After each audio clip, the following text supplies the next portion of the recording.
Okay, good morning. Morning, sir. Good morning. Shall I start? Only me alone. Shall we wait for some time, or shall I start? It's better. It's better a few minutes. Yeah, right.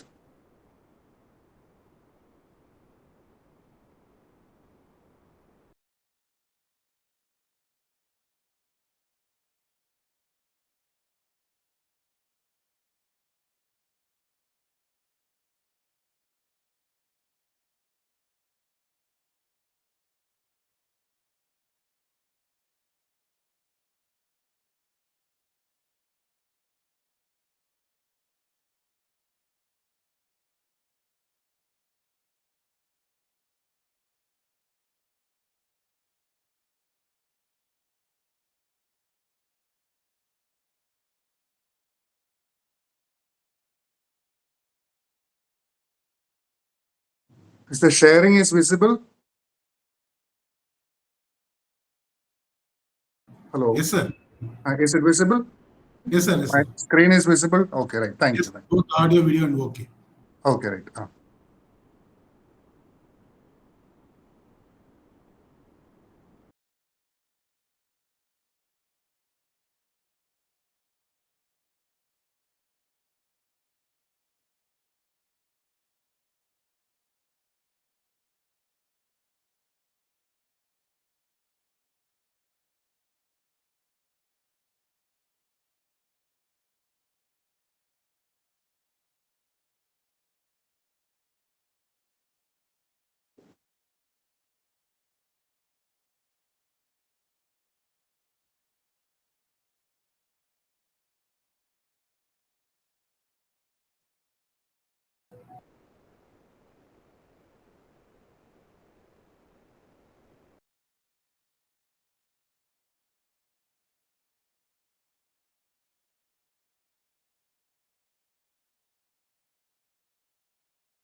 Okay, sir. We'll proceed, sir. 10 minutes Okay. enough, sir. Grace time. Okay, good. Okay, good morning. This is my second class for you. Yesterday, I have briefed you about infection control methods, especially hospital infection control methods. Uh, the main points for controlling or prophylaxis of infection or infection control. We have to follow certain steps. One is general conditions, general prophylaxis, which includes sanitation, hygiene, vector control, and biomedical waste management. Next point regarding infection control is health education, training and awareness programs you have to conduct regarding any infection, any new infection or old infection, that is health education. Then follow universal precautions in the hospital, especially personal protective equipments, wearing personal protective equipments. Next aspect is sterilization and disinfection, proper sterilization and disinfection procedures. Okay, sticking on to the proper sterilization and disinfection procedures. In this aspect only, the today's topic, that is CSST, Central Sterile Supply Department in hospitals, works. sterilization and disinfection. Sterilization is a killing of microorganism or removal of microorganism from an article, surface or medium. Disinfection is the killing of pathogenic microorganisms. Okay, for that we use chemicals. For sterilization, we use both physical and chemical methods. Then next is surgical prophylaxis. That is more of a hospital procedure. That is a doctor will do the cleaning of the wound and other that surgical procedures, surgical prophylaxis. Then we have chemoprophylaxis. Drugs will be used for treatment as well as prophylaxis. Okay, so that is chemoprophylaxis, and the last one is immunoprophylaxis. With the help of vaccines, we can control infections. So these are the gist of infection control. When for your examination of for examination point of view also, if you remember these points, it will be very useful. Okay. So nosocomial infection, in the controlling of nosocomial infection, one of the most important aspect is having a central sterile supply department in the hospitals. Earlier days, it was a separate individual wards and ICUs used to have separate sterilization units. But nowadays, we are having a centralized unit, which will be very useful to reduce the cost. It will be cost effective, and it will be useful for personnel, for trained people also. You need not have a separate, a lot of people for this. So this will be a centralized thing, cost effective. Personnel wise, you will have better effective thing. Then quality control, you can maintain quality control also if you have a central sterile supply department. Then administrative monitoring. See, if there are a lot of wards are there and a lot of sterilization units are there, it will be very difficult for an administrator to monitor the effectiveness of the sterilization and disinfection or the supply of sterile articles. So separate wards, every ward there will be a different setup will be there. So it will be very difficult. So instead of that, if there is a central unit in the hospital, the administrative monitoring also will be very useful if there is a central sterile supply department. Quality control also can be maintained if there is a central sterile supply department. Most of the hospitals are following this now. And now straight away we'll move on to this. Today I will show you some PowerPoint presentations, pictures and other thing. We'll move on to, I will share the screen. Okay.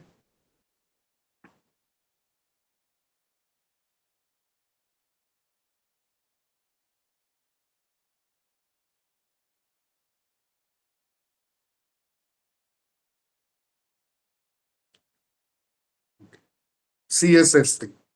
CSSD is Central Sterile Supply Department. Central Sterile Supply Department. Here you can see a picture. It is a, a multimedia picture where you can see a lot of tables for cleaning, wash basins, washing mechanisms, and sterilization instruments also you can see. So CSSD, Central Sterile Supply Department. It is a service within the hospital in which medical or surgical supplies and equipments, both sterile and non-sterile articles, are cleaned, prepared, processed, stored, and issued for patient care. So inside the hospital itself, we have a facility that is called Central Sterile Supply Department, which deals both with sterile articles also, non-sterile articles also. The functions of the CSSD, Central Sterile Supply Department, are typically divided into 4 major areas to accomplish the functions. What are the functions we do is, in the CSSD, what they do is decontamination, assembly and sterile processing, sterile storage, and distribution. These are the major works which will be undergoing in a CSSD. Decontamination, assembly and sterile processing, sterile storage, and distribution. Distribution to the wards and other areas. In this picture, you can see first thing in the top, you see used materials after surgery. or in the laboratory, if the articles are used, that should be transported to the central CSST. In the CSST, they will do the cleaning, and during the cleaning, they will go do the disinfection. Then they will inspect the articles. They will assembly and separate the articles and assembly it, then package it. After packing it, they will do the sterilization, and they will store it. They will store it, and that will be transported. Next, after that, based on the need, it will be transported to operation theaters. So these are the chain of actions which will be taking place in CSST. Transport to the CSST, the used articles will be transported to the CSST. In the CSST, they will do the cleaning, they will do disinfection or decontamination. Then they will inspect the articles. Then the assembly will be done. Separation of the articles will be done. Then packaging, then sterilization and storing, and again it will be circulated to the other operation theaters. Decontamination. When an article reaches to the CSST, it may be sterile or non-sterile. So whatever it may be, we will the CSST people will consider it as a non-sterile article which contains infectious microorganisms. So these articles, they will do a process known as decontamination. When they receive the articles, the first step they will go for is decontamination. They will kill the microorganisms present in the articles. Otherwise, when they are cleaning and when they are doing the process, people who are working in the CSST may get infected. So to avoid that, the articles, when they are reaching the CSST, they will do whether it is usable or reusable or whatever it is, they will go for decontamination process. It is mainly done by chemical disinfectants. They will soak it in chemical disinfectants, or if the articles are based on the articles, they may even do an autoclaving also. Okay, so this is the first step they do. This is to protect the people who are working in the CSST. Okay, there will be thing. So for that, they will do chemical disinfection. That is the first thing. They will, after receiving the article, they will go for this decontamination. The decontamination may be physical or chemical process. It may be physical or chemical process based on the object, based on the article, and based on the type of organisms, they will decide what procedure they have to follow. Mainly, it will be by chemical disinfection. The objective of decontamination is to protect the workers in the CSST, because the articles after surgery or after some swabs or some other articles will be there, which will be carrying microorganisms which can produce disease in the workers. To avoid that, we do this decontamination.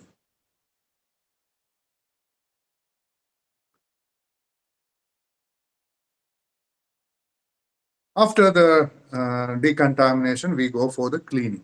Okay, we go for the cleaning. Clean the articles received, and separate it. After cleaning, there are cleaning procedures are there. Nowadays, there are automated cleaning machines are available, or manual cleaning they will do. After cleaning, they will do this assembly. They will separate the articles. Based on the article, they will separate it, and it will be prepared for sterilization. After packing, separate it, packing, and sterilization. So next step is assembly and packing. After assembly and packing, sterilization will be done, and that will be stored. Details we'll see. We'll see that in details. What are the techniques we do? So these are the procedures we do it in CSST. So this is a picture of a CSST in the end portion after decontamination, after cleaning, after sterilization. After cleaning, packing, sterilization. They have stored articles. This is a storage area. It is stored based on the requirement. They will supply it to the wards and operation theaters. Now we'll come to the first step, uh, operation theaters, or we'll consider as an example or operation theater. The surgical instruments will be there. All these used articles will be transported to the CSSD. When they are transporting the articles to the CSSD, you have to be very careful. There should not be no spillage. You should avoid spillage. When it reaches the CSSD, on the way, it should be transported with the utmost care. Okay, that patient area will be there. That area should not be contaminated, so no spillage should be there. And the articles should be kept it inside a tray which is well covered. It should be well covered, or there should be some containers for it. There should be some containers for transport. It may be plastic containers or stainless steel containers, which should have a lid. A covered lid should be there. So in that you can use a cart, and you can keep it in the cart, and very safely you have to transport to the CSSD. Okay, so that is very important. From the operation theater, from the surgical thing, after surgery, the used articles, just like that, you should not transport it. You should transport it in a safety manner, in a safe manner, and try to segregate the articles after use itself. That will be very useful for the CSST people, especially if they are using sharp objects. That should be separated. Sharp objects, disposable sharp objects, if you are using, that should be kept separately for biomedical waste management. And next is people who are who are transporting, who are involved in transport.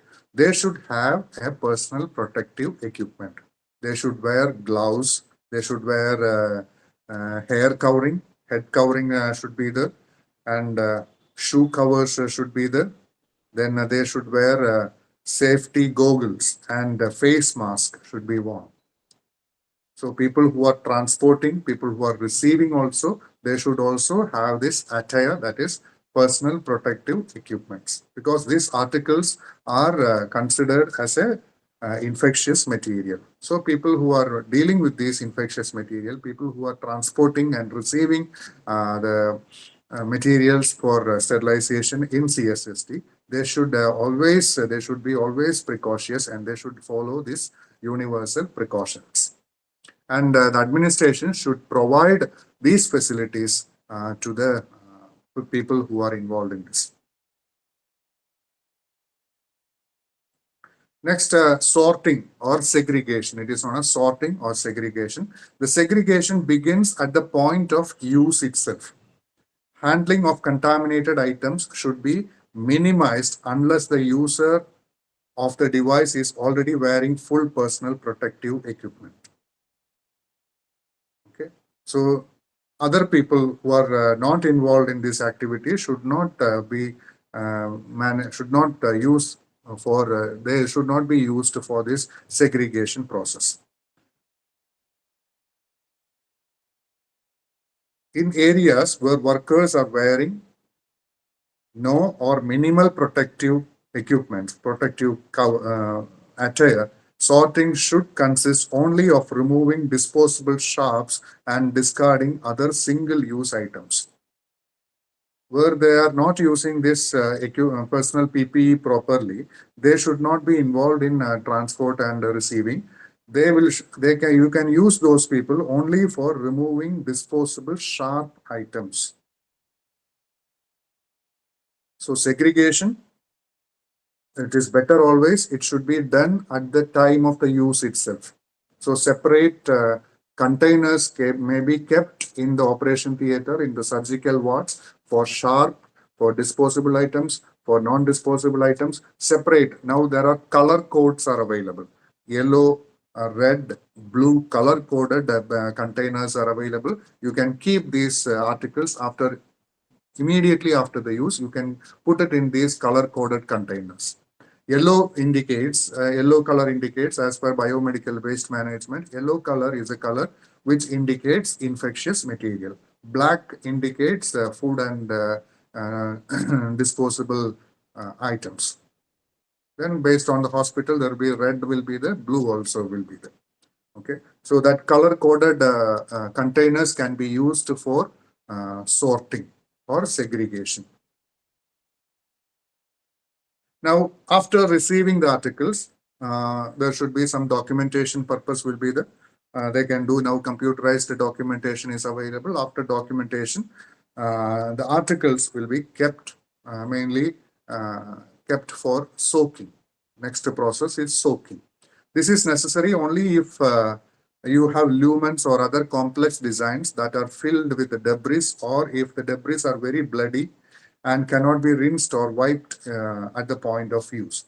So soaking, there will be blood stains will be there, which will not be easily washed. So we will keep it inside the soaking solution, and after that we'll go for cleaning. As just like your our household items, household kitchen washing, the articles are too soiled with the blood or other things, and or if there is any lumens columns are there which were there, you cannot the water cannot go and other things. So at that type of articles will be soaking it in a soaking solutions. For this washing purpose, we can use detergents. Manual washing is also now available. Equipment washing is also available. Dishwashers, which are used in in our household, that can also be used in CSST. Detergent should be compatible with the materials in the device and suited for the type of soil. And whatever the waste material is there, a suitable detergent should be used.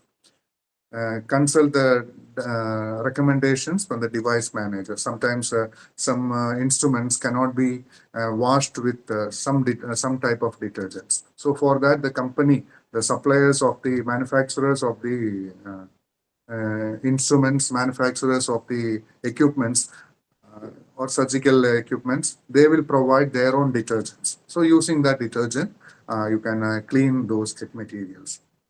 There are equipments are available, washer, decontaminator instruments. Now modern methods are available for washing, which will avoid the use of manual washing. This, if avoid manual washing means that less infection to the user. Washer decontaminator is used to clean heat tolerant items. Heat tolerant items. The cycle consists of several washes and rinses followed by steam sterilization. So next, that is washing. Now after washing, you inspect. After cleaning the instruments, you have to see the articles thoroughly, whether it can be reused or not, whether any stain is present or not. Okay, so before packaging, you should inspect. You should see the articles very clearly. All the instruments should undergo inspection before packaging and reuse or storage, because sharp items will be there. That sharp items, especially that scalpel and other thing, it will be bent. If it is a bend, the tips are bent, it cannot be reused. It should go to the workshop and do the correction and do it. If the sharp items are broken, if the end is broken, if the side is broken, it cannot be used. So inspect the articles whether it is in proper shape and which can be reused. Okay, so that is one. Cleanliness, you should check for any remnants of the soil, the blood and other things present. Then check for the sharpness, it should be checked for the sharpness. There should not be no dull spots, chips or dents. Hinged instruments such as clamps and forceps should be checked for stiffness and alignment of jaws and teeth. Tips should be properly aligned. Jaws should meet perfectly and joints should move easily. So like this, there are checking mechanisms are there. For after that only we have to go for the next system. If any problems are noticed during the inspection process, these instruments should be either cleaned again or sent for repair depending on the problem observed. So this inspection step is very, very important. See, in this, she is checking for the after cleaning. They have segregated the things, and now they are checking for the uh, any presence of any problems. Okay, whether any stain is present, or any bend is present, or any other issues are there with the articles. So this inspection after cleaning, this inspection is very, very important. A proper training should be given to the people who are working in the CSST for inspection.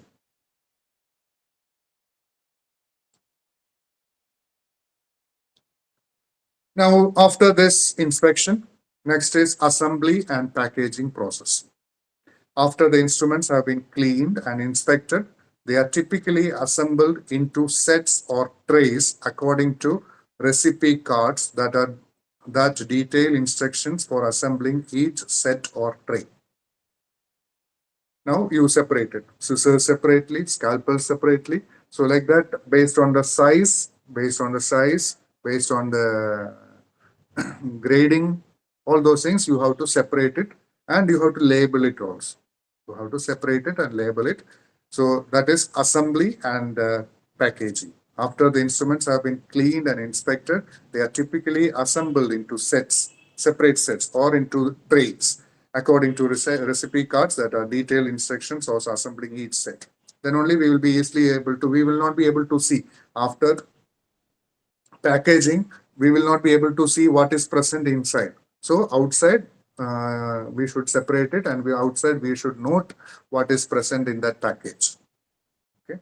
So this is assembly and packaging process. That is another important step in CSST. See, now they have cleaned the thing, they have assembled the thing, and now they are packing. Packing materials, there are different types of packing materials are there, cloth materials are there. Then inside this trays also you can keep the articles, and see, the certain items are packed in cloth, some items are kept it inside some bin, stainless steel bins. This is after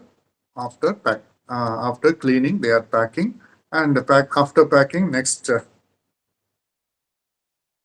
these are the packing materials used. Textiles, cloth materials are used. Pouch packings are available. Then rigid containers, it may be this type of stainless steel containers, bins are there, that can also be used. After this packing, next step is sterilization process. For sterilization, the articles will contain microorganisms, may contain microorganisms, and that microorganisms may produce some spores also, which is very difficult to kill. So these spores also should be killed.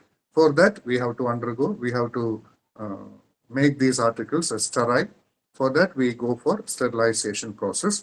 There are various instruments are available for sterilization based on the article, based on the purpose, and based on the type of organisms you expect in that. You have different types of sterilization methods are there. The most common method we use is autoclaving, autoclaves. There are different types of autoclaves available. Vertical autoclaves are there, horizontal autoclaves are there. Mainly in CSST, we go for horizontal autoclaves. Horizontal autoclaves, it is a steam sterilization method. Just like your pressure cooker, the steam is under pressure. Normally, the temperature used in autoclave is 121 degrees Celsius. 121 degrees Celsius. And inside the temperature will be inside the autoclave, the temperature will be 121 degrees Celsius, and it will be under pressure. It will be under pressure. The pressure is normally noted as 15 pounds per square inch, and the time we keep it for sterilization is 15 minutes.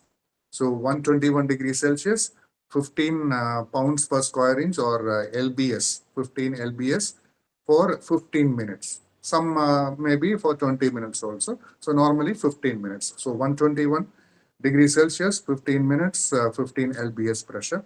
So this is one of the best sterilization method by which you can kill all types of microorganisms present in the article. If the article is articles which are heat sensitive one, which will be destroyed during heat, that type of articles cannot be sterilized by this autoclaving. So in such cases, we have to go for other sterilization methods like plasma sterilization or UV radiations. Okay, so that type of things we have to depend. So most common sterilization methods we do is autoclaving. It is a steam sterilization methods. Even sometimes we go for chemical process also, chemical methods also. Gaseous sterilization. Another method we go for sterilization is gaseous sterilization methods.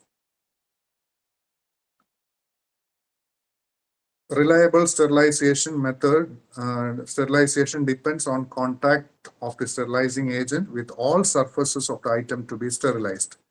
Selection of the agent to achieve sterility depends primarily upon the nature of the item to be sterilized. That is what I told you. If it is a plastic item, we cannot sterilize by steam autoclave.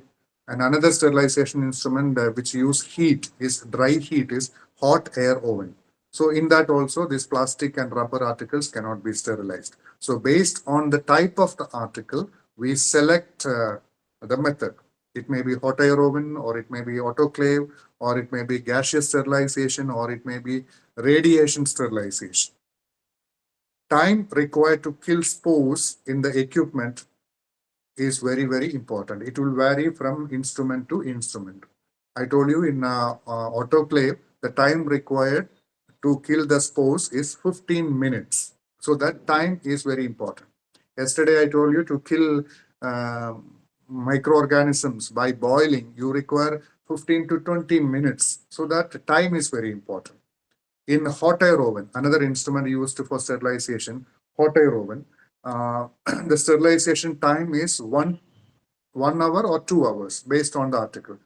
The temperature used is 160 degrees Celsius, 160 degrees Celsius, or 180 degrees Celsius in hot air oven. So the temperature, the time duration for sterilization, it varies from instrument to instrument. So the method you can select mainly based on the article in CSST. It is the best method available, best method which is more reliable and dependable is steam sterilization by autoclave. This is autoclave which is used in hospitals for sterilization. Okay, autoclave. There are modern types of very sophisticated types of autoclaves are also there.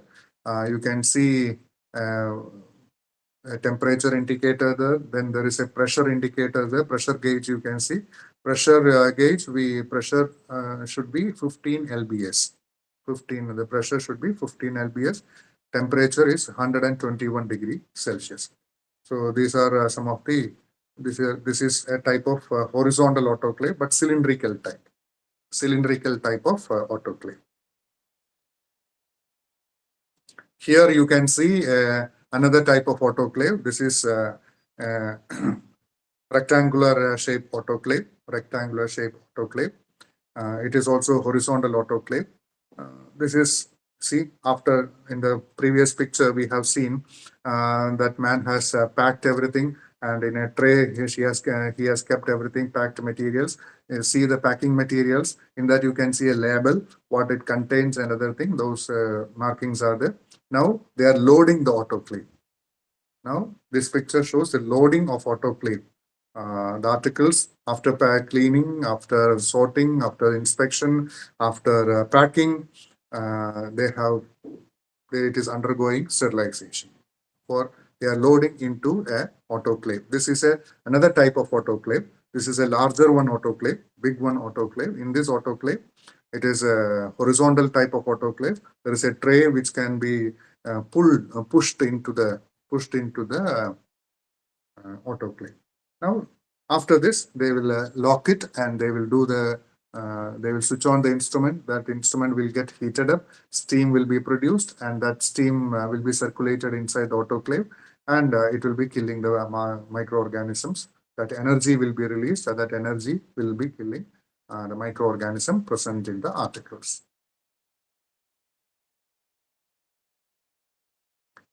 This is a larger picture of CSSD, where they do all the procedures. You can see that they receive the articles, then cleaning you can see, sorting you can see, then there is packing you can see, and after packing they are going for sterilization.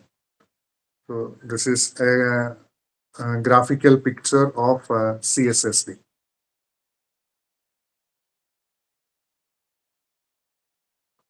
A graphical picture, you can see one lady is cleaning the things, sorting the things, then packing they are doing. Okay. See, they are all of them are wearing personal protective equipments. Head cover is a I think gloves. Sorry, gloves they are not wearing. They should wear gloves. Rubber gloves should be worn.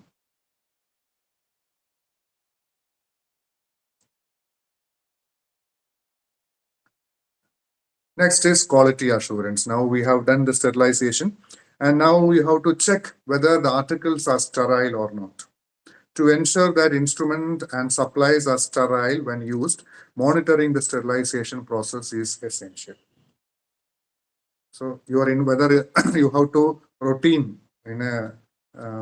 you have to check your instruments are working properly or not, whether your autoclave, hot air oven, or other sterilization instruments are working properly or not. That is the main quality assurance you have to do during in CSSD. So a proper monitoring, a proper quality control of the instruments is very, very important in CSSD. There are various instruments are there. These instruments should be checked. CSSD equipments should be checked for various quality control methods, to maintain quality assurance. For quality assurance, you can depend on mechanical indicators. You can check the instruments. There will be pressure gauge will be there, thermometers will be there, timers, recorders, and all these things you have to check it regularly. Most sterilizers have automatic controls and locking devices. Some have alarm systems that are activated if the sterilizer failed to operate correctly. Records are to be maintained and reviewed every cycle. There is one test method is available. It is known as a Brownie's Dick test. It is a chemical method. By doing this, you can test the instrument. You can test the instrument. One mechanically you can do it. Next, I told you there are chemical indicators are there. We use autoclave tapes, that is commercially available. Autoclave tapes are available. That tape, like a cello tape and paper tape will be there. That paper tape you take it and put it on the packed material. If it is properly sterilized, as per the manufacturer, the color will change. If there is no color change, that means there is no the article is not sterile, because that temperature there, it has not reached that temperature. It has not maintained that pressure. Because of that only, that article, that chemical indicators like this autoclave tapes are not changing the color. Another chemical indicator is this Brownie's tube, which is mainly used in hot air oven. Tapes, labels, and paper strips printed with an ink that changes color when exposed to one or more process can be used for this chemical indication. It is a quality checking. You are checking whether the instrument is working properly or not. Glass tube with pellets that melts when a specific temperature is attained in a sterilizer. That is another method used for checking the instrument. So when you are doing the sterilization, we'll keep a glass tube with the pellets which melts when specific temperature is attained. So that is also another method we use for quality checking of the instruments.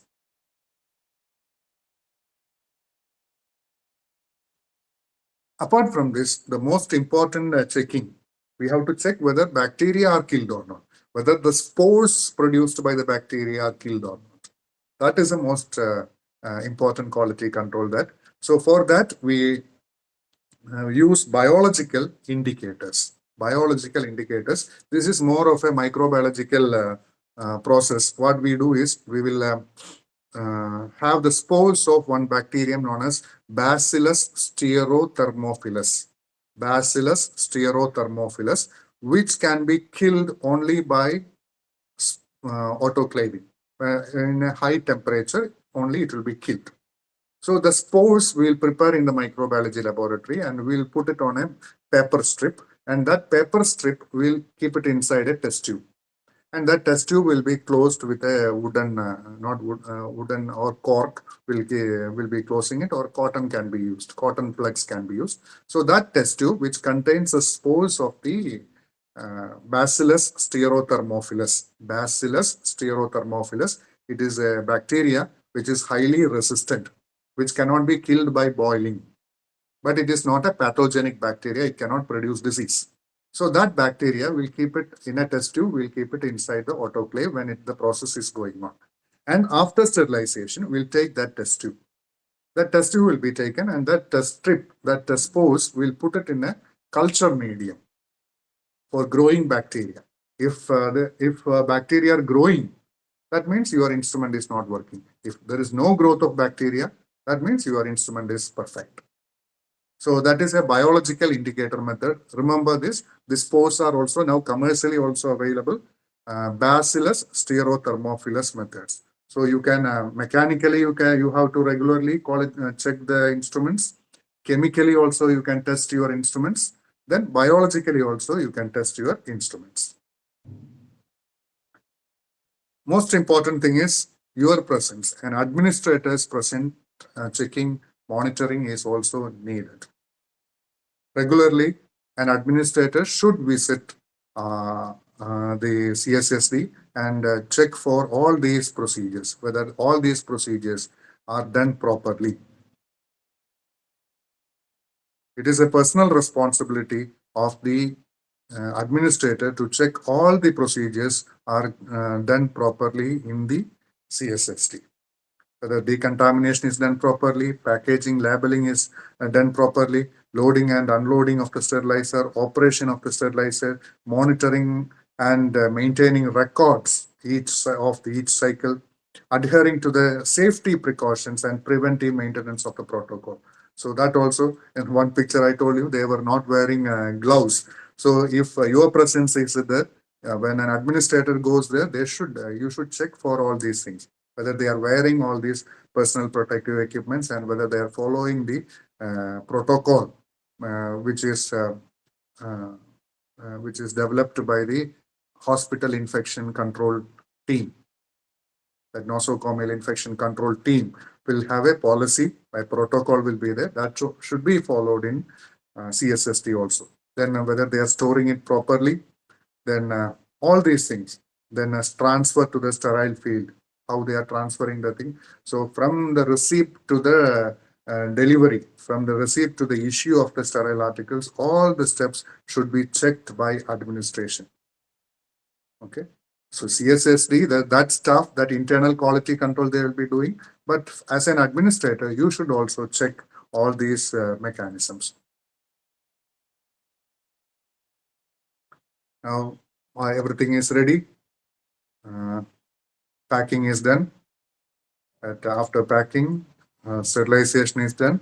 Now this is one type of transport cart which is used for transporting, and nursing personnel is coming and she is collecting the articles and she is taking into operation theater for surgery.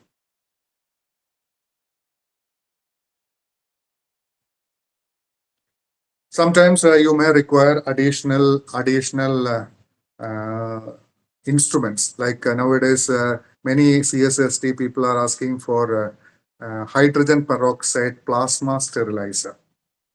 Hydrogen peroxide plasma sterilizer, plasma sterilizing instrument. This is a new instrument that is it has also got very good killing property. It kills microorganisms faster and more effectively. Hydrogen peroxide is activated to create a reactive plasma or vapor. Plasma is a state of matter distinguishable from solid, liquid, or gas. We say it is a fourth state. It can be produced through the action of either a strong electric or magnetic field, somewhat like neon light. The cloud of plasma created consists of uh, electrons, and neutral atomic particles that produce a visible glow. Free radicals of the hydrogen peroxide in the cloud interact with the cell membranes, enzymes, or nucleic acids of the microorganism to disrupt the functions of microorganisms. The plasma and vapor phases of hydrogen peroxide are highly spermicidal even at low concentrations and temperature. So that is one disadvantage of plasma sterilization. So when you are using plasma sterilization, sterilizer instrument, you have to keep that point in your in nothing that plasma vapor. You should not get exposed to plasma vapor. But now this instrument is becoming very common in CSSD. Another aspect of CSSD, now everybody is asking for automation. Automation, especially cleaning and other things. So automation, uh, computerization. Computerization is very useful for documentation purpose. Documentation purpose. So automation, slowly there are commercial agencies are there, commercial companies are there. They provide automated instruments for CSSD. So it can be uh, based on the revenue, based on the infrastructure, the hospitals can decide whether automation is needed or not. In Indian scenario, many times we depend on in thing we, because of availability of labor. We mainly go for manual things, but automation is also useful. But even if there is automation also, there should be monitoring of the automatic instruments and other monitoring of this sterility testing. We call it as sterility testing. That also should be done. Whether after sterilization, whether the articles are free from microorganisms or not. That also should be done as a part of this quality assurance. So automation is a next in future. We can expect automation in um, CSSD also. So with these 4 points, I'm completing the topics. I'm completing CSSD. Hope it will be. It was a very useful talk for you. Okay. Thank you.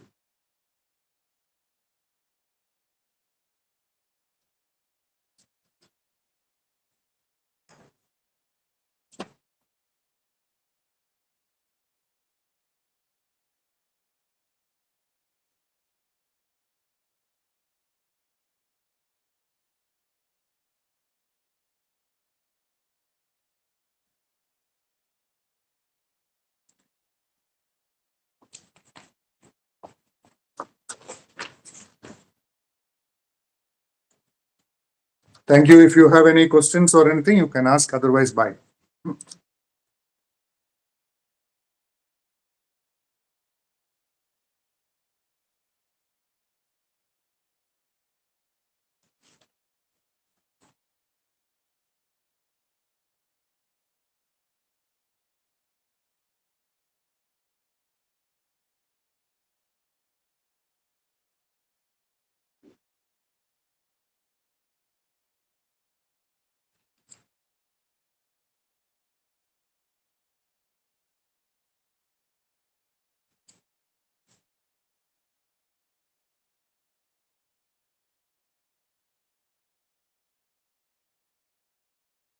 Okay. Thank you.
Very good morning to you all. Hope you had your breakfast and first hour. I can understand that attending the classes the weekend be difficult, but no other go.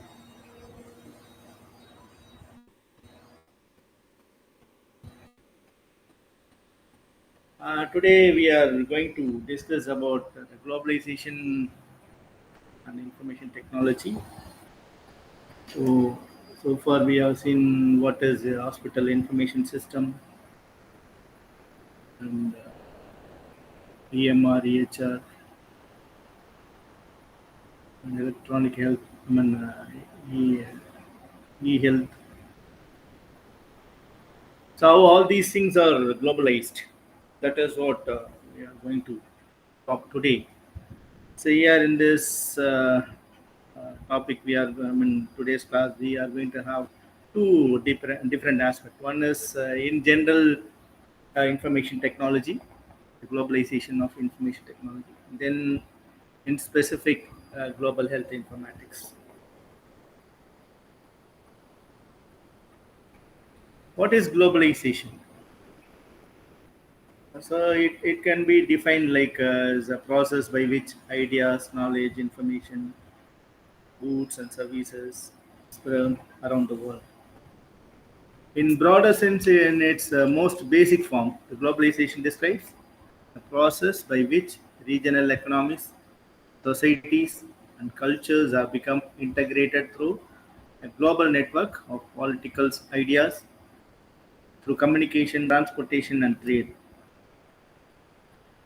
But in the case of business, the terms of business is used in an economic context to describe integrated economies. It's marked by free trade, the free flow of capital among countries, and easy access to foreign resources, including labor markets, and to maximize returns and benefits for the common goods. And in some parts of the world now it is like it is driven by the convergence of cultural and economic system. So this is the way, one way the different nations are connected. This convergence promotes and in some cases necessitates it increase interaction, integration, and interdependence among nations. More countries and regions of the world become intertwined politically, culturally, and economically, and this has become globalized. So, well, how this globalization works in terms of economy, the globalized economy, countries specialize in the products and services. They have a competitive advantage in. So this is generally means what efficiently with the least amount of resources at a lower cost. Then competing nations will look for the profits. Then they'll if all countries are specializing in what they do best, no, then the protection should be more efficient and prices should be lower, and economic growth should widespread. So this is how the globalization will makes benefit, the widespread benefits to all countries. And there are policies that promotes free trade, open borders, and international cooperation. See, all these drive the economic globalization, and also they enable businesses to access lower priced raw materials and parts, and take advantage of lower cost labor markets, and access larger and growing markets around the world to sell their goods and services. This is how the globalization works.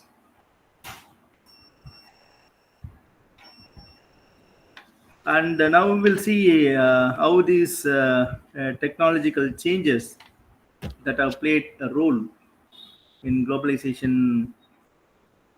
Like there are so many technological changes are happening, that has got impact over this globalization. The main thing, no, to connect many nations, uh, there needs a kind of advancements or advanced technology. See, now we'll see one by one, like what are all the different technological changes that have played a role. The first one is internet and internet communication. So this made the communication very simple. This internet is made communication very simple. So nowadays we are communicating with our relatives, friends through a mobile phone wherever they are, any part of the world if they are. So it is very simplified. So the internet made it's made the communication is very simplified. So it increased the sharing and flow of information and knowledge, access to ideas, and exchange of culture among people of different countries. Also, it contributes the closing the digital divide between more and less advanced countries.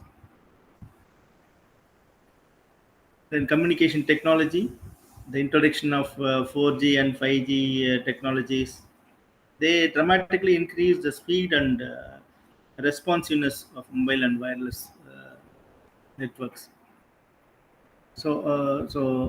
Earlier the speed was very low. When we start with from the telegram and then telephone, then mobile phones. Now in the mobile phone itself, the communication technology improved the network speed. So it has made very simple and very fast also. This Internet of Things and artificial intelligence. These technologies are now enabling the tracking of assets in transit and as they move across borders, making cross-border product management more efficient. Even in these artificial intelligence are used in many ways. Even in automobiles, like uh, uh, like without driver the car can be driven. So that is that Tesla, they have tested this artificial intelligence in driverless car. So like that, they are not only in the cars, then they are using it in many areas, this artificial intelligence and internet of thinking and things. Then blockchain, this technology is enabling the development of decentralized databases and storage that supports the tracking of materials in the supply chain.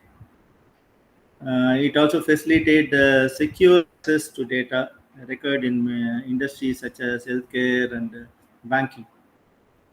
For example, blockchain provides a transparent ledger that centrally records and it waits a transaction in a way that prevents corruption. Then the transportation. So advances in air and fast rail technology have facilitated the movement of people and products. And this changes in shipping logistics technology moves raw materials, parts, and finished products around the globe more efficiently. In manufacturing, there are a lot of advancements technology are used in the manufacturing, like the automation and the 3D printing have reduced geographic constraints in the manufacturing industry. 3D printing, no, this enables digital designs that can be sent anywhere and physically printed, making distributed smaller scale production near the point of consumption easier. So that way, the automation, no, and the speed, these two makes this manufacturing processes very fast and efficient.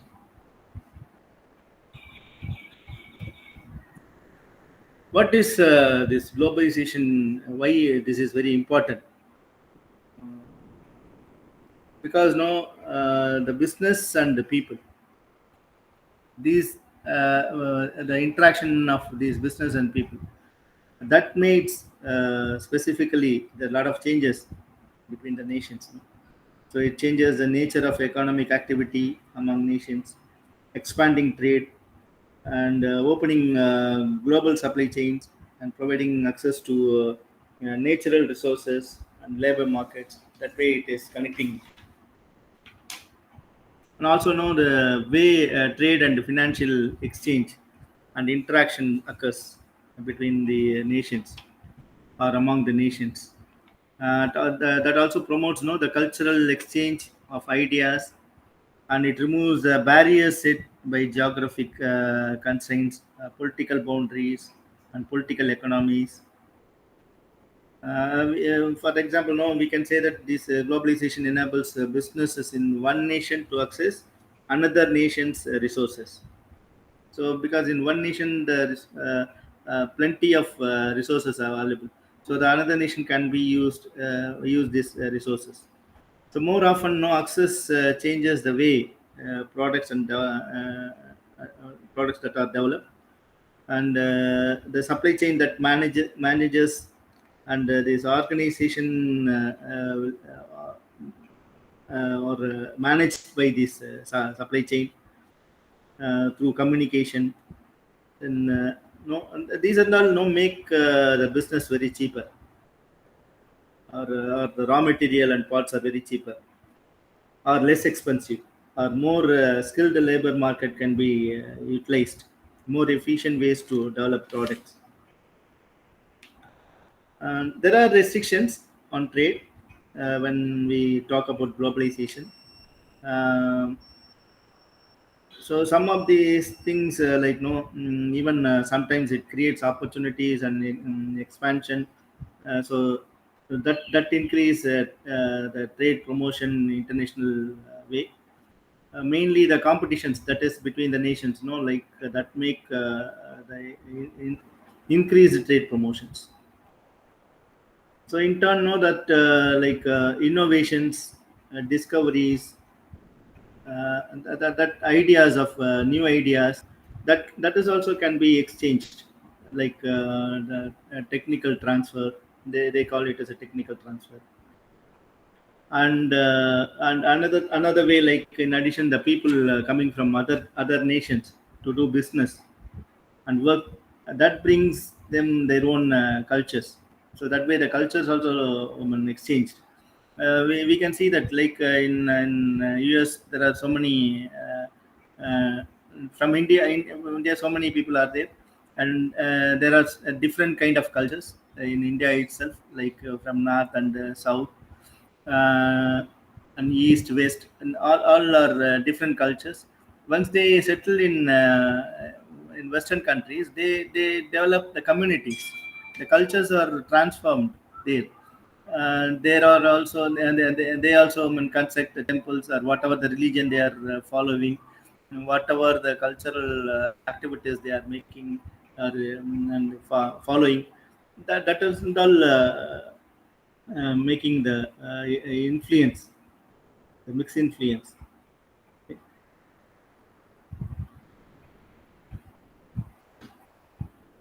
Well, now we'll see the history of globalization. Though many people consider globalization a 20th century phenomenon, actually the process has been happening from millennia. Example that includes the Roman empires. So, going back to 600 BC, the Roman Empire spread its economic and governing system through significant portions of the ancient world for countries. That is the Roman Empire. Then Silk Road trade. These trade routes, which date from 130 BC to uh, 1453 AD. So it represented another wave of globalization. They brought merchants, goods, and travelers from China through Central Asia and the Middle East to Europe. Then, pre-World War One, during this period, no, the European countries made significant investments overseas in the decades before World War One. The period 1870 to 1914 is called the golden age of globalization. In post World War II, this period, no, the United States led the effort to create a global economic system, a set of broadly accepted international routes. Multinational institutions were established, such as the United Nations, International Monetary Fund, World Bank, and World Trade Organization to promote international cooperation and free trade. So, as it is used, this term globalization, no, this came to prominence in 1980s, reflecting several technological advancements that increased international interaction. Then IBM introduction of the personal computer in 1981, and subsequent evaluation of the modern internet.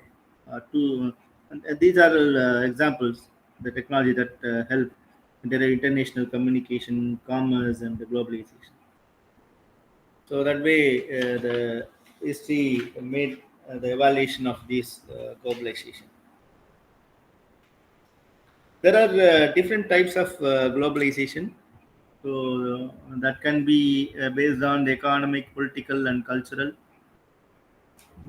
Economic globalization here, it focus on the integration of international financial markets and the coordination of financial exchange, free trade agreements, uh, then free trade agreement and the Trans-Pacific Partnership. These are all the examples of economic globalization. Then political globalization, this type covers the national policies that bring countries together politically, economically, and culturally. And organizations such as NATO and the UN are part of the political globalization. Then cultural globalization, this aspect of globalization focuses in a large part on the technological and societal factors are causing cultures to converge. These include increased ease of communication, um, and there are a lot of social media that also utilized for this communications, cultural communications.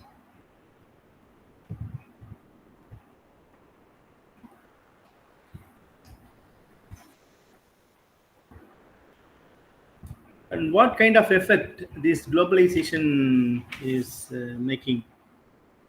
Like it can be felt by locally and globally. These effects, and this impact the lives of individuals.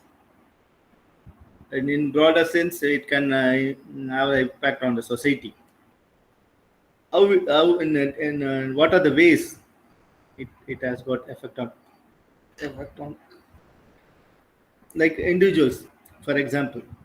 Here, a variety of international influences affect ordinary people, and globalization affects their access to goods, the prices they pay, and their ability to travel or even move to other countries. So this way, the globalization got effect on individual.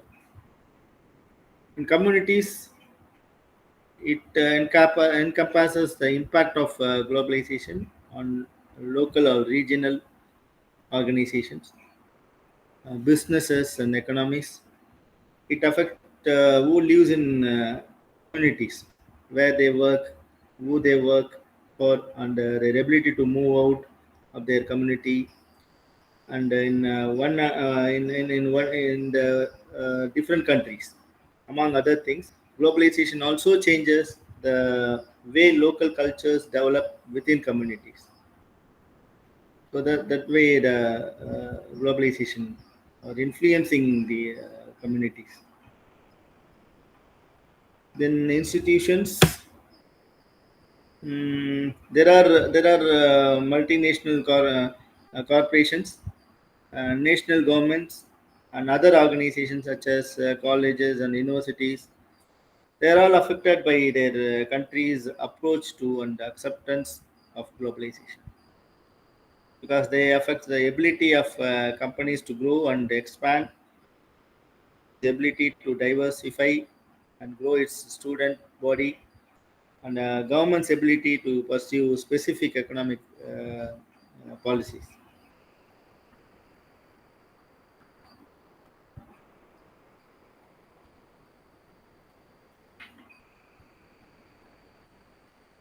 There are some, I can give some examples of globalization, multinational corporations. So one is McDonald's, that 39,198 fast food restaurants, that is spread over in 119 countries and territories. It exchange filing in the end of 2020. It employed more than 2.2 million people at the time. Okay. Then Ford Motors Company, it's reported 2021 that it works with about 1,200 suppliers around the globe. Then Amazon, everyone knows the recent expansion as it using tens of thousands of suppliers and employing more than nearly 1.3 million full and part-time employees. So these are all the example for the globalization.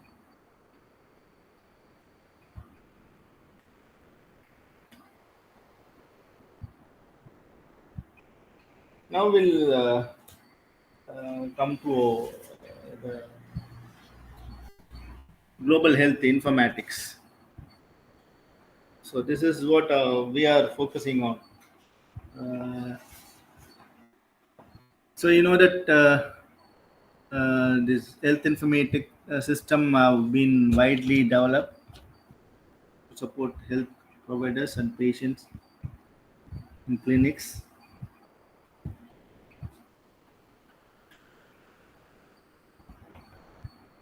Uh, the World Health Organization, it has reported that between 2008 and 2030, the non-communicable diseases will dramatically rise worldwide, with the burden being the biggest in developing countries.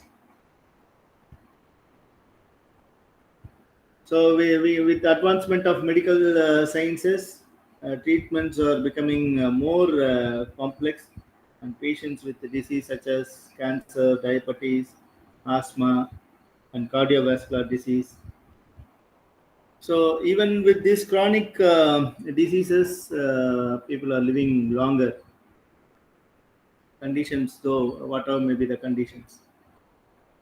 So that way, the healthcare things are advanced, and there will also be a shortage of healthcare providers globally, because no everywhere one or the other new diseases are so the very good example is COVID-19. So this pandemic made shaken the world, no?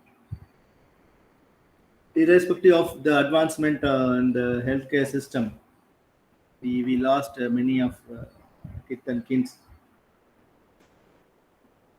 So the global population is growing at a faster rate than the number of available providers who are graduating in this medical graduation.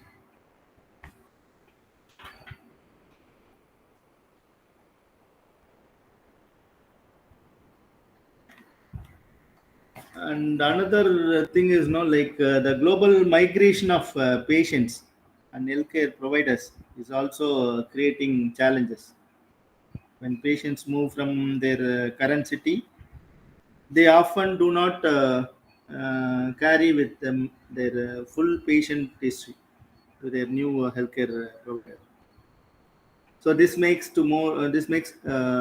more challenging for healthcare providers to provide continue care for the patients.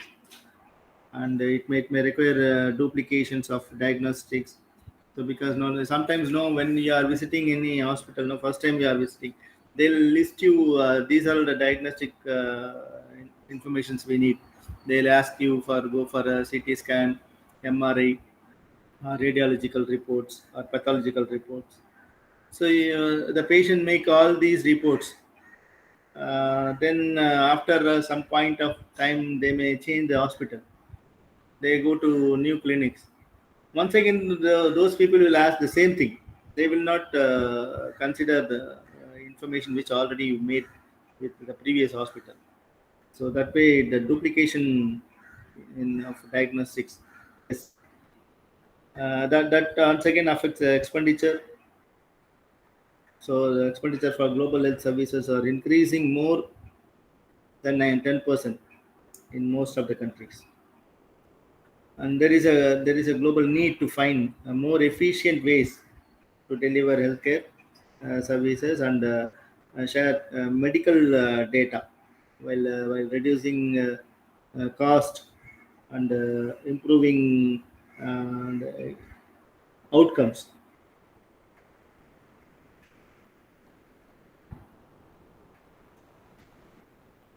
So we have seen this electronic medical record and electronic health record.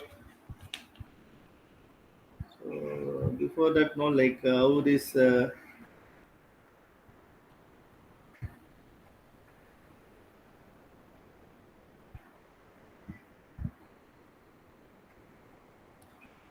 this electronic medical record or electronic health record system.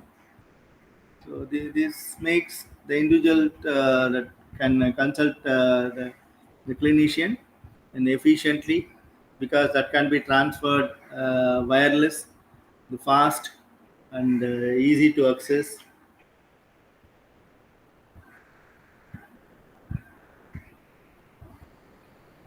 And once like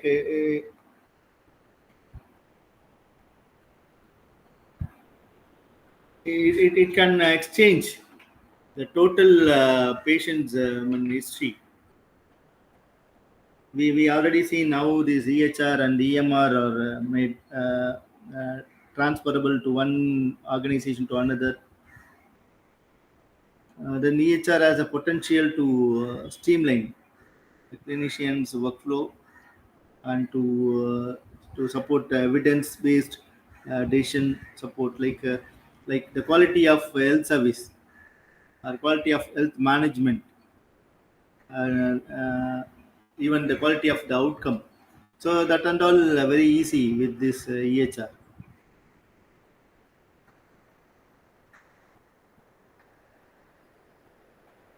And the laboratory informations management system, they are used to report results to administrators and healthcare providers or healthcare personals. So these systems can potentially decrease the time to communicate results, reduce errors, and improve the productivity of laboratory results. So these system also have been deployed in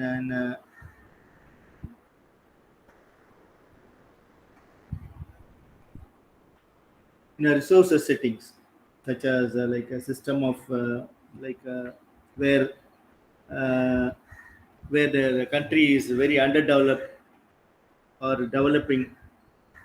So there the persons can be trained. The persons in those countries can be trained. Then they'll make use of all these advancements. And once again, the pharmacy information system. See, we are making it EMR, EHR, then the laboratory information system, the pharmacy information system. We made it more advanced in each department. So this pharmacy information system can be used to order, dispense, or to track medical medicines or or medication orders that include computerized orders. So this systematic review of the this system, that impact on impact of this computerized pharmacy, like this online pharmacy, that make order entry system very easy, and clinical decisions support system, then that can be make very simplified. So the patients cannot rush for run for the one pharmacy to another pharmacy where the medicine can be available in that way. So this pharmacy information system will give you to locate the pharmacy where they can get the medicines.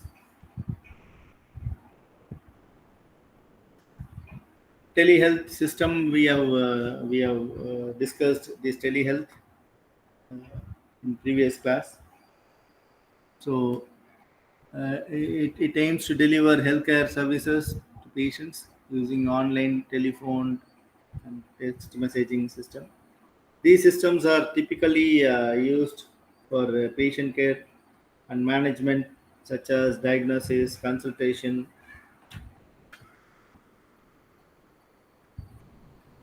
and even for instructions. Uh, for example, educational purpose. That includes even the physician updation. So the physician also can update, educate, train, then train the health staff, and even the patient education for both the disease and management.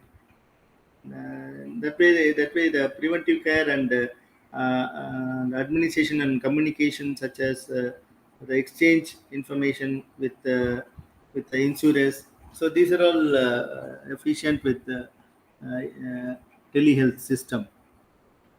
And there are several large-scale telehealth telemedicine system. They have shown significant outcomes in the United States. So, most of the things, where the US, it is very advanced level. So we used to wait for time to implement those advancements in our country. So these systems were used uh, uh, like for more than 10 million virtual visits have been made in 2013 in US. Then more than 90% of the uh, health healthcare providers uh, and their availability for providing this healthcare system. So these are all see that statistically they are making like how much uh, how many people have utilized this telehealth system, and how productively they made it, how they implemented, how they administered this healthcare system, the telehealth system. So it is not only United States, in Europe countries like UK, the whole systems demonstrates the telehealth system like it's developed for the patients with diabetes and chronic obstructive pulmonary disease, COPD, and coronary heart diseases. And the system also implemented to support the patients and practitioners. That way, the telehealth system made in a globalized manner. So each area know that there may be some difference in the utilization, but in predominantly every countries, they made their role in providing this telehealth system for their people. In mobile health system, mobile phones provide new and growing opportunity to expand services to patients.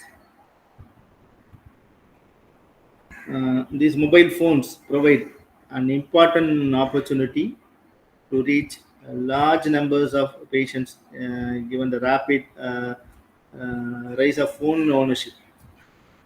See, everyone is having the mobile phone, even at the rural and villages. Everyone is utilizing, using the mobile phone. Sometimes, no, like only the smartphones are used by the urban people or city, and only the button phones are there with rural. Now, because of the advancement and the cheapest cost and the reduced price of the mobile phones, so the smartphones are available everywhere. So everyone is using the smartphone. So while using the smartphone, there are so many apps that can be used, whether it's Android version.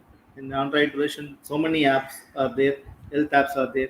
So if you are having these apps, you can come to know like your regular activities, like how many steps you have made, or what is your heart rate, heartbeats, these cardio profiles. So like that, there are so many advancement in the mobile apps. See, these mobile phone applications have been developed for monitoring, evaluating, and tracking patient status, and then clinical decision support. Uh, then using computerized knowledge base, the patient medical records, and software algorithms. So all these things can be put into the mobile phone and mobile apps. There are other examples of widely used mobile health app is uh, Text for Baby. So this is not here. This Text for Baby is an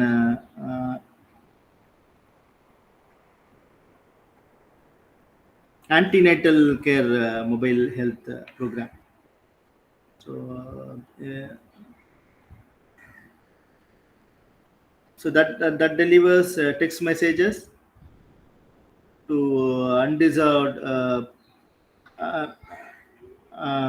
pregnant women and then, new mothers with goals of improving their healthcare beliefs, practices, and behaviors, and randomized controlled trial involving they made a trial with mm, what to say, deprived people who are all pregnant. So in that way, they made it this app, Text for Baby app. Uh, so that made the utilization of the mobile phone applications that and all can be used globally. Like these vendors are making so many informative, interactive and informative healthcare system that makes aware of the people who are using it. For example, pregnant women, like they have to go for regular checkup and monitor the growth of the fetus, and any symptoms that they have to inform to the gynecologist, and they should get to know what symptom means, what it means. So such a mobile phone apps, no, that monitors, that they tracks all these symptoms or informations, and they can reveal what kind of clinical suggestions or like consultations can be given to that way the mobile health system are utilized. Then the research translation system, research informatics system are used for storing, managing, reporting on data used for research purposes.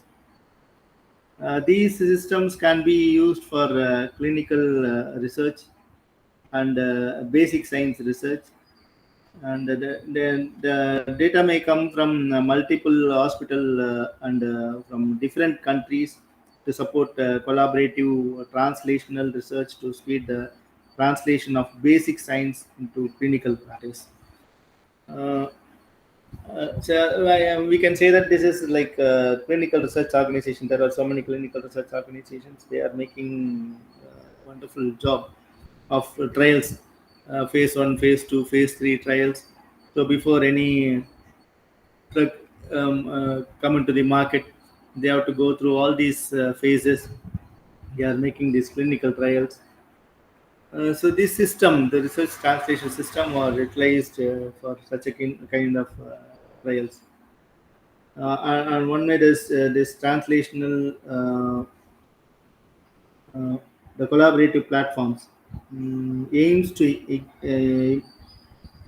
integrate clinical genomics and patient report data that can be analyzed for biomedical research. So they are integrating the clinical genomics with patient data.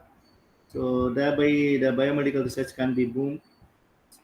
So these platforms allow clinical researchers, basic science researchers, and data scientists to combine data sets and conduct multidisciplinary research studies. And in recent years, no, there has been a significant growth of platforms for translation research.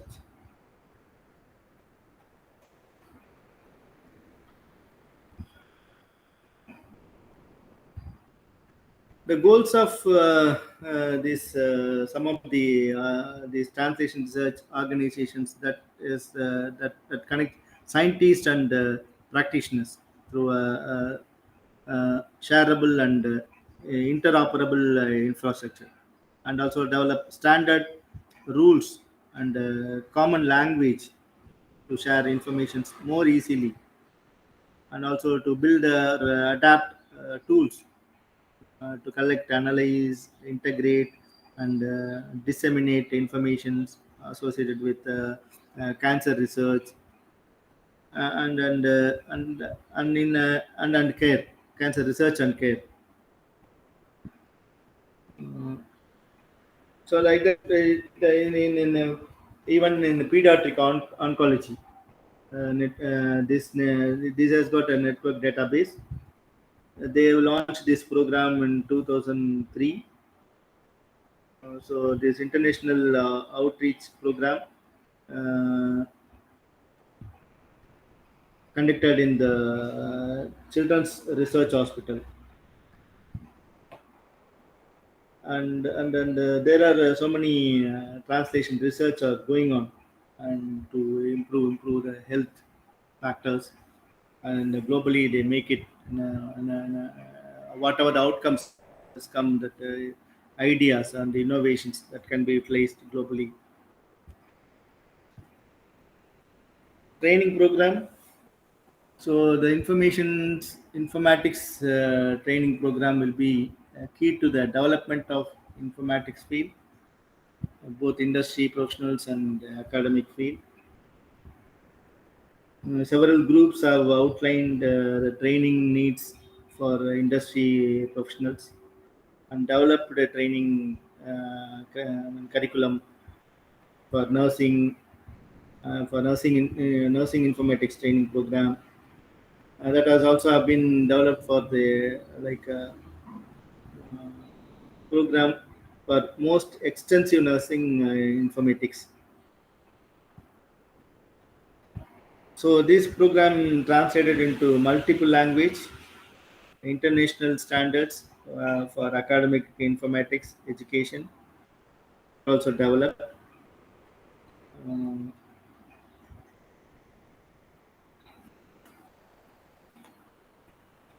so in this, so training is very important. The training program to make use of all these things, unless otherwise, whatever the apps or tools or technology are used.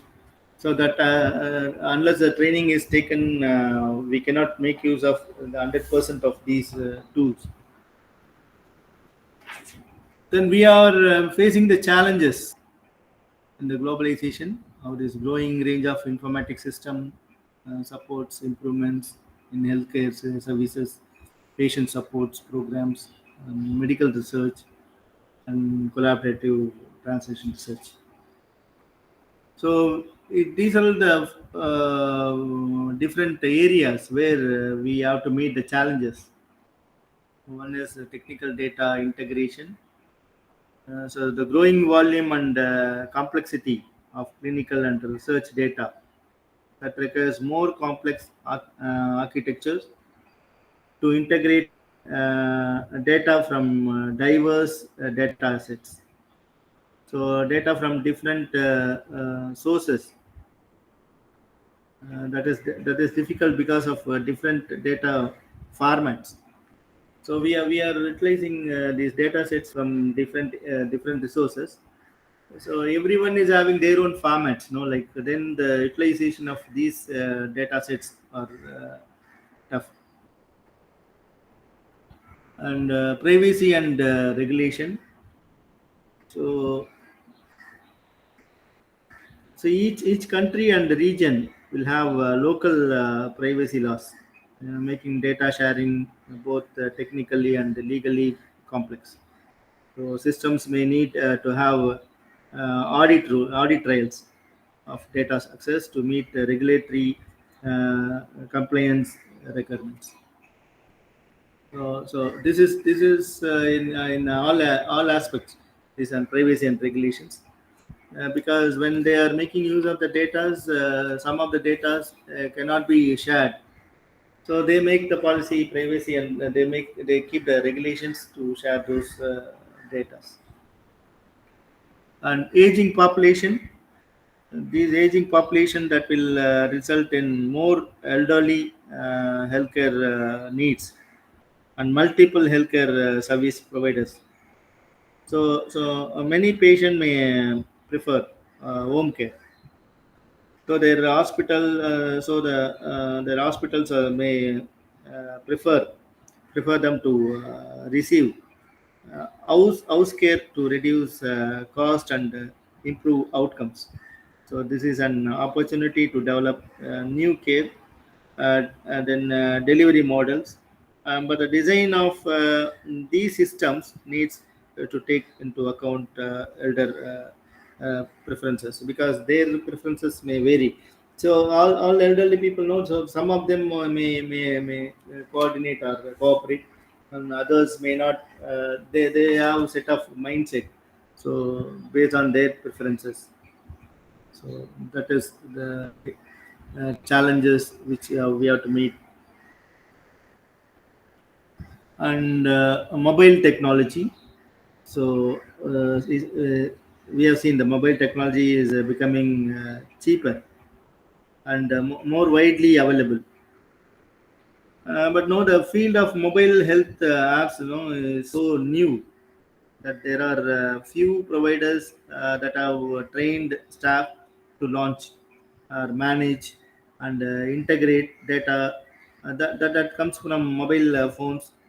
So we may also have to ease and have to where we collect more data from mobile phones than we have uh, we have time and resources to analyze the data and integrate it into care plans and patients. Uh, so transforming the data through mobile phones, like it has got the restrictions, like there are so many regulations. Then accessibility. So internet and phone accessibility is increasing worldwide as more people have access to both the internet and mobile phones. More patients will be able to communicate with healthcare providers from a distance with the healthcare providers. So we need to ensure that services are provided on multiple communication channels. So though whatever the technology is there, though accessible, if it is not accessible, then the technology will go waste. So in that way, the internet and the phone accessibility. So we know that it is very cheaper and also widespread in worldwide. So the easy access. Then adaptation. So many system, particularly EMR system, are based on local billing and regulatory requirements. To make these systems more globally available, they need to be more flexible to adapt to global customization. And then that take into account different workflows and user interfaces and user friendly. So unless there is a flexibility in EMR and EHR, then the adaptation of these data and utilizing the system is very difficult. Then implementation, these systems require careful planning, then scope definition, then implementation strategies. So without careful planning, costs can rise quickly. So we need more people with uh, experience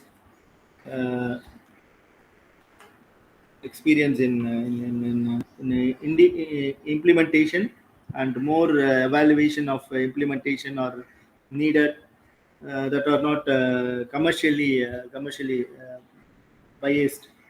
So there should not be any bias in an economical way. So any system to be implemented, so that has to be scrutinized, evaluated. Then sustainability. Sustainability, all of these systems uh, will require sustainability plans for both the funding and the training of staff. It is unclear what the maintenance cares will be, and who will pay for those costs. So once it is implemented, so it has to sustain for a longer period. So for the sustainability, we have to maintain.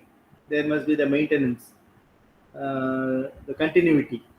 So there the question is, who will make it, like so, and what may be the cost.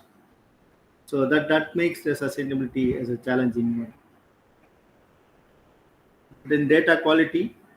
The data quality is poor. There are poor tools and processes for quality assurance of data. So that reflects in poor disease registries with incomplete or inaccurate data. In aggregate data analysis is unreliable at the regional and the national level. So this is very important. No, that the data. So the decision is made based on the data, whether it is diagnostic data or the previous history, medical history. So that when the data is made, when it is not accurate, then there will be a big problem. So whatever the analysis we are making on the based on these data, that may goes wrong. So then, because of these poor data, then we cannot rely on these data for further procedures, further formalities. So that way, this is the producing the good data or quality data is challenging one. Then the people. So the most importantly, there are not enough informatics professionals are available with advanced training in analytics and also in evaluation. So this is necessary building block for countries to have sustainable and successful uh, informatics system and health outcomes. So we need expertise and experts in these areas. So unless otherwise, we cannot implement.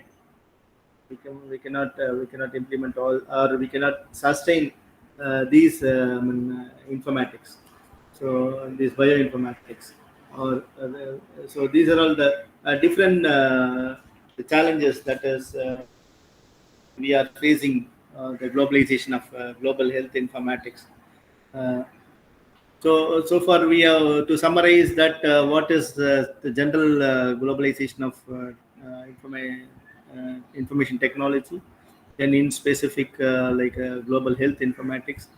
So as far as in the global health informatics, whatever we have covered so far in the previous classes, that is repeating.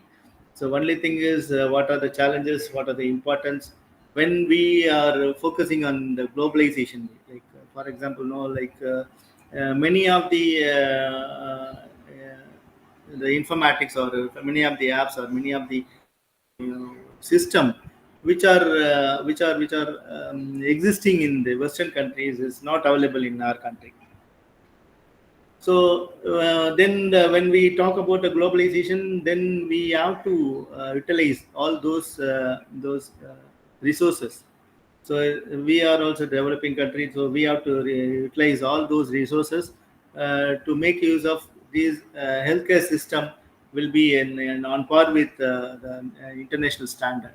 So and that is the case, there must be the flexibility. So that is what we have seen, wherever what are the challenges we have to meet for this globalization for this health information system. So with that, this topic is over. So for ample of topics I have covered, I hope you can follow all these things. So I made it in the simplified way only, but the way which I am transforming it may not so some of you may not reach. I mean to catch up. So anyway, wherever and whatever the place you find it's difficult, you can reach me to mail ID. So I can give my mail ID to a coordinator, so you can reach me. So anyway, thank you very much for patient listening. Closing my session.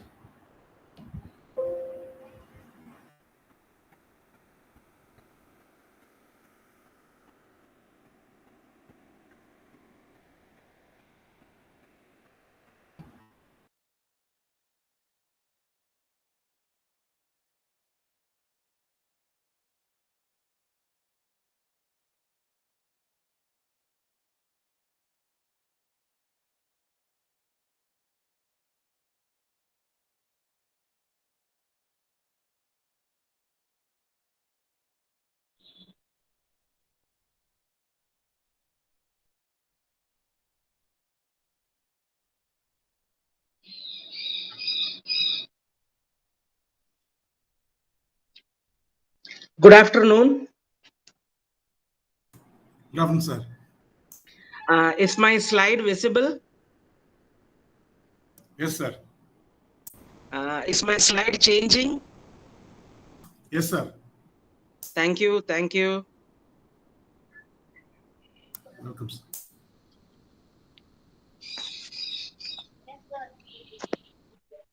Thank you. So today we are going to see about one chapter, medical record services.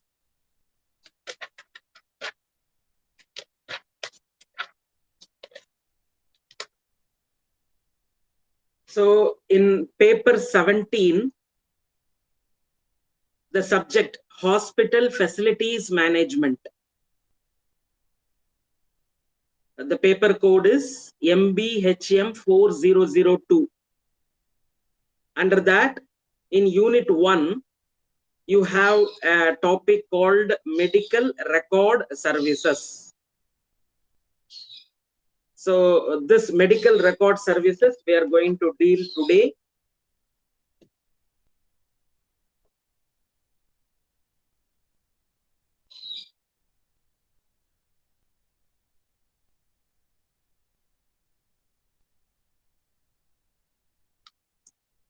What is a medical record? The medical record is a legal document. That means when demanded by the court of law, it should be produced. It is a legal document providing a chronicle of patient's history and care. Right from the entry of the patient into the hospital till the end, a chronological order of the patient's medical history and care. Physicians, nurse practitioners, nurses, and other members of the healthcare team may make entries in the medical record. The medical record include a variety of types of notes entered over time by healthcare professionals. A patient may enter into a hospital. He will go to the registration desk. In the registration desk, they will ask for his personal details. Those personal details will be entered and a case sheet will be prepared and given to the patient. The patient, along with the personal information recorded in the case sheet, will first go and meet a general practitioner. The general practitioner will hear the history of the patient, medical history of the patient, and he will write his observations and medical history in the case sheet. And if it can be treated at his end, he will give the treatment. If it is not possible, he will refer it to a specialist or a super specialist. Now the patient will then go to a super specialist. The super specialist will note down his observations and then he will direct for some test to be taken. It could be a blood test, a urine test, or an X-ray. So these test results are recorded in the medical record of the patient, and it is again brought to the notice of the specialist. The specialist will then prescribe some medicine. The medical record then goes to the pharmacist. The pharmacist will honor the prescription, and then he will say when the patient should come for a repeat refilling of the prescription or if it is not required. And then the case sheet enters back into the medical record department where it is preserved and it can be used for research. It can be used in case if there is a legal case. So all these recording observations, administration of drugs, therapies, order for the administration of drug and therapies, in case if the patient is admitted into the hospital, the admission procedure, the test results, X-ray reports, all this form a medical record.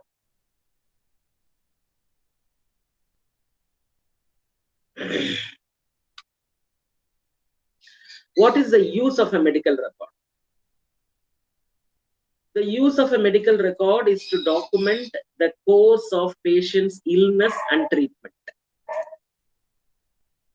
to communicate between the attending doctors and other healthcare professionals providing care to the patient.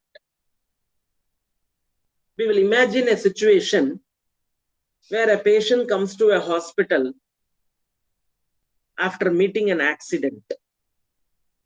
So initially, the first aid is given. That is in the emergency care department. And alarm bells are sounded as per need. If there is a fracture, an ortho specialist will come to visit. If an operation is required, planning will be done. Simultaneously, the patient medical record is being created.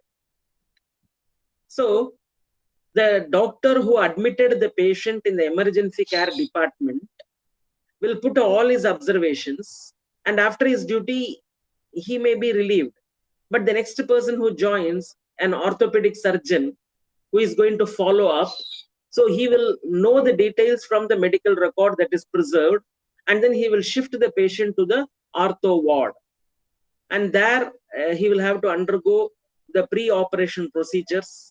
That also will be recorded in the medical record. An anesthetist will come, he will take over, he will put his observations, he will induce anesthesia, and then the patient will be shifted to the operation theater. So all these recordings and the communication, everything is put together as medical record. Later, if a policeman, if a traffic policeman, he wants to have a statistics of the number of patients who have been admitted after an accident, and if he legally requires it, so that can be shared with him. The hospital wants to know how many people have availed the emergency services, so that health statistics can be created. This can be used for research. So the junior doctors who are learning emergency medicine, they will go through these details on request. It will be given to them, and they will observe how the treatment was given, how it was initiated, and other details. So collection of health statistics. Suppose if there is a risk, the patient dies, and then the case is taken by the court. So then the court demands what has been done in the hospital. So this medical record will be submitted to the court, and the court wants to refer this to a third person, get the opinion of another leading orthopedician. So it will be referred to that orthopedician. Suppose if the patient has taken insurance, medical insurance, life insurance, the insurance company wants to have a look into this medical records, then this medical records will be shared with the insurance company. The reason why it is being shared to the insurance company is when anyone takes an insurance, they will take the signature of the person who is being insured in many forms. In that one form is the patient or the person who has insured himself agrees to share his medical records with the insurance company. So many of us don't read it, we just sign it. So when we take an insurance, we give an authorization to the insurance company to have a copy of our medical records.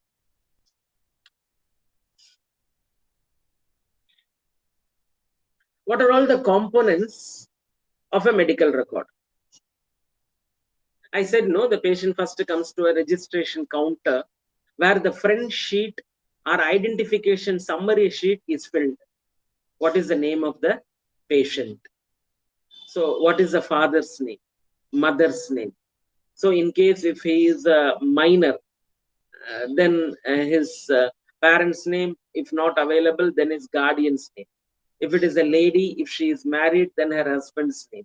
If it is a baby, then and the baby, the name of the baby is not yet finalized, then it is baby of the mother's name. So all these are filled in the front sheet. The sex, age of the patient, address, his financial status, his insurance status, whether he is a first time visitor to the hospital or previously he had visited the hospital. So all such details will be there on the front sheet or identification summary sheet.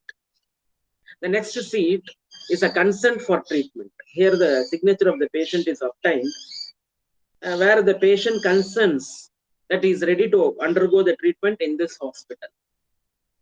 If the patient is being referred by some other doctor, then that legal document, that's called referral letter. So that is also there.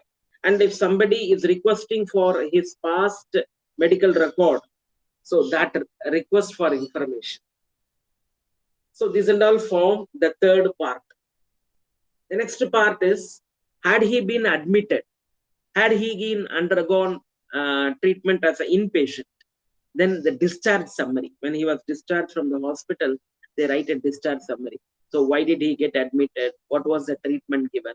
And what is his present condition when he was discharged? So what is the post-discharge advice? So everything comes into the discharge summary. And then the referral slip. After discharge, if he is referred to some other doctor or against the wish, if he wants to get himself discharged and go to some other doctor, so that referral slip. These and all form part 4. In part 5, you can see the admission notes when he was admitted into the hospital as an inpatient,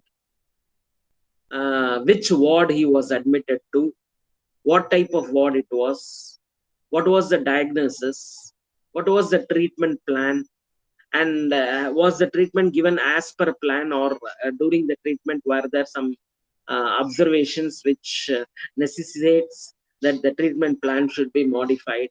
So this proposed modified treatment plan and authorization from the competent doctors for the change in the treatment plan, approval from the authorities for the current treatment plan.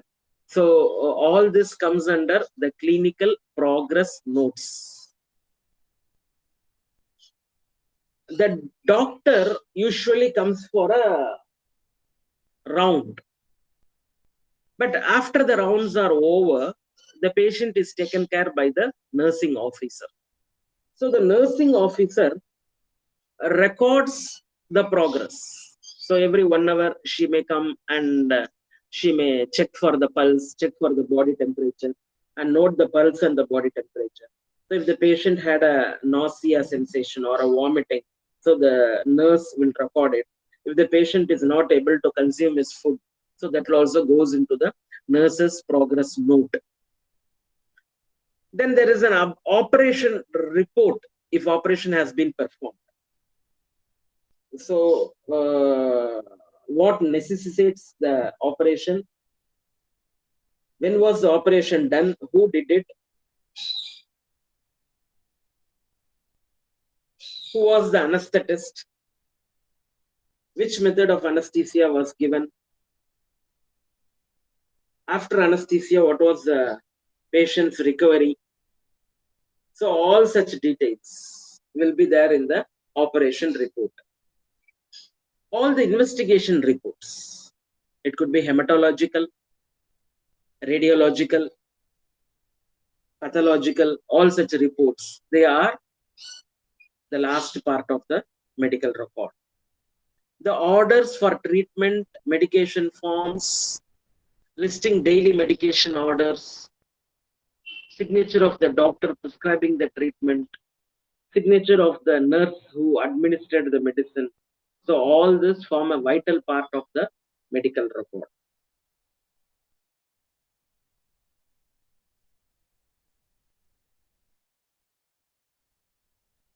So the medical record folder of a patient is labeled so that it can be easily retrieved. So in the label, there are 3 vital data that are required. Number 1 is patient's name. Number 2 is patient's medical record number. And number 3 is the year of last attendance. So these 3 should be the label for the medical record. How do they issue the medical record number? It is called as MRN, or unique identity number. So there is a manual system. The medical record numbering systems is a number given to the medical record in a numerical order. So there will be a number register.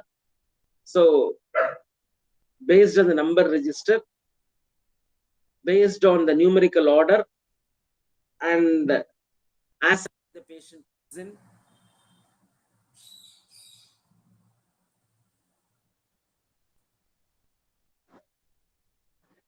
so they are given a number. For example, if the last number given to a patient was 342, the number issued to the next patient will be 343. And for the next patient, it will be 344, and so on. So this manual system was followed in yesteryears.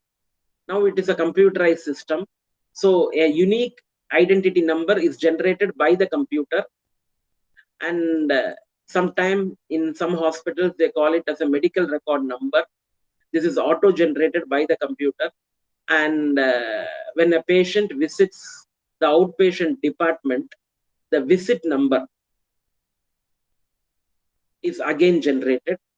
And if the patient is being admitted as an inpatient, so then an inpatient visit number is generated. All this coincides with the unique ID. So the unique ID extensions will be for outpatient and inpatient. So this unique ID is permanent, but the outpatient department visit number and inpatient visit number, they keep changing.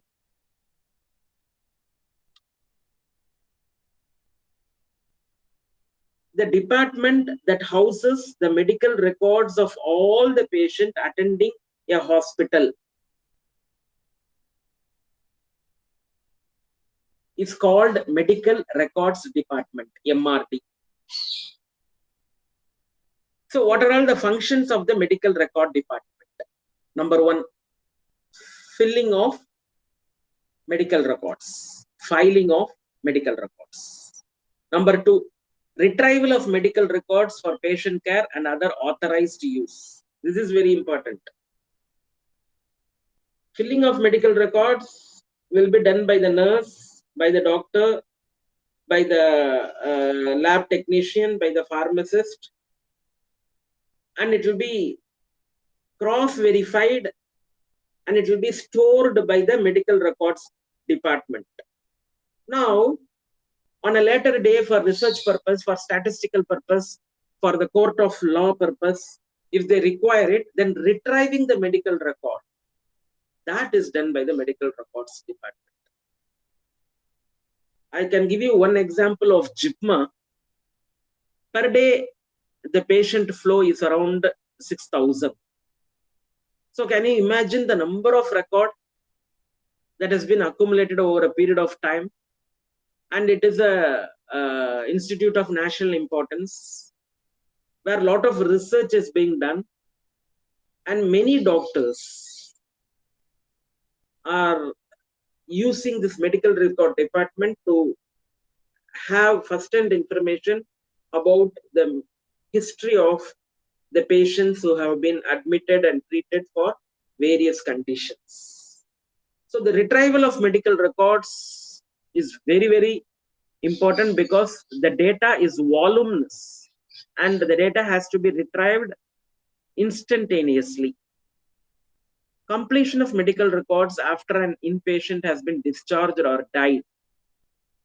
So as long as the patient is an inpatient, all the record will be done by the nursing officer. In case if the patient dies, then if the patient is shifted to a mortuary, there the records of the death are recorded and the medical record is saved.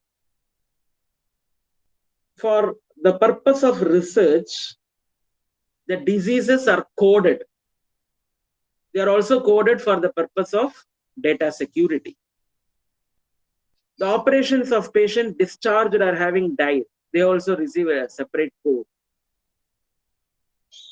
A third party evaluates the services of the medical records department. So every month, the medical record department will have to submit a list of patients who have been admitted, list of patients who have undergone surgery, list of patients who have availed the pharmacy services. So all these are essential for preparing the budget for the next year.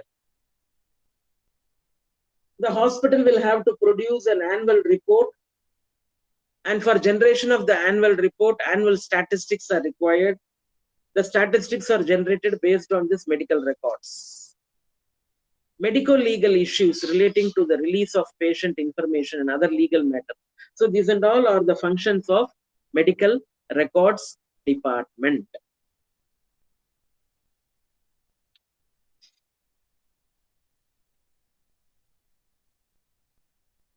In a medical records department, how do they receive the patient record? In every ward or in the outpatient department, the nursing unit keeps the patient record after discharge of the patient. A list of patient records is prepared and given to medical records department with patient case sheet. The patient has got discharged. So when all the records have been made, the record is passed on to the medical records department. The medical records department checks the records. And if the records are not as per the legal specifications, it is given back to the nursing unit to fill up the data that is missing or to provide the data that is incomplete. And after all the required data has been provided, it is sorted, it is coded, and it is saved. In case if there is a death, so for death, they maintain a separate register that's called death register. So in case if there are some sensitive cases, like for example, during Corona, we had a separate register for the patients who are suffering from COVID-19. The medical records department files the medical records in cabinets, racks, after it is being labeled so that it can be saved and retrieved as and when required and a very short notice. How to retrieve a patient record?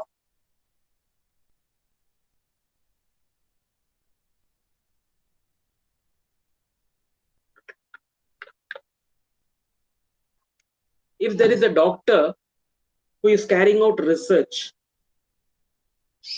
and for that research, he has obtained the approval of the ethical committee.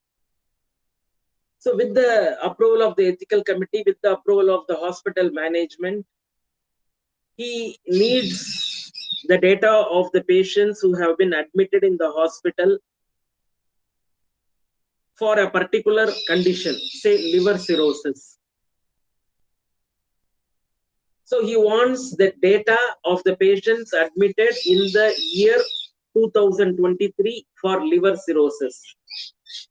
So there is one form in the medical record department that is called a retrieve form. So the doctor, the research scholar who fills up the retrieve form and gets it countersigned by his guide and then submitted through proper channel to the medical record department. The medical record officer authorizes it and then he gives it to the medical record retriever. In some cases, if it is very sensitive, the retrieve form has to be signed by the medical superintendent. The medical records officer gives the person the record in duplicate and notes down the number of pages in the form and takes his signature. The research scholar goes through the medical record and all the information required, he acquires it, and afterwards that medical record is given back to the medical records department. And after returning back the medical record, he again signs in the form. The treating consultants and the other clinical doctors are authorized to have access to the discharged patients, especially inpatients, health record charts. The non-clinical doctors and other administrative staff can access the charts with the written approval of the medical superintendent. There is an auditor for the hospital. The auditor wants to know the operation theatre charges paid by the patients during a particular month. So he can get the information from the medical records department, provided if it is authorized by the medical superintendent. In all medical legal cases and death cases, the medical superintendent's written permission is a must to access the medical records. Concerned person from outside should get written approval from the patient in order to get the patient's record. Suppose the patient is a government servant. He has applied for medical leave and undergone treatment. So the patient superior, he wants to have access of the medical record. So he will have to give the request in writing. And his request has to be approved by the medical superintendent. And then the data that he has sought alone will be given to him. In insurance cases, the release of such information without the prior consent of the patient is permissible because the patient has waived his claim of this privilege at the time of taking out a policy with the corporation.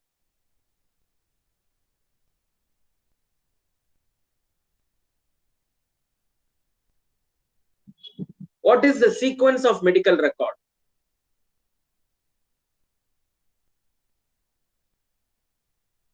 Sequence number 1, information and identification sheet. As we already said, the first sheet, it is a personal information of the patient for easy identification. The second sheet is clinical notes written by the doctor. The third sheet is the diagnostic reports, medical lab technician, X-ray technician, they all write the diagnostic reports. Blood transfusion notes. So in every hospital, there will be a blood bank. And if the patient has received blood, so the blood transfusion notes will be noted down. Nursing notes. Nursing notes is very important. All observations, body temperature, the patient's compliance, the patient's water intake, food intake, everything will be noted by the nursing notes. If the patient has to undergo an operation, they inform the consent of the patient to undergo operation, that will also be recorded. Initially, X-ray film sheets were recorded along with the patient medical record, but X-ray film sheets will have to be stored in appropriate conditions. Therefore, X-ray film sheets are coded and stored separately.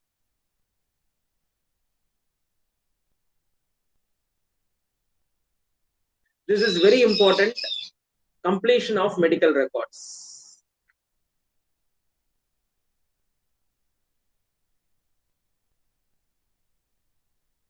After a patient has been discharged, the medical record maintained by the nursing officer is completed in all aspects and it is submitted to the medical record division. The medical records officer checks if the medical record is complete. What does he check for? Number 1, the consent form for treatment has it been signed by the patient. In case if the patient is a minor, then the consent form will have to be countersigned by the parents or the guardian. In case if it is a medical legal case, the consent form will also have some witness signatures. Number 1. Number 2, patient identification details. Name, medical record number, whether they are correct and if it is correctly reflected in all the forms. The doctor's notes along with the signature, registration number of the doctor. Whether the doctor has put his signature with the date. The front sheet where a small summary is written, whether it is being signed by the attending doctor. The nursing notes, whether the nurse has recorded and signed on all the daily notes on the condition and care of the patient. The treatment plan, the treatment provided, updated information about the treatment provided, they're all recorded in the medication form and signed. The medicine administered to the patient is recorded and signed. If the patient has to undergo an operation, the anesthetic form is completed by the anesthetist and signed. If the patient undergoes an operation, the surgeon who does the operation puts its report and signs with the date.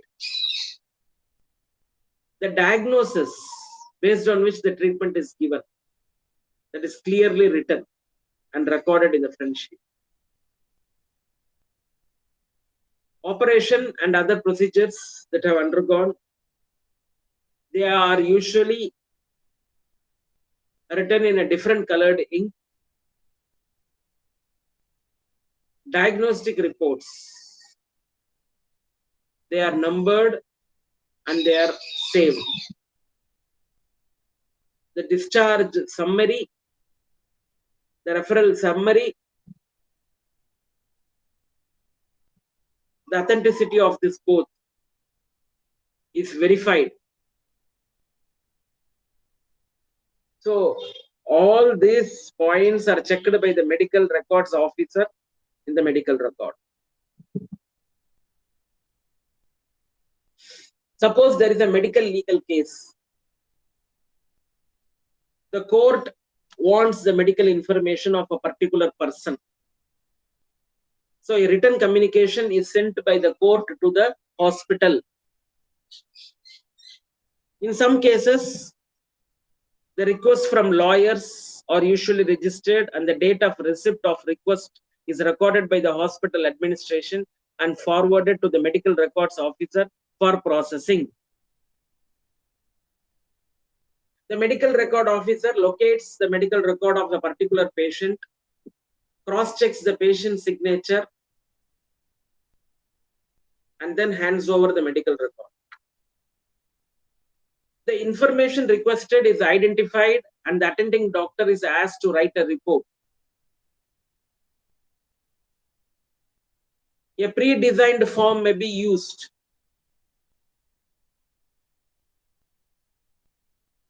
In some cases, the discharge summary is given due importance.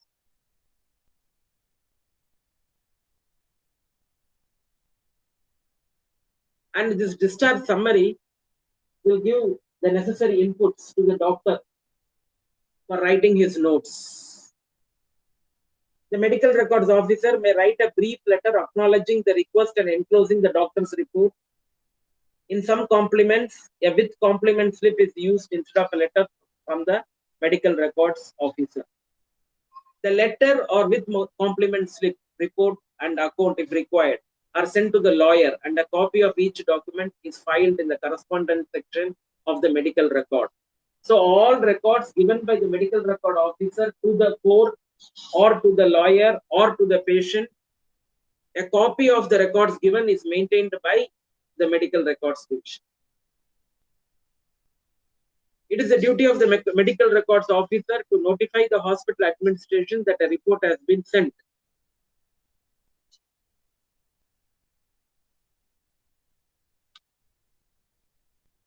How to prepare a medical record for court?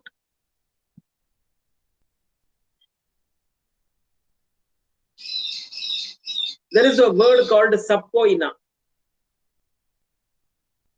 Subpoena is an order given by the court summoning a particular person to give witness. So that is called a subpoena. In some cases, the witness could not be a man. It could be a report. It could be a notings of a doctor. So the court may request for the medical record of a particular patient through a court order that is called a subpoena.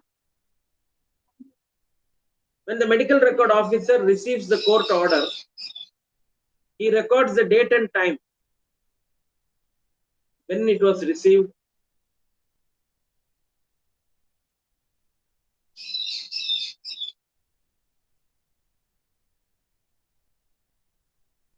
The medical records officer should notify the attending doctor and the hospital administration that a subpoena has been received for the release of medical record to court. He cannot directly give it to the court. He will have to give it to the court through the medical superintendent.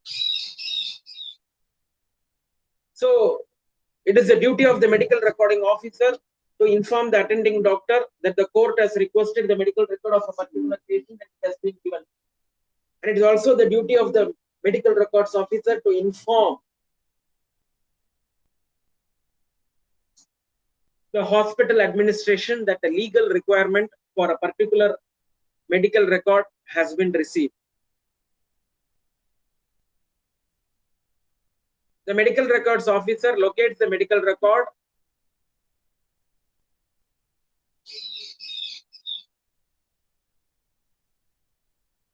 So once a medical record is given to the court, then a tracer is made out so that that medical record will have a particular color, a particular tag that it has been shared to the court.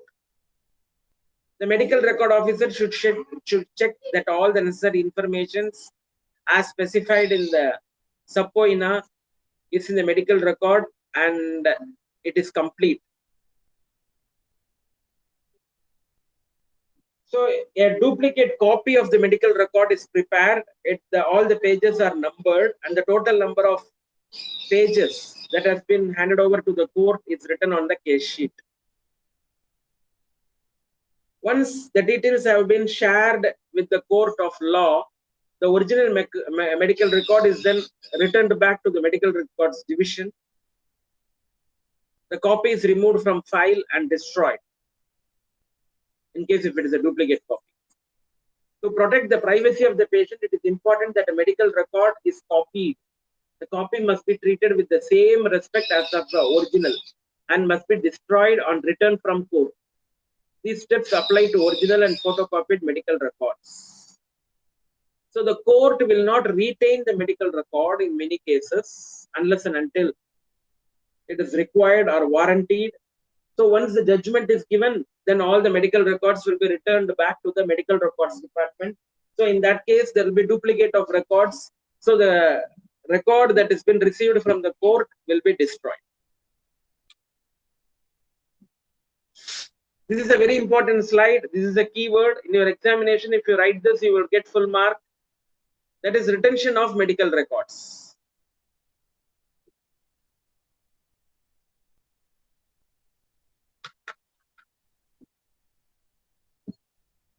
Every hospital will have a retention policy based on the space available in the hospital in the medical records department. But there are some universal rules. All outpatient records will have to be maintained for 5 years. Inpatient records will have to be maintained for 10 years. Medical legal cases, the records have to be maintained for 30 years. That is one generation.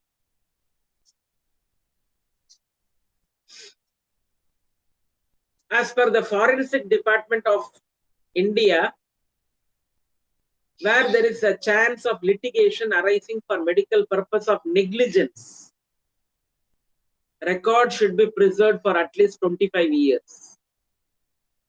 If the patient has sued a doctor that because of medical negligence he has been affected, and if the case is taken up by the court, then the hospital will have to preserve the medical record for 25 years. Because there are rules where the minors have the right to sue the doctor within 3 years from the date of majority. A minor patient may not have the knowledge to understand his medical record or seek remedy in case if he has become a victim for medical negligence. So after he becomes a major, then for 3 years the court has given him the timings so that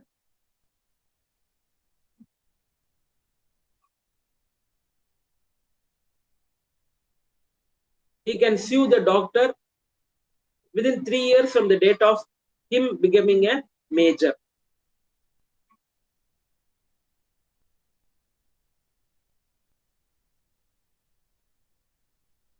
Apart from the documents related to medical negligence, the other records has to be maintained for 10 years.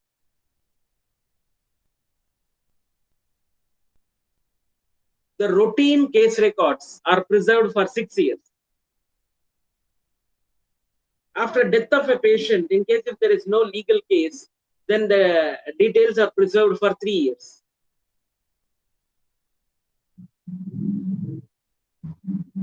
After 50 years, the medical records of a patient is shifted to a public library with confidentiality, and they can be released to the public domain only after 100 years.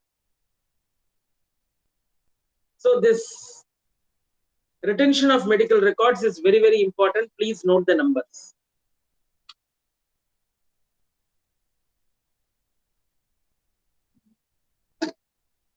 Monitoring and auditing of medical records.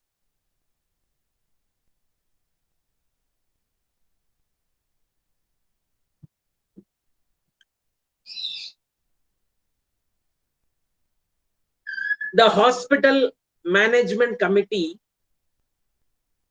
constitutes a medical record committee.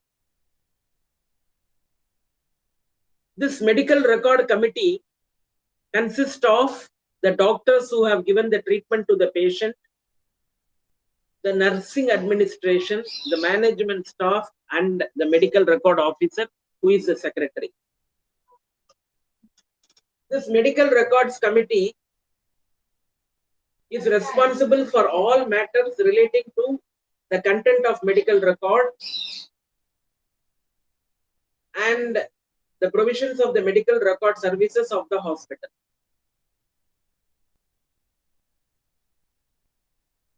What are all the responsibilities of the medical record committee? Number one, review the medical record to ensure that they are accurate, clinically pertinent, complete, readily available, satisfy medical legal requirements, and retrievable for medical research. The medical record officer will have to ensure that the medical staff complete all the medical records of the patients under their care by recording a discharge diagnosis and writing a discharge summary.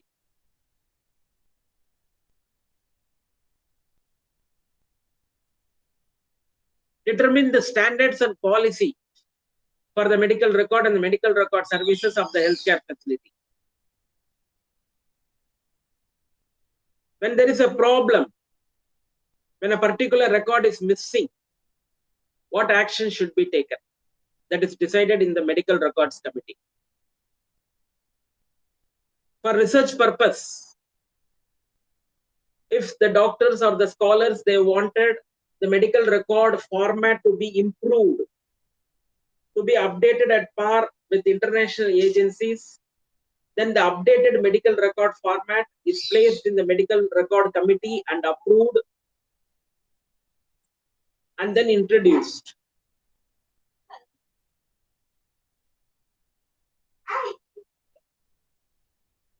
If there is a clash or conflict between the staff of the medical records department and the staff of other healthcare facility, then that is also solved in this medical record committee.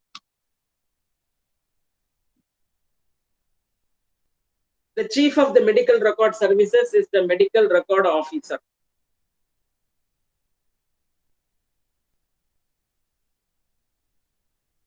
What are all the duties and responsibilities of the medical record officer? The medical record officer will have to manage the medical record department, including central admitting and inquiry office. He will have to analyze and evaluate the clinical records. He will have to develop secondary records.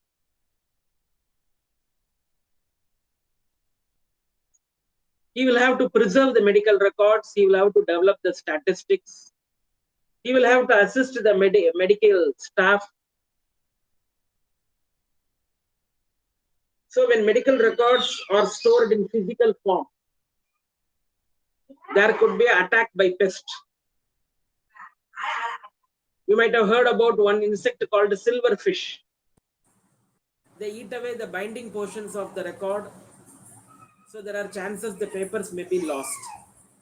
So fumigation of the medical records It's very important, it has to be done.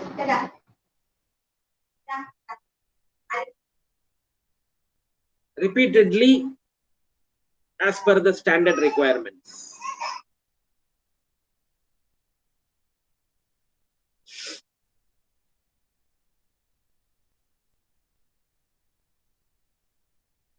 National Accreditation Board for Hospitals. So they have maintained the quality of the services provided by the medical record department. The quality of the services of the medical record department is indicated by some indicators, quality indicators. What are all the quality indicators? Very simple. Answering the following questions. Are the medical records filed properly? Yes, no. Is the filing room clean and tidy? Yes, no. Are the master patient index cards filled properly? Yes, no. And medical record officer checks the information on the record with the doctor, as we have already seen, for all the parameters, whether it has been done or not. Are all discharges returned to the medical record department the day after discharge? So this is very important. When the patients get discharged, and if the medical record of the patient doesn't reach the medical record department, then the department will not be able to provide this data to the needy at a later date. Or the medical records complete, or the medical record forms filled in the correct order, or all the medical records completed within the specified time after discharge, that is the next day. Is the coding of the medical records done correctly? Are all the discharges for the last month coded by the middle of the next month? This is the time frame, deadline. Are all the monthly and yearly statistics collected within a specified time? So these and all are the quality indicators of medical record department as per NABH.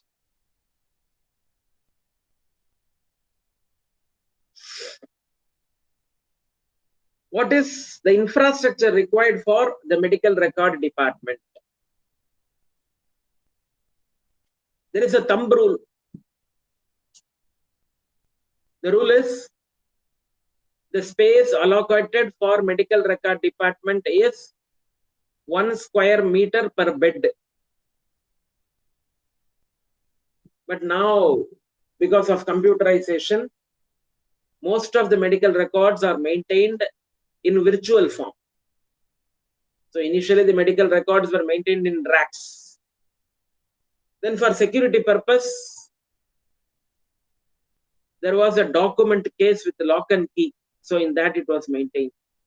But now everything is maintained virtually on a computer, so that it is very easy to share. So with this, we complete the medical records class. I will just give a very quick recap of what we have seen in the last 1 hour. The definition of what is a medical record, who writes the medical record, what is the use,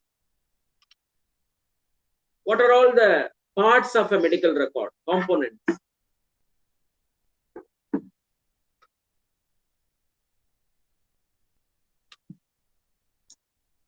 How is a medical record labeled? Which system is followed for numbering the medical record? What are all the functions of the medical record department? What are the procedures followed right from the reception of a medical record in a MRD department till its retrieval, and how long has it to be stored? If a hospital staff wants the medical record of a particular patient, So who is eligible to get what type of information? Who authorizes the retrieval? How information has to be given to the court of law? What to do with the information that is received from the court after the case has been completed?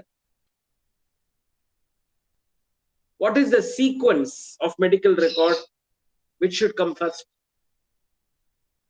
What are all the checkpoints for the medical record officer to ensure that the medical record is maintained in complete format?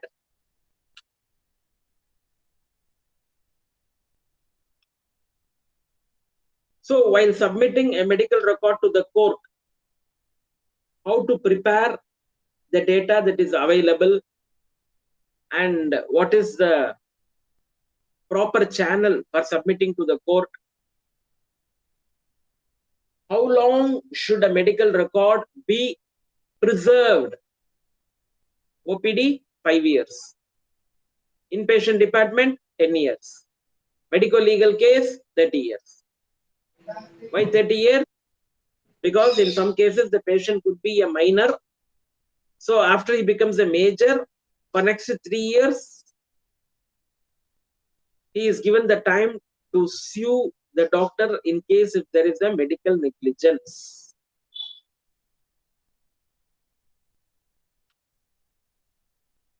How medical records are audited and monitored?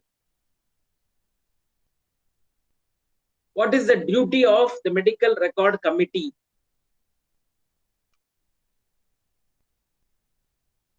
What is the duty and responsibility of the medical record officer?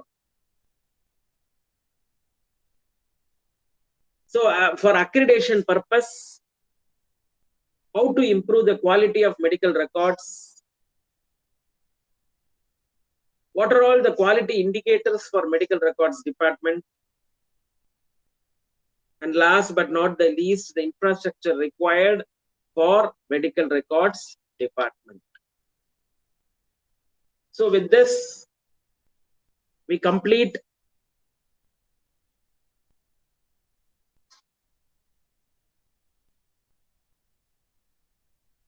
the medical record services. This is a very easy topic. It is of general nature. So in case if there is an examination question on this topic,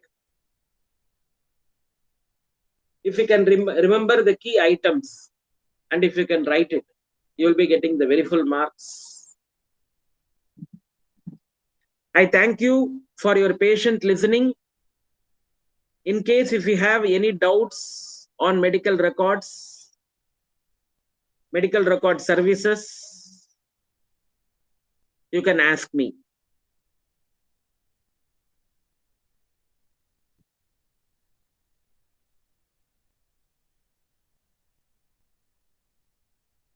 Any doubts from the participants? No, sir. Clear, sir. Thank you very much. So kind of you. Thank you for your response. Welcome, sir. Sir, in case Hello? of MLC, sir, hard copy preferable yes, or sir. soft copy? Because we are having EMR nowadays. Usually in the court, thank you very much. It's a very beautiful question. Thank you very much. Usually in the court of law, it is given as a hard copy. And the hard copy will be signed by the medical record officer and it will be sent to the medical superintendent. The medical superintendent will then forward it to the court of law. If it is a government hospital, he will not forward it directly to the court of law. It will go to the government pleader. And through the government pleader, it will be submitted to the court. In many cases, the medical superintendent, in order to ensure that the information given to the court of law is sufficient and legally it is as per the requirement, they will be having a law department. So they will be having a group of lawyers who will vet the information, whether it is given in the proper format as required by the court, whether it is given within time. So all these details will be vetted by the law committee of the hospital, and then it will be sent to the court. For private colleges through the medical superintendent, and for government colleges it will be sent, government colleges and hospitals, it will be sent to the public prosecutor, government pleader, and he will submit it to the court of law. So the court, they may not have a understanding of the medical terms, so they will secretly or confidentially seek the opinion of a doctor, and that opinion will help them in issuing or in taking the court case proceedings further ahead. So this is the procedure. But in some cases, when the information is available in virtual form, like for example a CT scan, so in that case it is put in a pen drive and it is sealed and then it is given to the court. So the court will receive the sealed document or the what you call pen drive, and then it will be given to the consultant of the court for further inputs. As on date, all information given to the court, it is usually numbered, it is sealed, total number of pages is mentioned in the covering letter, and then it is submitted, and an acknowledgement for having submitted to the court is obtained. So in the court there will be a receipt area, so it has to be submitted confidentially in a sealed cover through the receipt area. So this is a procedure that is being done. So thank you for your involvement. Thank you for your beautiful question. Thank you, sir. Sir? Thank you very much. Yes, madam. Sir, what about any destruction, sir? Is there any need for destruction of medical records, sir? What is the recent update, sir? Kindly. As I told, in case if there is a medical negligence case, then the record will have to be kept for 100 years. Okay, sir. Routine cases, when there is no court case, nothing, so they are all destroyed in 6 years. Okay, sir. After the patient's death, if there are no court cases, after death it is destroyed in 3 years. But that is only in a private hospital. If it is a teaching hospital for research purpose, they will again keep it for years together. They never destroy it. The manual record will be made into a virtual record and preserved for research purpose. If there is a court case, after the court case is over, the hospital has to preserve the reports given to the court for the next 10 years, because the patient will go to a higher court. From high court he will go to Supreme Court. So for that, the hospital will have to preserve the data given to any court for next 10 years. So usually in a forensic department, that means what you call murder, rape, so in such cases the records are preserved for 25 years. So this comes as a tabular column. The general rule is outpatient means 5 years, inpatient means 10 years, medical legal case means 30 years. If it is a forensic case, 25 years. So after the court has completed given judgment, it has to be again preserved for 10 more years to go to the higher court. So if it is a medical negligence case, then for 100 years. So if it is a teaching hospital, they have the right to convert the manual data into digital data, and they preserve it for years together for the purpose of teaching and for research. So this is the retention of medical records. Thank you, sir. Thank you very much for your interest. Thank you for your very good question. Thank you. My appreciations. Thank you so much, sir. Thank you. Thank you. So we will break for lunch, and then you will be having one session from Dr. Reddy sir, I think. Yeah. Today is Saturday. So we will be having a class of Dr. Reddy, and finally 3 to 4 p.m. I will handle one more class on one another topic from the same subject. Okay. Thank you very much. Thanks a lot.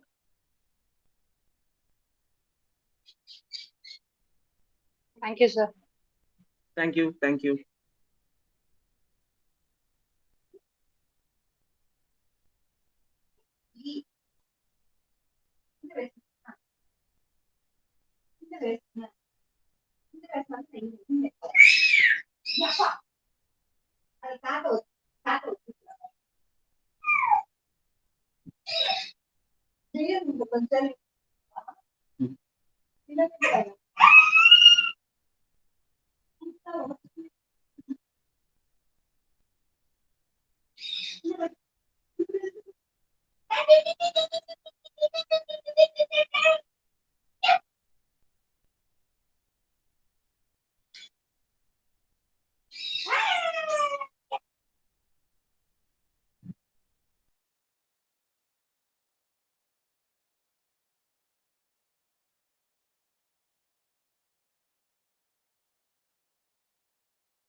Yeah, it's exactly 2 o'clock.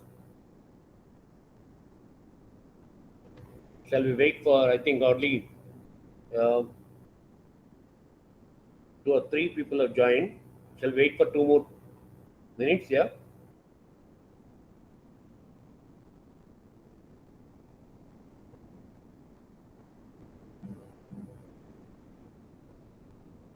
Yeah, I'll give 2 more minutes or 3 more minutes time, then I'll start my class. For the benefit of the people who are already present here, we already just recap what we have done so far. First unit was logistic management, types of logistic management. Second is what do you mean by materials management. Third one is how do you select the vendor, that is supplier, the procedure, the salient features of the vendor selections. And then we started discussing about inventory control. What are the different mechanisms which you can control the inventory, just in time, other areas we have discussed. So having done all these things, you place the order and you buy the product. Now, where you keep all the products, whatever you buy for the hospital, that is going to be the topic today, which I am going to discuss with you. Now, after completing this is chapter 5 of your textbook, which is known as stores management. Totally, it's about 44 pages. We will rush through. It's very easy for you. So after completing this, next week before Wednesday, I'll post it in the group, the PPTs for all the 5 units. So important points, so that it will be easy for you to catch up when you go for the examination. Yesterday, I have already given a lot of brief about the project and the information about project. Right? I think the number has not started yet. We have Gurani, Lavanya Vijayakumar, and Luis Prasad joined. And yeah. Shall we start? Good afternoon. Good afternoon, sir. Yeah, we'll start. Audible? Yes, sir. Yes, sir. Yeah. Thank you, Mr. Luis, for the input what you are giving. By just mentioning that by Wednesday, before Wednesday, I will be posting the PPT for chapter 1, 2, 3, and 4.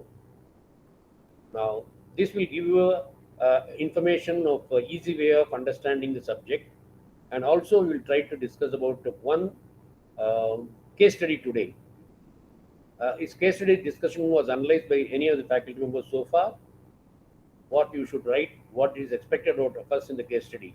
Was it analyzed? You can type your message before we start, or unmute yourself and answer me. Because 20% of the marks you carry for a case study. SWOT analysis, sir. Pardon me?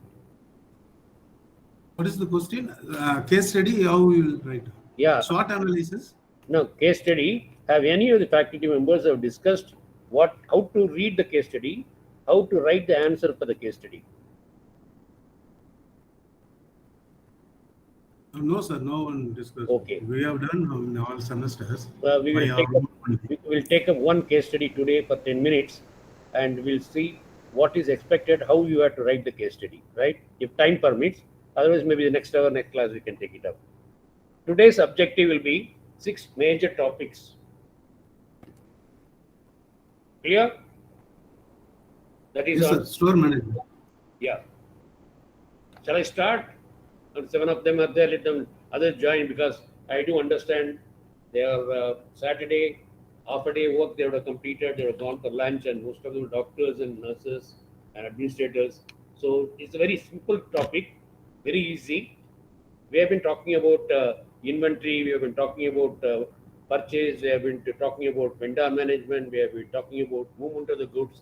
But we never thought and never discussed so far about once you buy the product, where to keep the product. So that's coming to the point which I am going to discuss today. Very, very important point is the store management or storage management, which is there, your syllabus in the 5th chapter. What it contains? Stores management, simple. In the stores, when you receive the stocks, how do you store the products, whatever? It may be a surgical product, it may be a fast moving product, daily use product, it may be surgical products, it may be heavy materials, it can be, and it should be reachable easily if it is going to be used daily. These are the things which you have to talk about in storage management, in addition to the safety management. Okay, let's start with what is the points. What I'm going to cover today is broadly divided into 6 major topics. One, location and layout of the stores.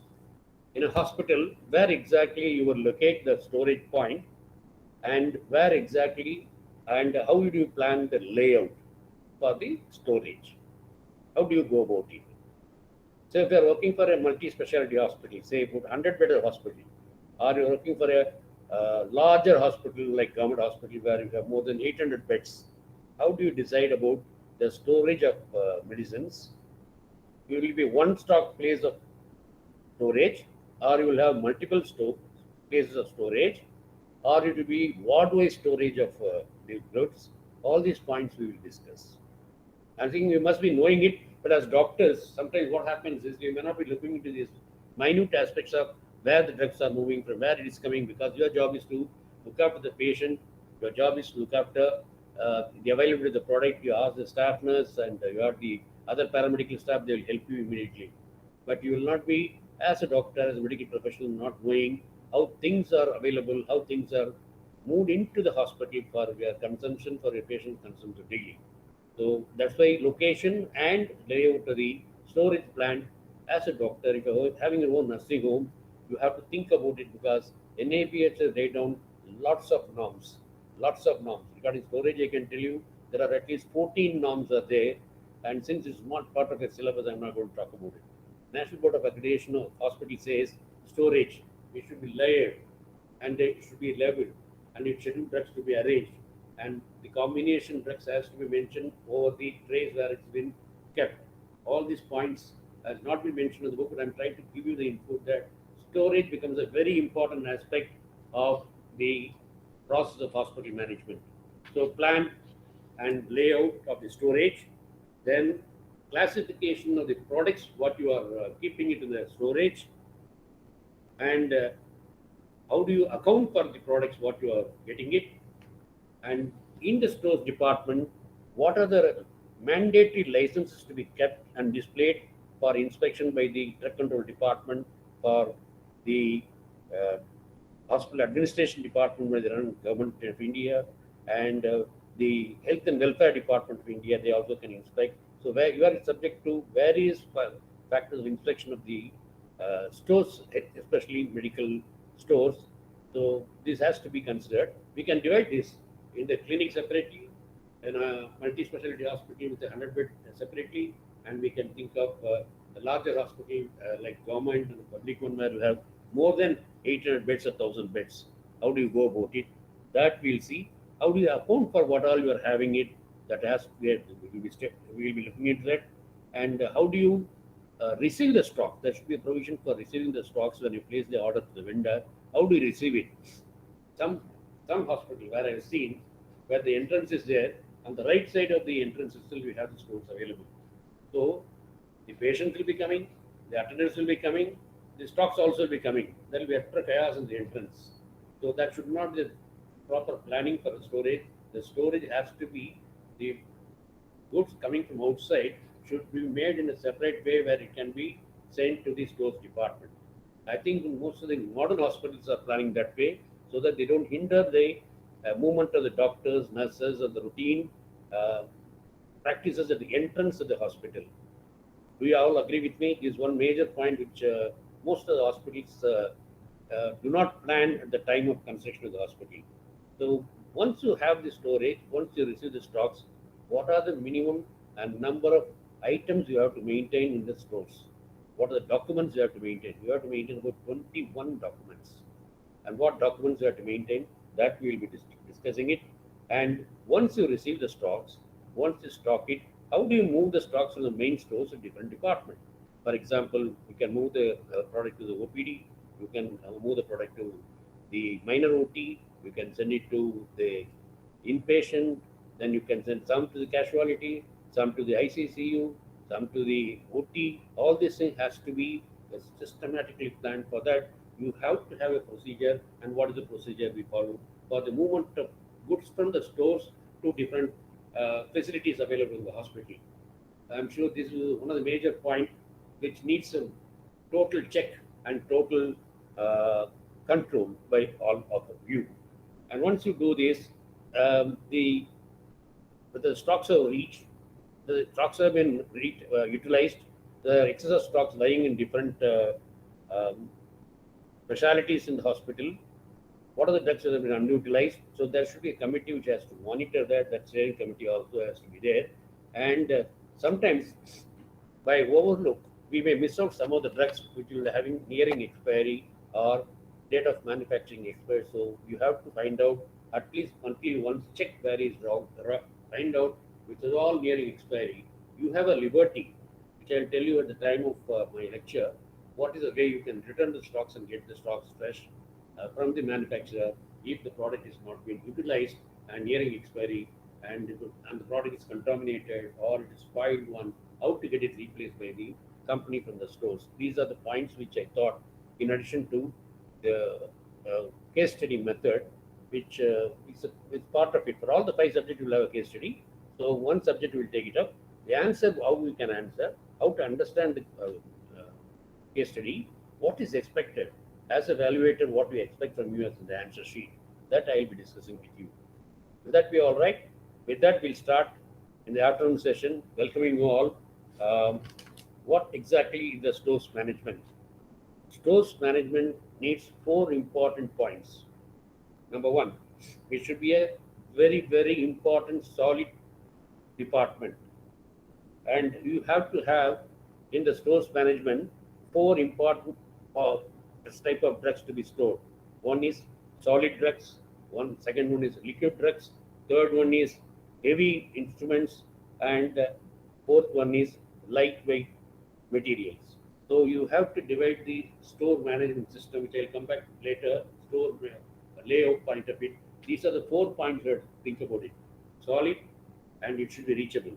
And solid should not be kept on the top of the rack. We have photograph given from by courtesy in the text material. On some of the photographs given, how the stores look like, that you can have a look at it at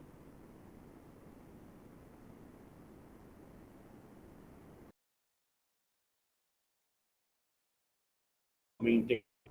So what exactly the important points do you have to note when you plan your store?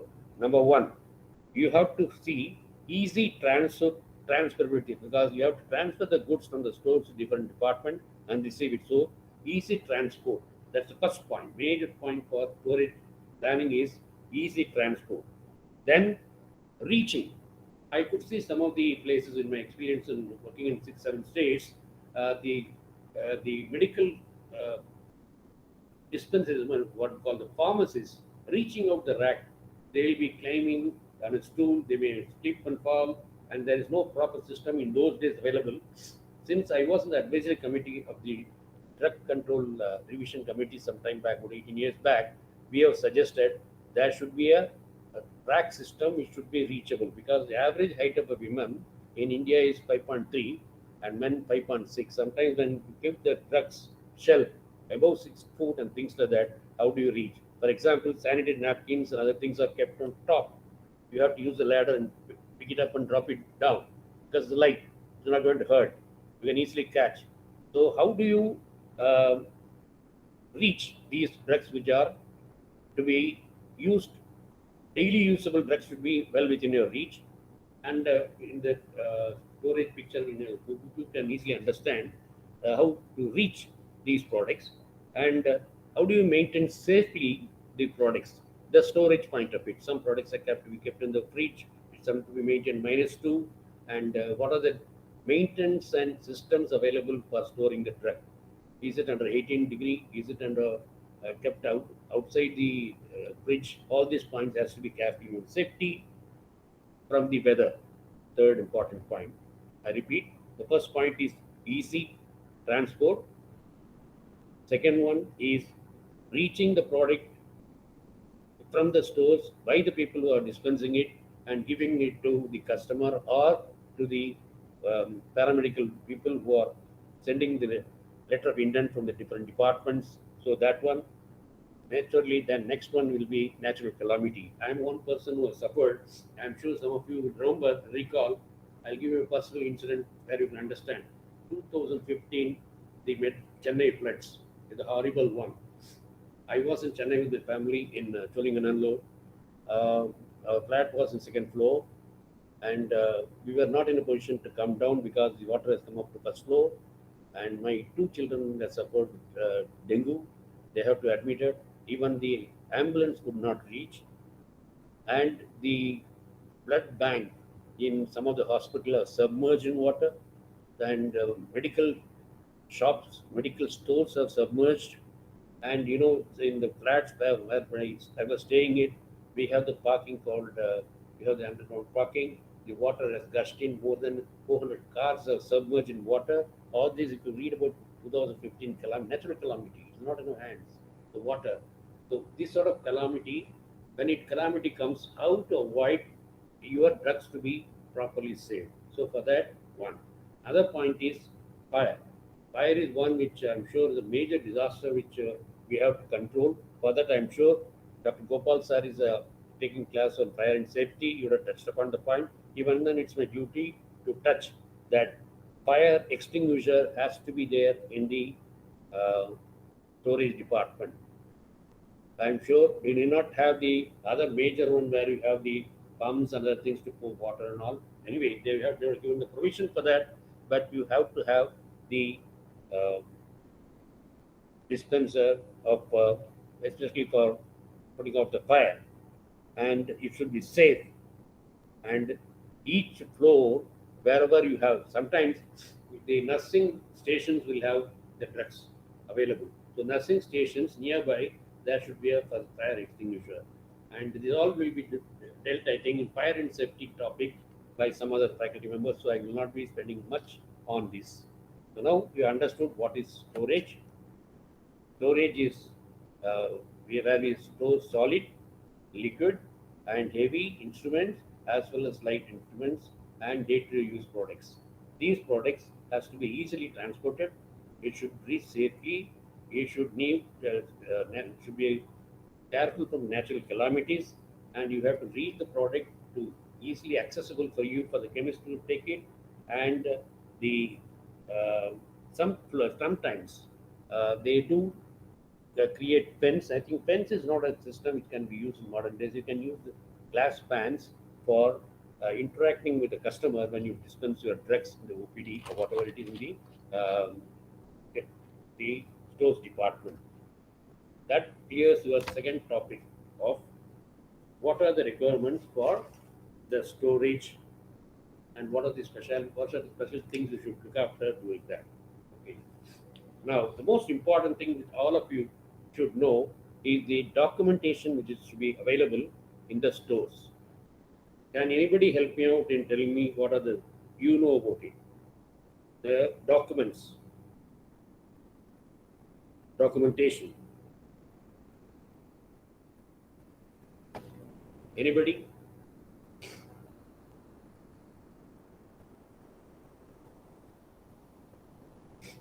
You have in page number 81 of the book very, very clear picture about the storage, how the files are kept. Anyone can help me out in the afternoon? I know post-lunch session will be slightly dicey situation, but you can still participate. First important thing. Purchase. Yeah, purchase. What purchase documents, sir? Purchase document should be there. Purchase order. Yeah. Purchase order. Purchase order. Good. Anybody else to join Luis? Thank you, Luis. Anybody else? Srijit Nair, first time I'm seeing you. Madam Mahalakshmi will be always active. First thing in the chemist or in the storage should be the licenses required for keeping the drugs. Number one, it is not in the textbook. Please mention. Please, they say government necessary document. What are the necessary document? Government necessary document. You have to specify what are the government required document. One, the chief pharmacist is working. Chief pharmacist is working. Her name, photograph, and the qualification, the certificate, and it should be registered with the drug control department of the particular state, and it will be signed drug license number 2021. Am I clear? This has to be displayed with the photograph of the chief pharmacist. Previously, we had D Pharma as qualified people to dispense. Sometime back, we had the compounders who were working in hospitals way back in 70s. They were eligible to dispense. Now things have changed. D Pharma has been delisted. B Pharma is recognized. So B Pharma are qualified people. They have to give their photograph, year of passing, and their knowledge about it, and all this has to be first. Their license has to be displayed in the storage place. This, I think, most of the times they miss it out and they get caught by the authorities when they come for regular checkup. I have seen many hospitals. As Louisa said, purchase documents has to be kept. Number one. Second will be tax documents. What are the tax? The tax document be, if it is CST, if it is CGST, if it is GST, that tax document has to be kept. And the third one will be stores document. Store documents, what do you mean by store documents? What are the different types of medicines available there? It's a commonly used drug, is OTC drug, Schedule H drug, it is a dangerous drug, is it a hazardous drug? If there is anything happens for you, what is the antidote to be given? All this has to be mentioned clearly in that.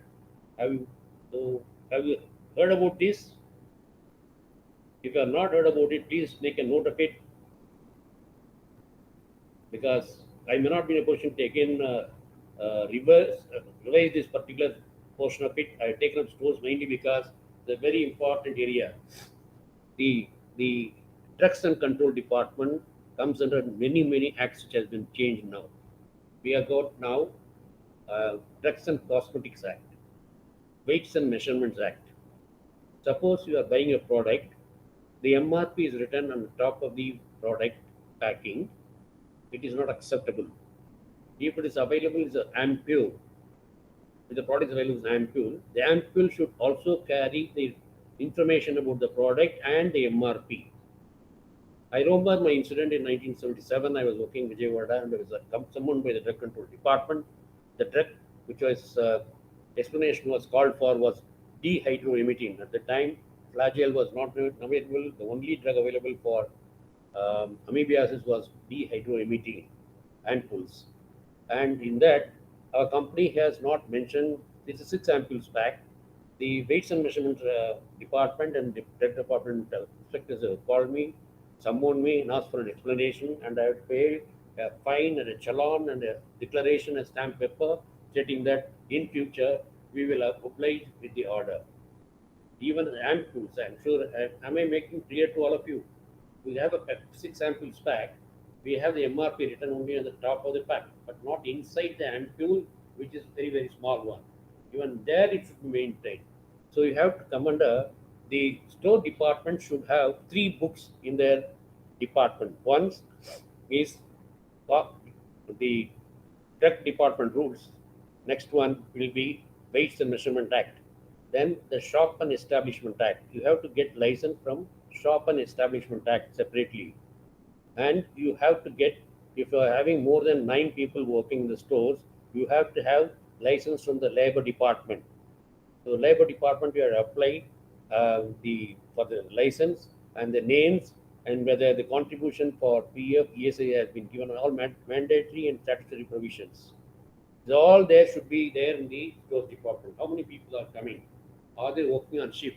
If they're working on shift, what is the time they are coming and going? You have now punching system is available, so you can maintain the punctuality and attendance system. So attendance system is another important point which you have to have in the stores department.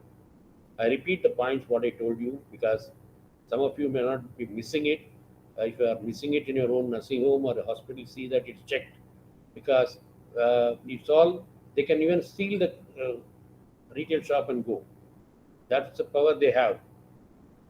So purchase documents, then you have the necessary documents of licenses, that is DL 19, 20, 21 sales tax and commercial tax and CS, whatever tax available, all the tax copies should be available and I should maintain in ledger.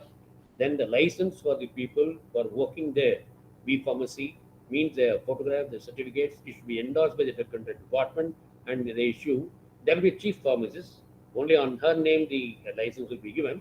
There will be additional pharmacists, their names will be incorporated along with the list and it should be signed by the drug control department. For example, we have the drug control department in Pondicherry, Murugambakam. It has to be endorsed, it has to be informed. It should be, there's a nominal fees to be paid. And you have to get license for storing hazardous chemicals. This is another area which has come up newly, hazardous chemicals. Sometimes, some drugs what we used in the OT for cleaning up, that's also coming into hazardous chemical. For that, you need to have a separate license. Storing of hazardous chemicals, that license has to be incorporated. Then you have Schedule H. You know that the benzodiazepine group and other groups are coming under Schedule H. They should be sold only under prescription. A record should be maintained if it is sold against prescription. Copy of the prescription should be maintained and a copy should be maintained and it showed at the time of inspection by anybody. The last, not the least one, is the drugs is concerned. The drugs what we use in the OT, fentanyl and methylene. The movement also has to be maintained from stores from where you have purchased, when you have purchased, who is the person who is responsible for purchasing, what is the intent, when is the intent number. A separate logbook has to be maintained for these two drugs. I repeat, separate logbook or book has to be maintained. Suppose if it is available only in the stores, it should be under lock and key. That should be small, like what we keep bulbs in the house or in the shop. We have a lock and key small, they should be kept there. And whenever the doctor draws the product, give me 1 second.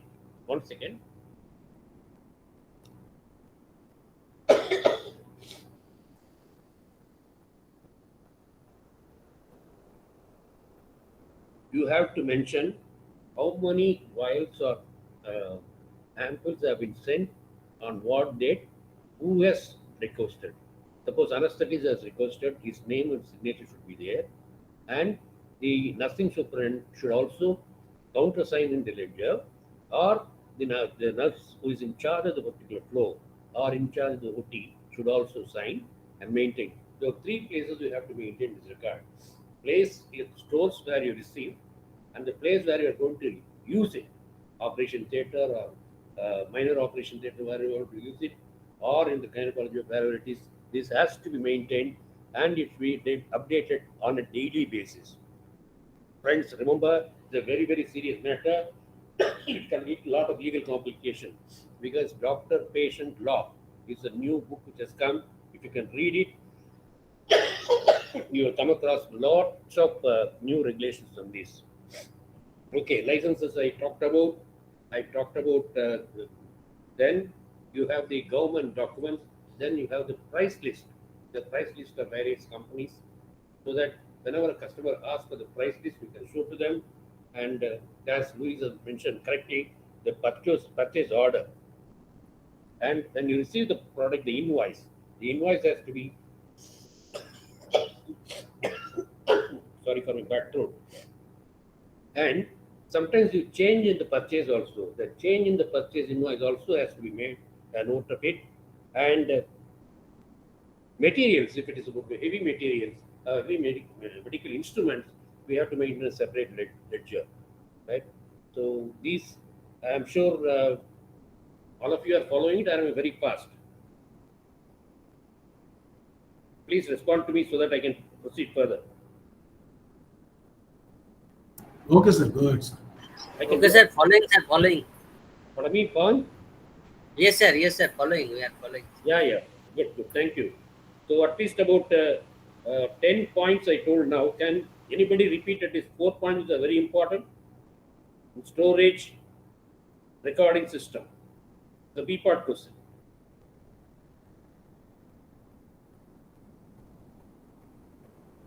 In stores management, Sir, record management in the store for dangerous okay, medicines. Number two, sir, licensing of the drug okay, and schedule age drug which cannot be served as over the counter. The list should be in the inventory. There is separate logbook for that, sir. Thank you, Pawan. Dr. Pawan, thank you for responding it. Suppose you order online, how do you maintain the purchase order acknowledgement, purchase order? How do you maintain online?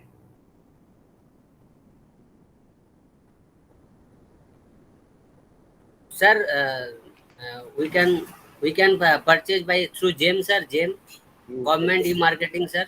Okay. So this is a tricky area where you have to be very careful because urgently you just type it out and get it online. So now online drugs are available. You have to be very, very careful about it. And thank you for responding, Pawan. I think you can unmute yourself, Pawan from Tilguri. And Sir, actually, the GEM is the government e-marketing, sir. There are licensed vendor in the GEM, yeah, and that from the licensed vendor we can purchase our inventories. yeah, you're What talking what online. we have That's fine. needed, sir. That's fine. So I think this gives a clear information about some of the documents. I'm not. I see. I don't expect all of you to write all the documents verbatim wise. You just write some of the important ones. Licenses imposed by government. It's an order. One major license for the stores. In the stores, you have to mention about what is the floor space available. How many racks are? A photograph has to be shown to them when you want to get the license approved. That photograph of it. How many racks are available? What is the size of the rack? In between the size of the rack, given a clear specification. Stores management is a very important thing in hospital. I will go to the next terminal. That will be stores management. Layout. How do you do the layout? So, fire extinguisher, main one. The license of the chief pharmacist, which has to be displayed. The Shop and Establishment Act. According to that, you have to maintain a register of the number of people working. As per the Labor Act is concerned, they have to mention number of people who are drawing salary less than 8,000 rupees. If not mentioned more than 8,000, you have to get the labor office permission. And if you are having PF contribution, then you have to have the PF commissioner's permission and the number. If you are a beneficiary of ESIC, then you have to have the number of the ESIC. All these are not mentioned in the textbook, but it has been mentioned as only as the government documents. So please mention in government documents all these points. Government license, statutory documents, scheduled drugs, and hazardous drugs, and then, as I told you about the anesthetic drugs, which comes under what? The fentanyl and methylene comes under what type of drugs? Headings. DD, sir. Yes, Ravi, sir. Dangerous drug, DD. It comes under narcotics. Narcotics. It comes under narcotics. So you have to have a license for narcotics. That's why I was insisting on narcotics drugs in the storage department, the stores to the movement from the stores to other departments. Because normally we use it in OPD. So normally we use it in the operation theater. Okay, you have to have a clear-cut movement of that, and it should be the person who is responsible. It should be mentioned to the government. He is the person who is responsible, and it cannot be given just like that. You have got the prescription or the intent should come from the anesthetist or the chief medical officer or the medical superintendent to the stores. A copy of the intent should be maintained, and the movement also has to maintain. And once you use the ampoules, at least for 1 year, the cut open ampoule has to be stored and shown. These are the stringent measures. So we simply just mentioned that government document does not hold good. Government document means put arrow for all these things, drug license, the pharmacist license, scheduled drug license, hazardous license, and narcotic drugs license, all and sales tax license and GST license. All these are licenses are not mentioned in the textbook. Just I'm giving a value addition to this so that you can add to the your answer sheet and you get good marks. That means you understood the subject very well. So these are the major points as far as the storage documentation is concerned. Am I made it very clear? Now, can we go to the next point?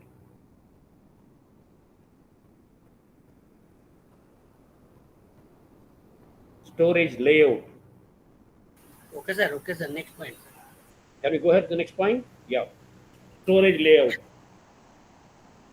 Storage layout, we have to think about the structural design. The structural design also they are simplified and told the walls. If you suppose you have identify a particular place, a particular square feet being allotted for the storage of the medicines, as I told you, it should be convenient for the people who are supplying the medicine. You should make it a point which is convenient for those supplying from that. You should not interfere the normal routine work of the doctors, nurses, patients, and people who are coming in the entrance. In that area, people should not enter with the medicines boxes. So the store should be situated in such a way where it can receive the stocks. There should be a separate entrance through which the supply can be made and they can be stored in the store without disturbing the routine affair of the casualty, emergency. So many things are happening in the hospital. You know, you are in the hospital. So first one will be the structural design. Structural design, they clearly mentioned the wall has to be non-porous material. The storage material, what they use in the structural department of a storage of medicines, it should be non-porous and it should be applied with anti-fungal agent. Second important point. The storage of the chemist, the place where you keep all these things. And the floor should be concrete and it should be non-slippery.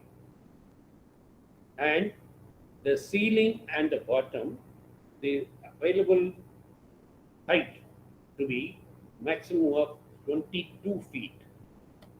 I repeat, should be of 22 feet. 3 points are important. One, in structural point, the walls should be porous. It should be treated with antifungal agent, and it should be waterproof, and it should not be slippery. And the floor should be with a concrete structure, and the roof has to be having done with the what you call when heavy rain falls and all, you have water stagnant, what you call water roofing. Water roofing has to be done. These are the 5 points which has been given for your storage area. 5 important points. And which I already mentioned about it, fire security. And the maximum thing which is happening in most of the places which are saying is the security threat. What is the security threat? Just pilferages. Pilferages means if you take out one strip of some expensive product, for example, the latest drug I would say I'm taking for BP is 158 one strip, then tablet cost. If somebody takes away 3 strips while going, that was 450 rupees. 10 people working taking away 10 different times, the hospital will run a loss. What is the system we have? So we have a system. We have got the camera, security camera, CCTV, which will be monitored by the central system where you have the control of it. So you have to have social security purpose. A security camera has to be installed in addition to fire security. Okay, and racks should be arranged systematically, which I already told. That clear? Now, if that is clear, the next point which I would like to move on to is layout. Types of layout. Product layout, fixed process layout, and usage layout. Main point. Product layout means when you lay out the plant or the storage depends on commonly anti-inflammatory drugs, antibiotics, and antidepressants. You have the cough syrups. You have drugs which are used like analgesic antibiotics, like that. Based on the products, the shelves can be made and it can be named. You have to put the label on top of it. Antibiotics, many, right from tetanus, amoxicillin to um, text to so many drugs are available now. I'm only reminding of the trademark. So many drugs are available. So you have to give that one. Product layout, fixed position layout. So this is one area where the products are fixed in that period, nobody else will touch it. These are some of the drugs which are very rarely used but very important products. So that layout has fixed layout, fixed products are available. These products are fixed in that particular area. You reach that area, you can take it out from there. You do not search. That's fixed layout. And the usage layout is one which is very convenient for you to use daily. So paracetamol, Dolo, like drugs, daily usage work. So based on usage, the layout can be divided into three different areas based on product, based on fixed usage of the product, based on daily usage of the product, and based on the size of the product. Suppose you have a big cartoon. Say, I was just mentioning about you about the caffeine napkins and things like Farex or Cerilac and all these things occupies a lot of place. So you have to have a separate type of a rack for that. So this is what the things we have to take care of it in the layout based on product, based on fixed usage of product, based on the size of the product, and based on the usage of the product, the layout can be. So you have so far clear with things. You have to have safety part of it. As I told you about camera, which can control about the pilferage and theft and whatever it is, so that the pilferage can be minimized. Okay. Now there are two IT terms which are used for the layout of the storage of this. I'll just read out for the benefit slowly. Please understand the concept of it. One is known as CRAF, computerized related area flow.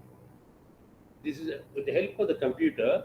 You draw out, it's like CAD and CAM. You draw out a floor plan for your store using the CRAF. It's there in the textbook. Nothing to worry. It may not be a very important one. Just remember the term CRAF, computerized relative allocation and flexibility. That's a term used for this particular technology used for working about your space management and storage management. Okay, the latest one also has come, which is known as all depth. All depth is an automated layout design process, which has got width, length, height, everything. So this automated one is the latest one, all depth. So most of the architects will be using it, most of the designers will be using it. You need not bother much about it. So either you use CRAF platform or you use all depth platform. So that you can become the storage facility very, very convenient and easy for you. Any doubts on this? The technology point of view in it. Mr. Ramanathan Annamale joined newly. I think first time I'm seeing you. Welcome back. Welcome to our team. So CRAF and all ALDEP. Okay. What are the types of stores? Very simple. It can be a medical and drug stores. It can be a surgical stores. It can be machine and equipment stores. It can be general stores. It can be stationary stores which are available inside the hospital sometimes. So it can be general where you get general items like supplementary things, Horlicks, Bonvita, and things like that, nourishment one, all these things. So the types of storage are medical mainly. We are bothered about medical and drug stores, and we have the surgical stores. Sometimes you have to buy that surgical and for dressing and you have machine and equipment. Sometimes you have to buy if that's not available in the hospital. Machine and equipment stores and general stores, and you have the stationery stores. These are the different types of stores available. So, we are that clear? What are the points we have discussed now?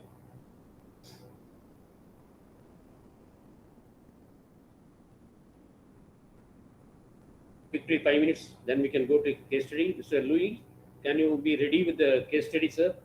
It's the last page of the fifth chapter. You can read and I can tell you how to go about. Mr. Louis, are you with me? Yes, sir. Yes, sir. Fifth unit, we have a case study, effective management of facilities and implementation of EMR, PAs, and OCS in a hospital abroad. PACS. Yes, sir. PACS and OCS, sir. Yeah. So you know about it. So we can just go through that study. You can read the study, and then I can be in a position to all of your classmates can understand what is the case study. Then I'll give you the answer how to go about it. Right? Will that be answered? Before this, as you go through that, I have 4 minutes left to revise what I talked today. First, we dealt with stores management. What is the need for it? Then we talk about salient features of the stores: easy transferability, easy reachable, safety, natural calamity should be avoided, and it should be easily approachable. And goods coming from outside should also reach without disturbing the daily procedure. Third important point is the store documentation, which I talked about, the government documentation, which includes a lot of licensing process.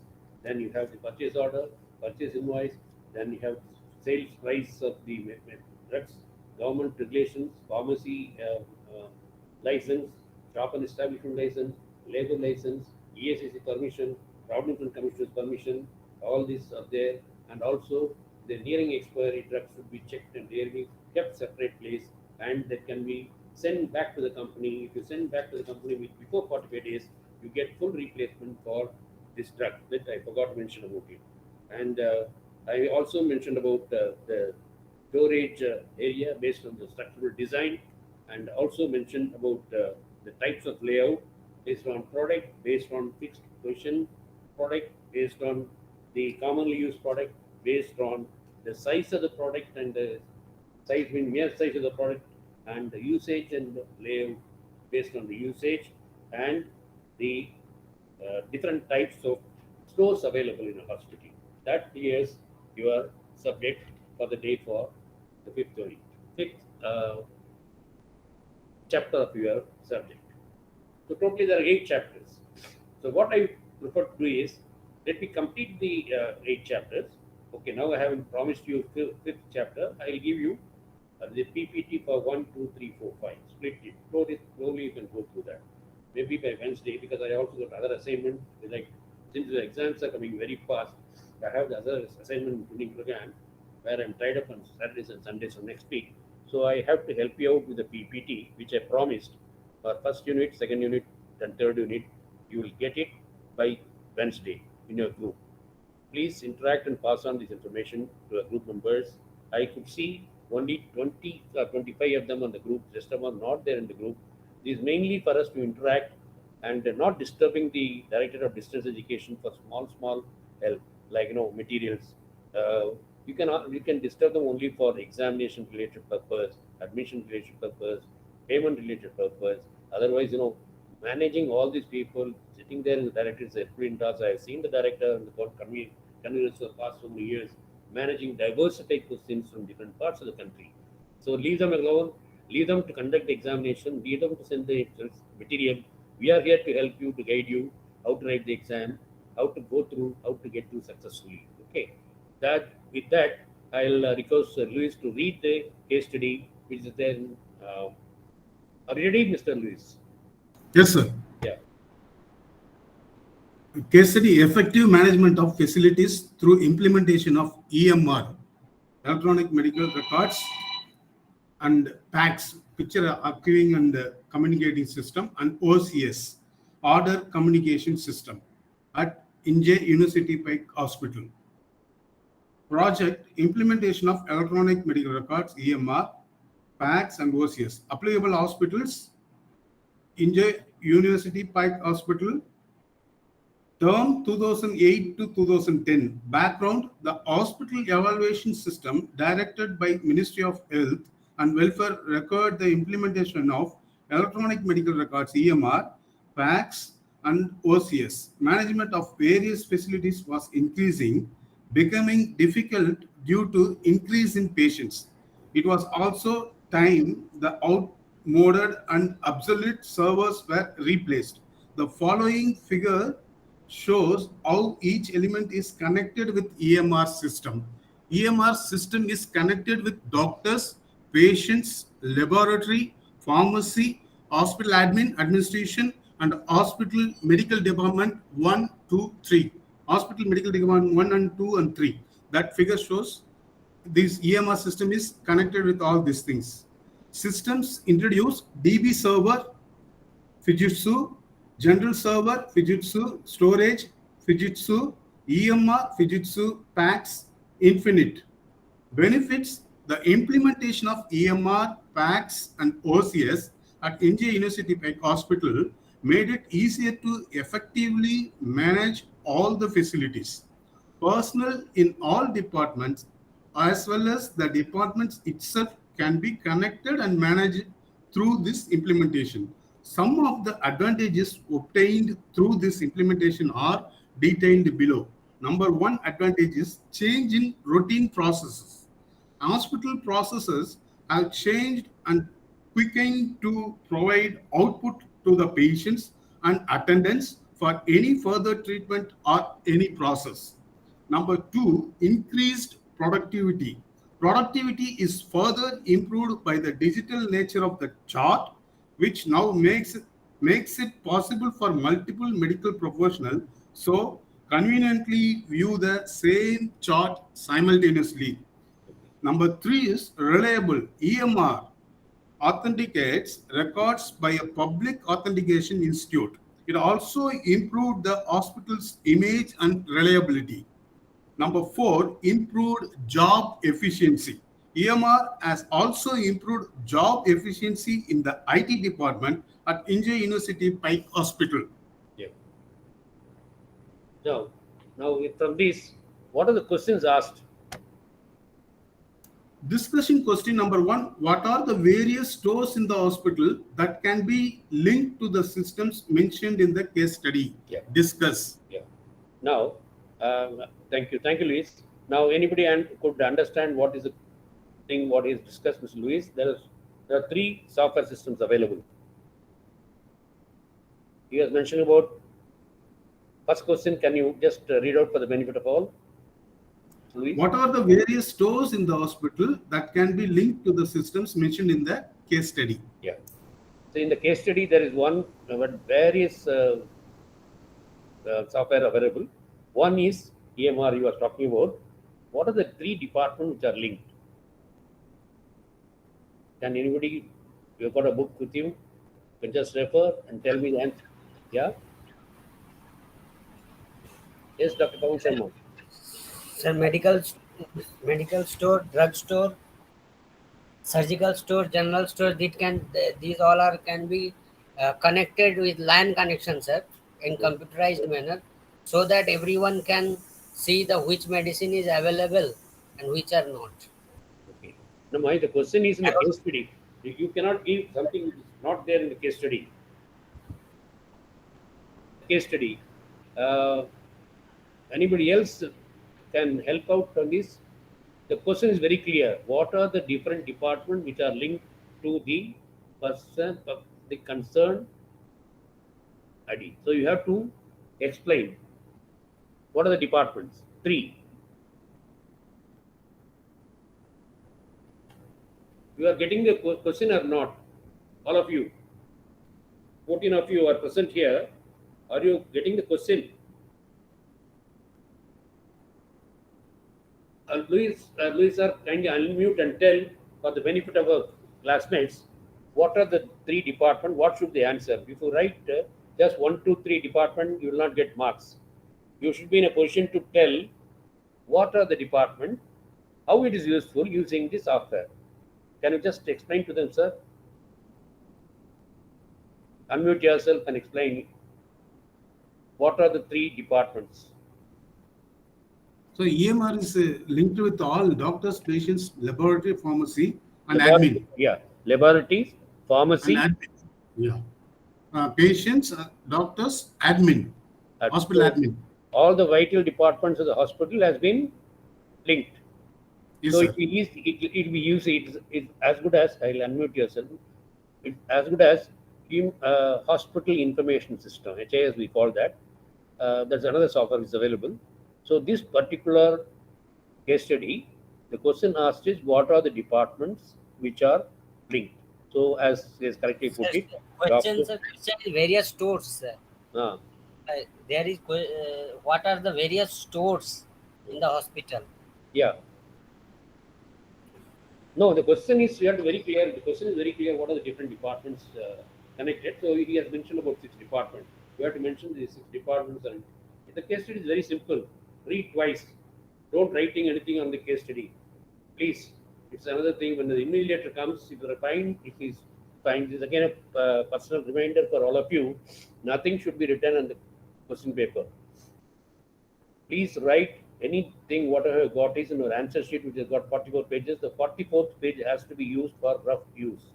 Case study. Suppose you are reading a case study. If I got some points to make, you just write what is the important points, and then you write the other 43 pages. I don't think most of you use all the 44 pages, but 44th page you use it only for rough work. Some important points. For example, suddenly some points are coming to your mind and you want to jot it down on the 44th page or 43rd page. Don't write anything in the question paper. Writing in the question paper tends amount to copying as per the examination wing. Anybody who comes in here to see something, they see it's copying. So don't allow that to happen. So all of you, please be careful. Any question paper for that matter in a subject, want something to want to immediately register and remember it, you write in the answer sheet itself, and it's top of it write a rough page and strike it out later once you write down the answer. So that the problem you don't want, I don't want anyone to face problem because of small things like this. Okay, read the case study properly first. What exactly the case study says? The case study says about the connectivity of different departments available in the hospital. Not here nor abroad. The case study has been taken from abroad. So from that the question has come. So you should be in a position to tell what are the things question asks for the answer, relative answer. Very easy. This case study is very simple when compared to the questions asked in strategic management, in marketing management, consumer behavior, financial accounting. They will give. I'm sure all of you would have studied the subject. I've seen the syllabus. Dr. Gopal has sent me. I've seen the syllabus. You would have studied all these things.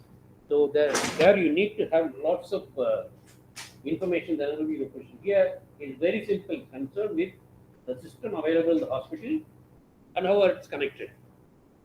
And then you conclude. This is my answer for the query which has been asked. Question number 1. Question number 2, sir.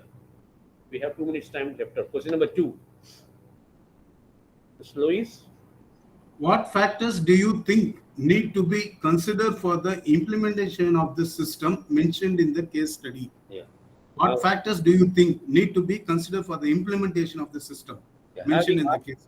Having started, anybody else would like to answer? Mahalakshmi madam? Sir, first of all, sir. Pawan, the others a chance. Yes, sir. Pawan, give Sir, others a chance. Yeah, Anjali Devi madam has some answer.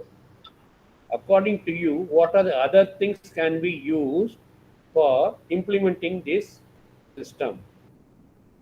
You have to stretch your imagination and answer.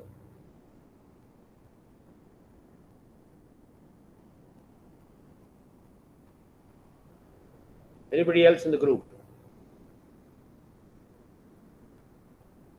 Louis, can you just throw light on that since you are in the field for more than 20 years in Dubai? I think you can answer just to help them out.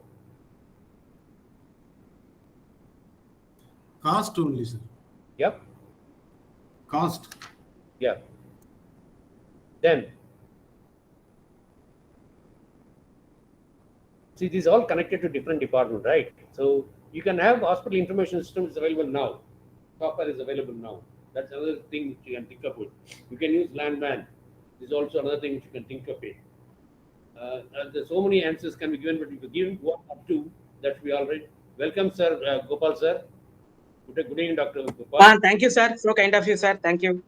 I know I'm seeing I'm just closing up. Just give me a second, sir. No problem, sir. Please proceed, sir. The case study I'm Take your talking, time, sir. sir. No, no, case study, people are not very clear, sir. That's why because it carries 20 marks, they are not understanding what answer they should write. Suppose we ask some imaginary question and they are not in a position to get it up. That's a problem. Oh, okay, sir. Okay, sir. Please proceed, sir. Please proceed. Yeah, so because it carries 20 marks, very important, so I'm just giving it up. Yes, sir. Yes, sir. Otherwise, I'm through, sir. There's no problem. Thank you very much, participant, for active participation. Louis, you have been very actively following Dr. Pawan Sharma from Chilaguri. You are very active. Lavanya is active. Today, Mahalakshmi madam, I don't know why she was not active. Anjali Devi wanted to answer, but she couldn't. But I want more participation from the delegates because exams are coming and you have to participate in the next 10 days classes. Unless you attend the classes, you may not be in a position to pass the examination. Please pass it on to the group that attending the various faculties who are coming and contributing their time to enrich you, to guide you. Please understand it's very, very difficult to catch all these people and give it the great job Dr. Gopal is doing as a coordinator, and the Pondicherry University also is extending, giving the materials to you, giving the inputs to you, giving the resource persons to you. You have to utilize it properly and see that you come out successfully out of the course. Okay. Thank you very much. Thank you, Dr. Gopal sir, giving me a chance, and see you all guys next week. And my timetable, I'll send it across to you once Dr. Gopal finishes the class. It's his time. Sir, over to you, Gopal sir. Thank you, sir. Thank you very much, sir. Regards, sir.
Good afternoon.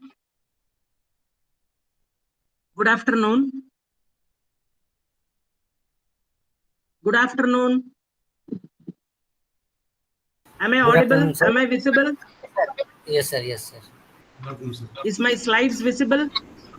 Yes, sir. Ambulance services, sir. Is my slides changing? Yes, sir.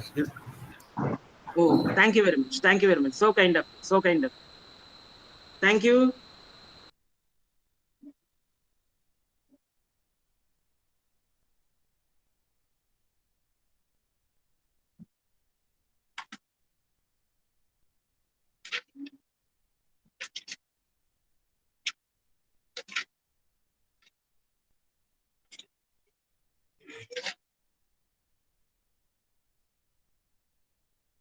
Again, good afternoon to one and all.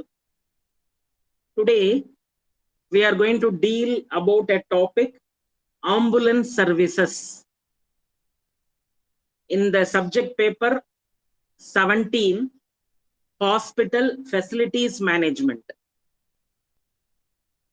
The objectives of this subject is to get familiarized with support service system, to get acquainted with hazards and its management in hospital environment. These and all are the objectives. In this paper, in unit 4, the first chapter is ambulance services.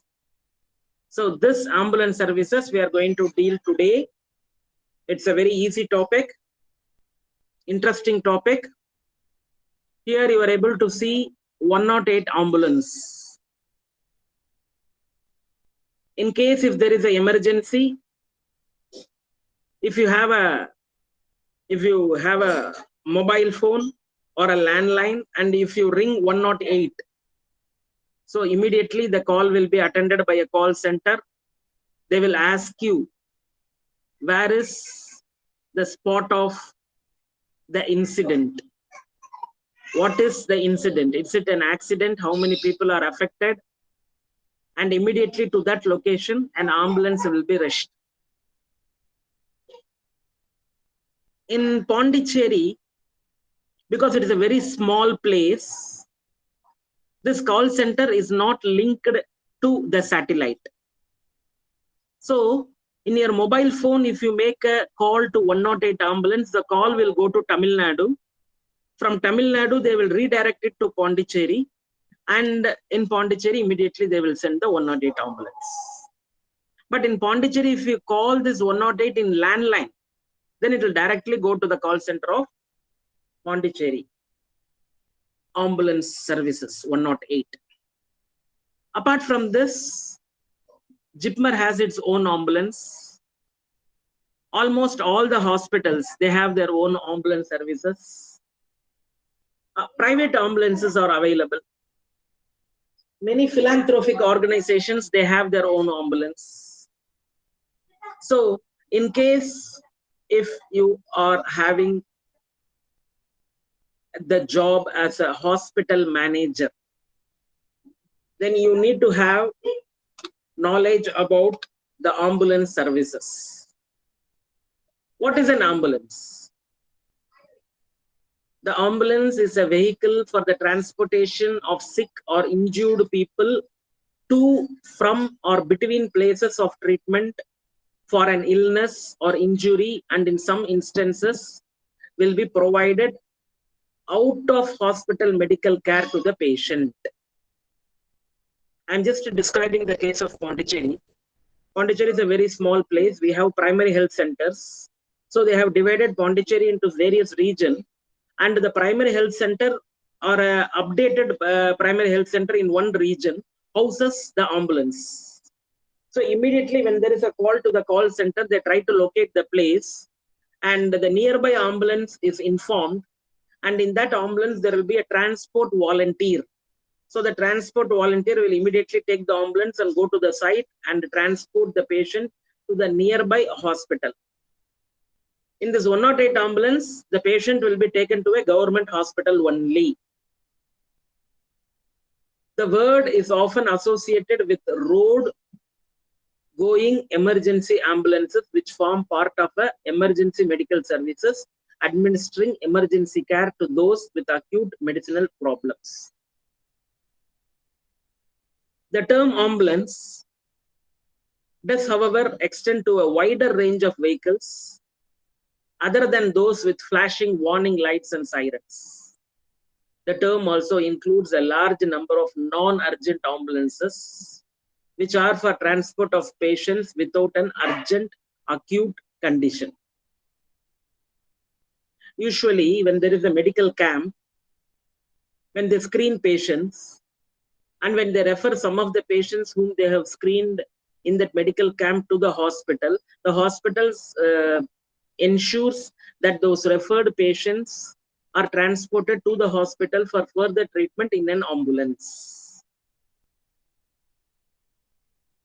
The term ambulance comes from the Latin word ambulare, which means to walk or move about, which is a reference to early medical care where patients were moved by lifting or wheeling.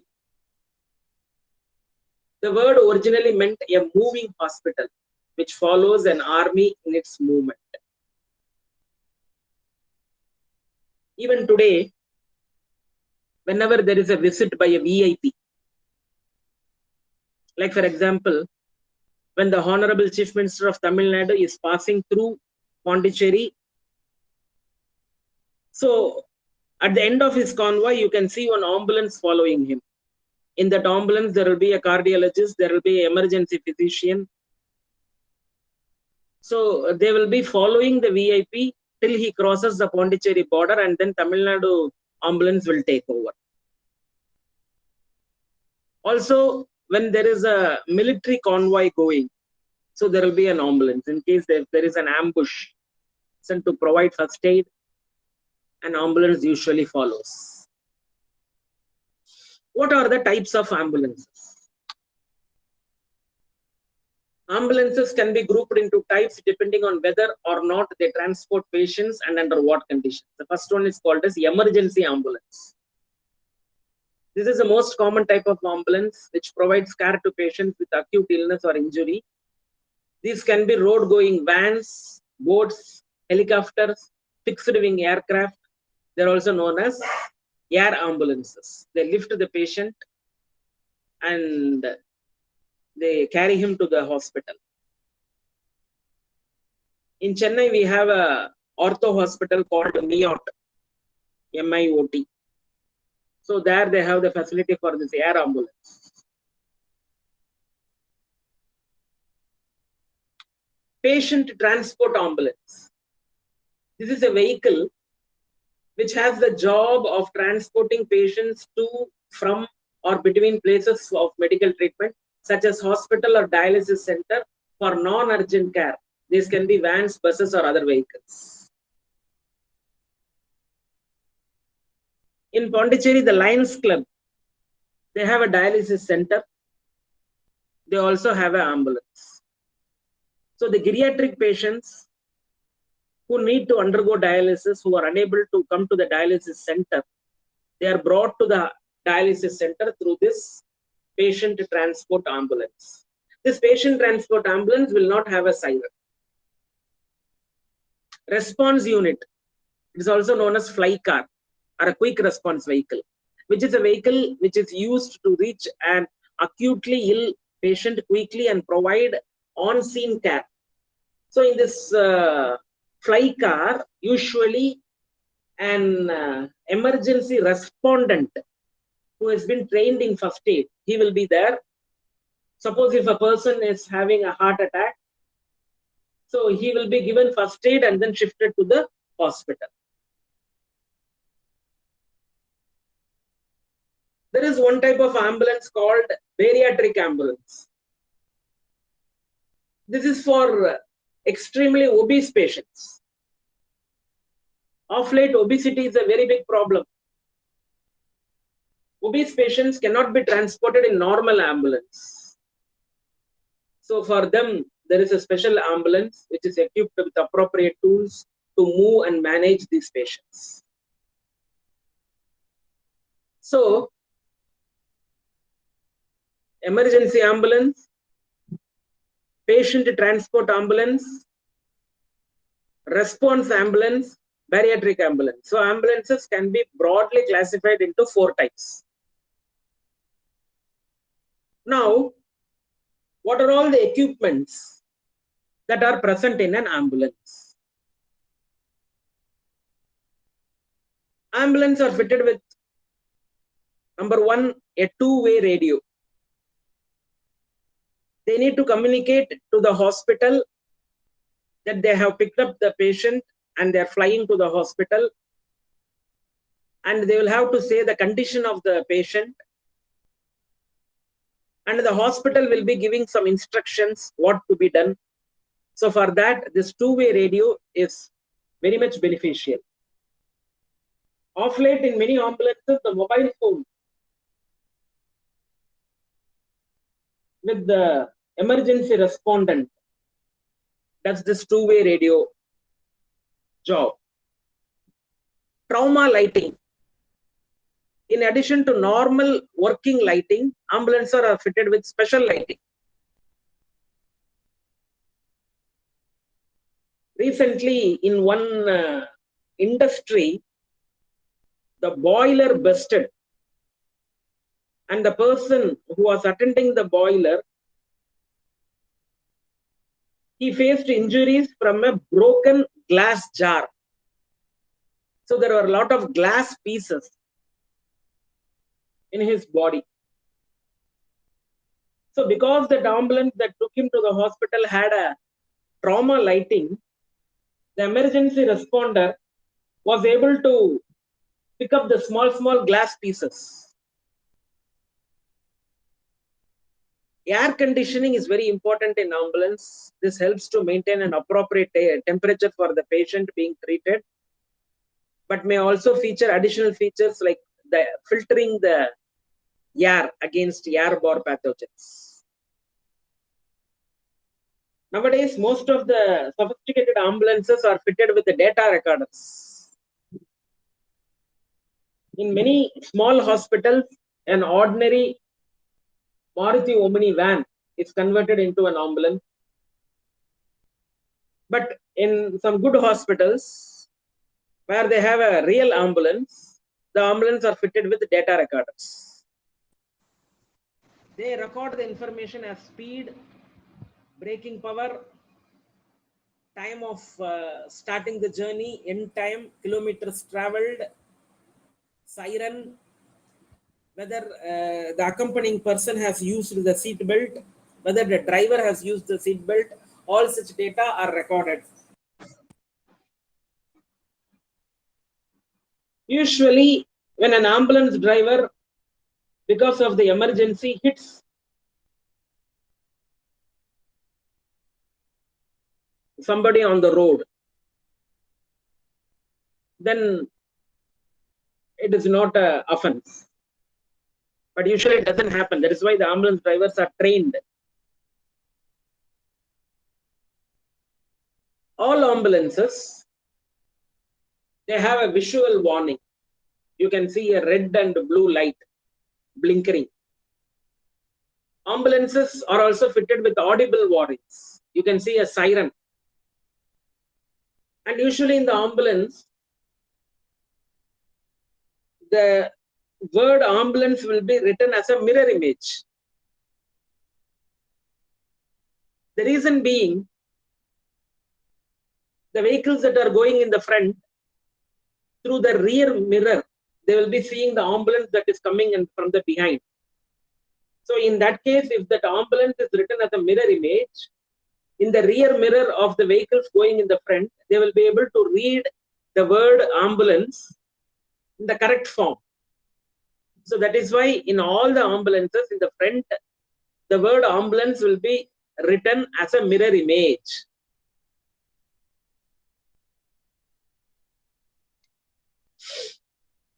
Who are all the service providers of ambulances? Number one is government. 108 is run by the Department of Health. In Pondicherry, it is run by NRHM, National Rural Health Mission.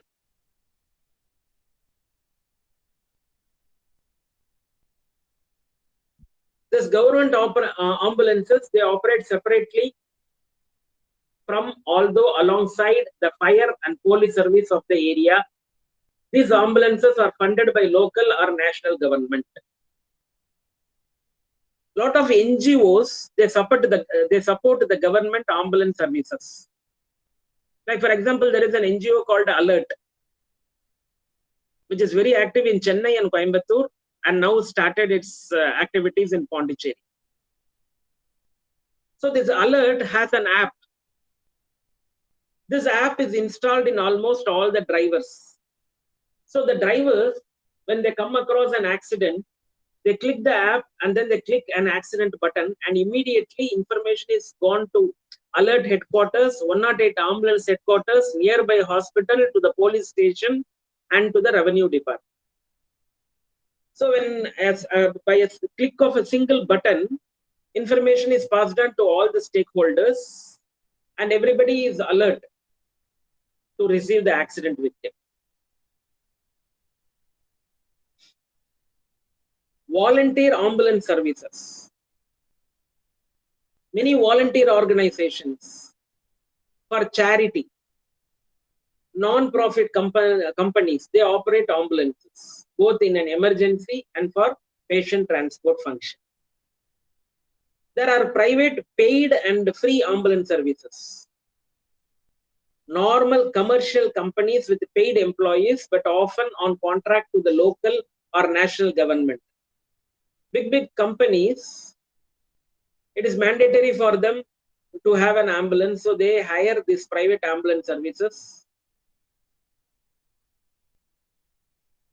So they only provide the patient transport element.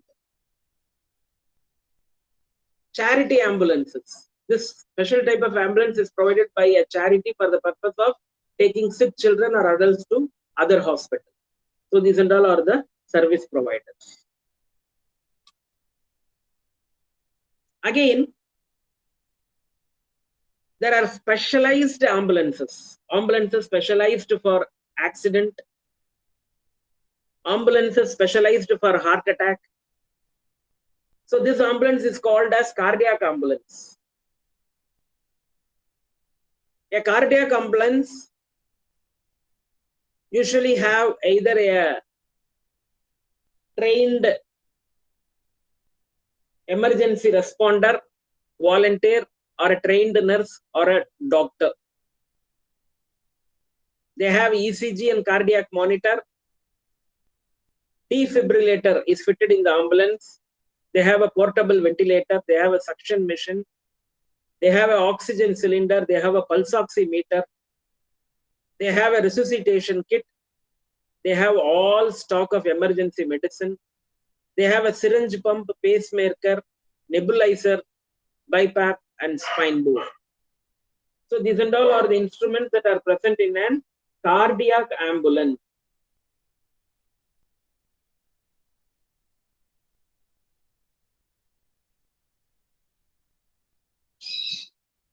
This is a normal 108 ambulance, which we have already seen. And how does an ambulance system work? When an emergency is reported through 108 call, the call taker gathers the needed basic information and dispatches appropriate services. Usually, the person who makes the call will not be giving the complete information. So the person in the call center who attends the call, he has been trained to receive the complete information. So the person at the other end will be in panic. So this person has been trained to handle such panic calls. So he will use some techniques. Please don't panic. We are there. We are there to support you. Can you switch on your location? Can you share your location? Can you say which is this place? And this person in the call center is well trained on the geography of that location. So he will immediately try to find out which place it is. And with this computer software, he will be able to locate the nearby ambulance. He will alert the ambulance. And he will be tracking the ambulance till the ambulance reaches the site of accident. And the patient is transferred.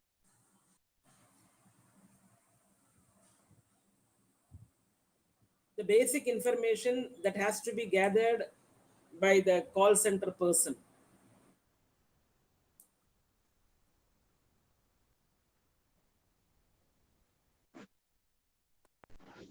Includes where the call is placed from, the district, the taluk, the city, the town, exact location, landmark, the type of emergency, number of people injured. This is very important. Many times this information is not given.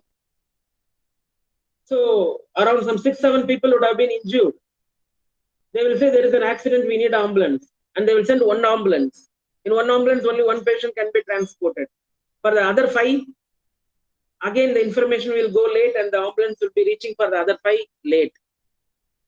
So the number of people injured is very, very important.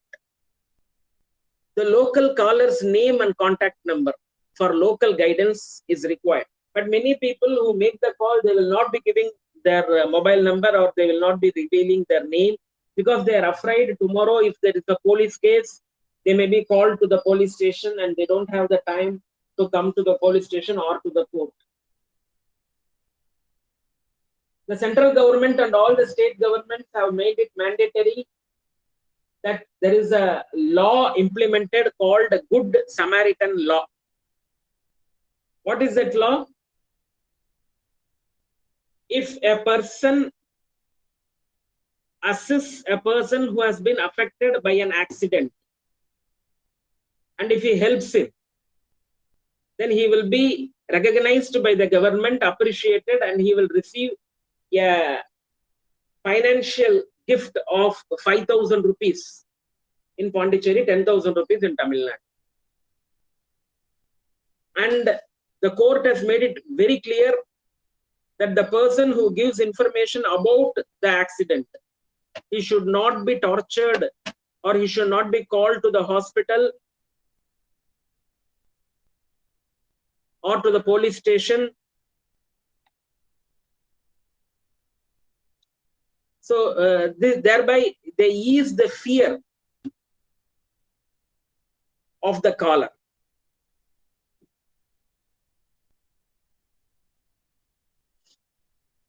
Emergency help dispatched through this process is expected to reach the site of the emergency in an average of 18 minutes.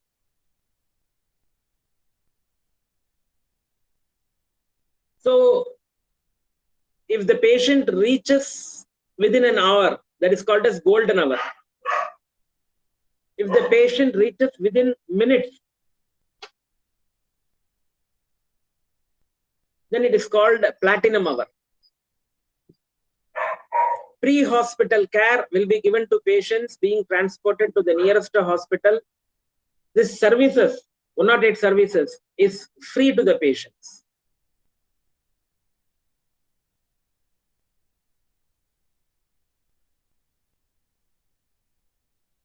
So what should you do in case of an emergency? I said no, the call center person is trained to handle a panic call in case of an emergency. So as a hospital administrator, you should be having a knowledge how to handle a panic call in an emergency. Number one, be calm. Number two, tell the emergency care provider the details about the type of emergency, the address where the ambulance should reach,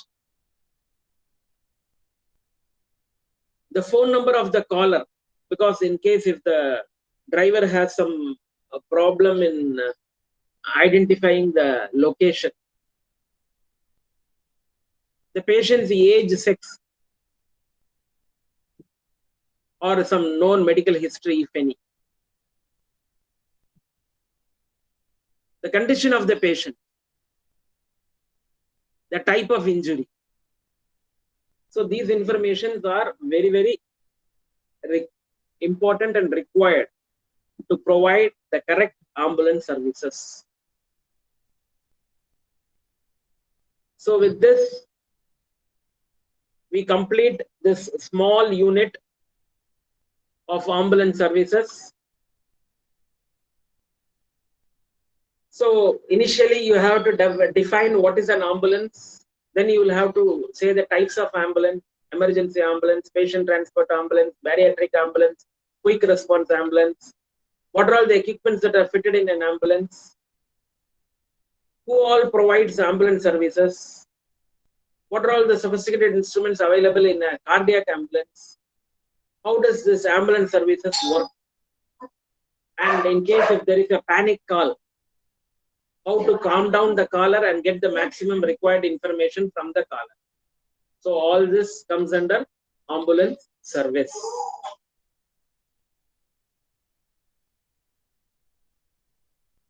So next, we will be seeing about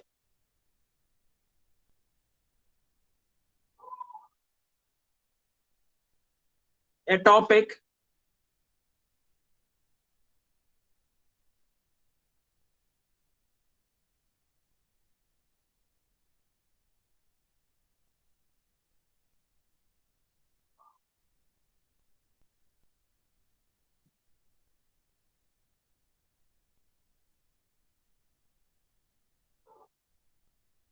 hospital security services.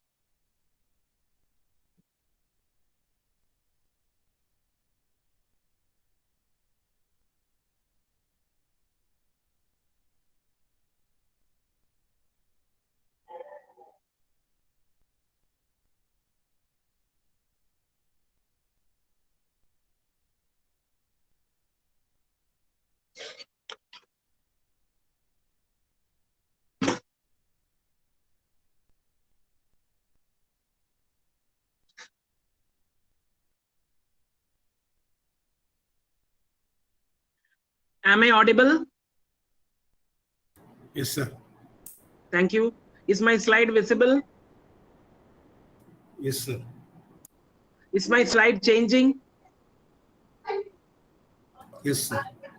Thank you. Thank you. Thank you very much. So now we are going to see about the hospital security services.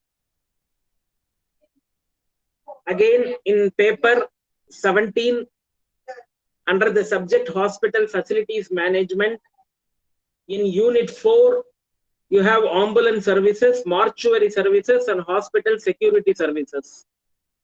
Mortuary services is a very big one, so that we will be dealing it tomorrow. Hospital security services is a very small unit, so that we will be dealing it today.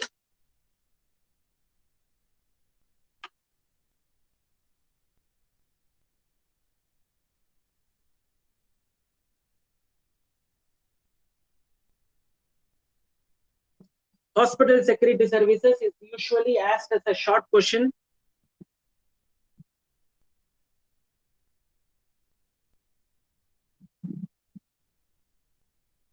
So what is the need for a hospital security services? That is the first thing you will have to define.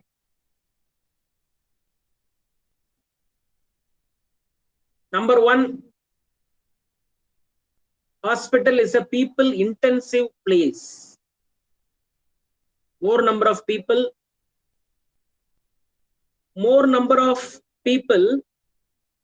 in an emotional state.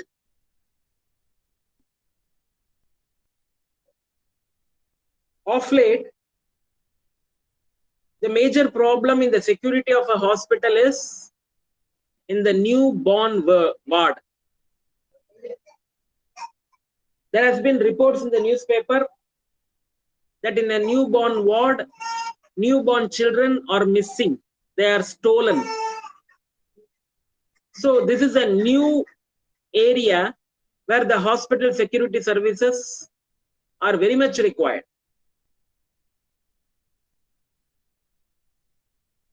So this hospital is one area where round the clock you will be having people. And hospital is an area where you cannot deny the entry of anyone. So round the clock, at any time, any person can walk in. You know, in Mumbai, the terrorist entered into a hospital and attacked the hospital. So usually in a hospital atmosphere, you can see people with emotions, excitement, sorrow. And people who have recovered, they go out of the hospital with happiness.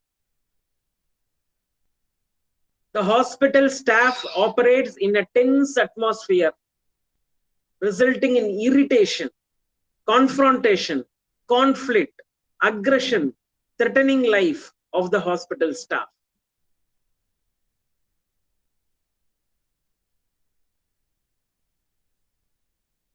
Many times, the uneducated attenders along with the patients, they somehow get a feel that the treatment given is not appropriate.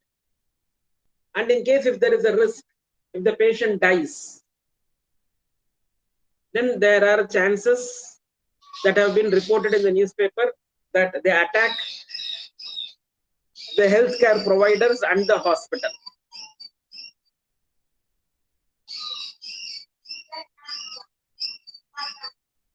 Because of paucity of staff, all the attenders, they want instant care. They are not ready to wait. And they want all type of information to be provided about the patient.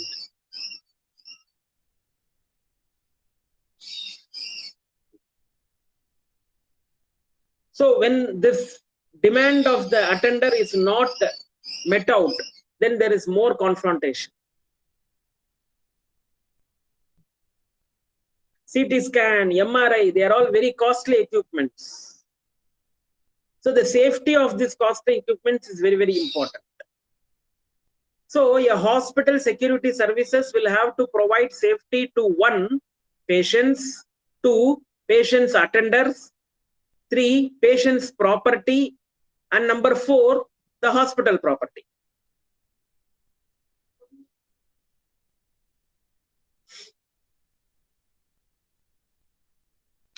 The objective of the security services of a hospital is to provide security to patients, patients' visitors, hospital staff,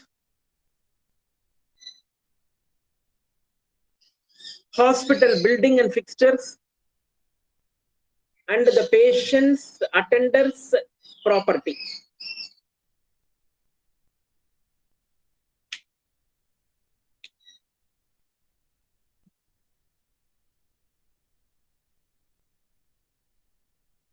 What are all the hospital security service considerations?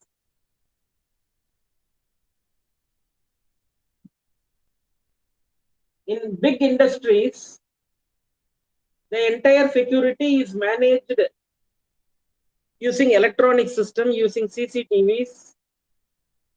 But in a hospital, both are required. Manual security monitoring and monitoring of the security by the use of electronic system. A mix of both is required. We will see one by one. Deploying hospital security professionals. So the hospital security professionals should be educated.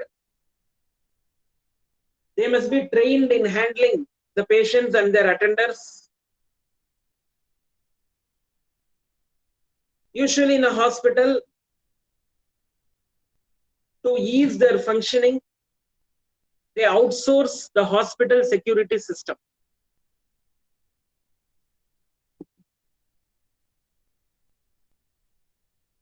The major problem in outsourcing the hospital security system is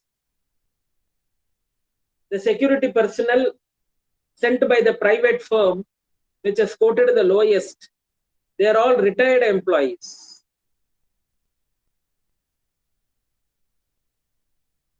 The security services provided by an outsourced agency is efficient. They need to train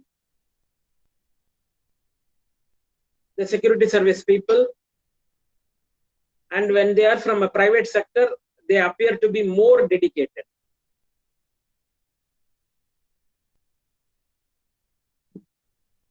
In the security system of a hospital, the major work is to provide the patient's attender with an entry pass.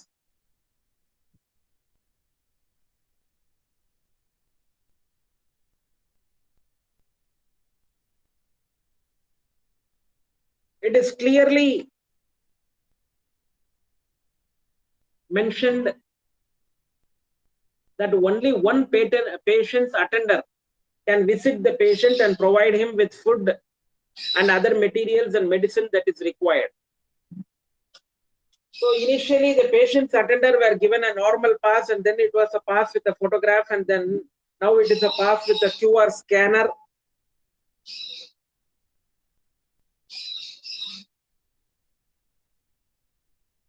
For the hospital staff, identity card is provided by the security services.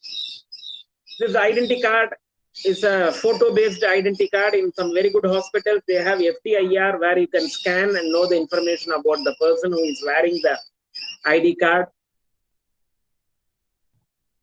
After the Mumbai attack, almost all the hospitals in Mumbai, they screen the vehicle and the materials that are brought into an hospital, and also the men who are entering into an hospital using metal detectors.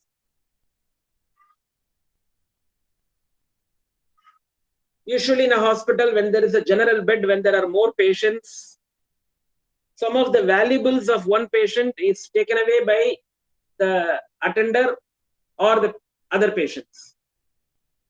So for this, the hospital is having a dedicated clock room. So, and the patients and their attenders are required and instructed to keep their valuables in the clock room.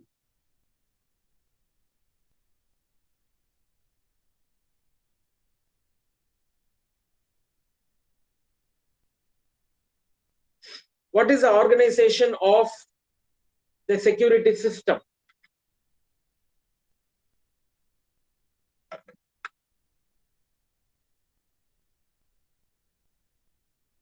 In every hospital, there will be a security committee. This security committee will suggest the security system that is suitable to the particular hospital. The system recommended by the security committee will be organized and deployed. In many central government hospitals, which are very big hospitals, they take the help of the Border Security Force, BSF. So BSF is very well trained and they are equipped to maintain the security of a hospital. Who are all the members and what is the constitution of the Hospital Security Committee? The chairman of the committee is the additional medical superintendent. In some hospitals, if they don't have an additional medical superintendent, it is the medical superintendent himself who is chairing the Hospital Security Committee. The chief medical officer, or in some cases, the resident medical officer, is the member secretary of the Hospital Security Committee. Then there is a nodal safety officer. Usually, in many cases, the nodal safety officer is an ex-serviceman, a person who has retired from the military. Then there is a CPWD representative who takes care of the infrastructure of the hospital. The nursing superintendent is also a member. The security supervisor, he is a member. Departmental heads of MRD, registration department, they are all members. The deputy director administration is a member.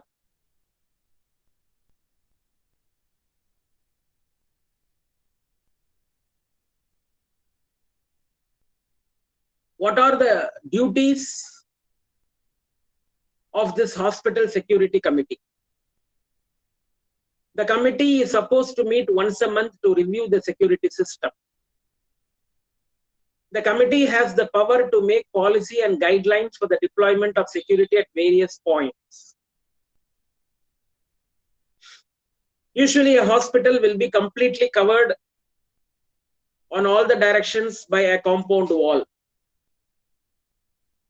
The hospital will have multiple entries and multiple exits. So all the entry points in a hospital are manned. CCTVs are installed in all the entry points and exit points of hospitals.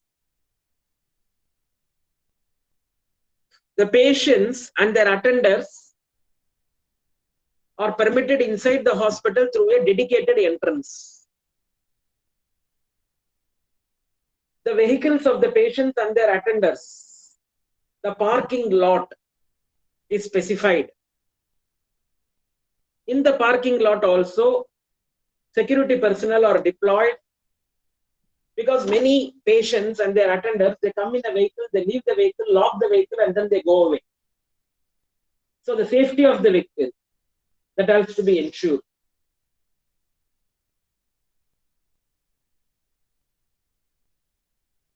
The staff and faculty of the hospital, for them the entrance is separate, because the staff of a hospital will be working round the clock in 3 shifts. So the safety of the hospital staff will have to be ensured, especially the workers who are coming in the night duty. So they all reach at around 7:38 and they will be leaving by around 7:38 in the morning next day. So for them, security has to be provided. So in the entrance of a hospital, a register is maintained where the vehicle number, time of entry, number of people in the vehicle, they are all recorded.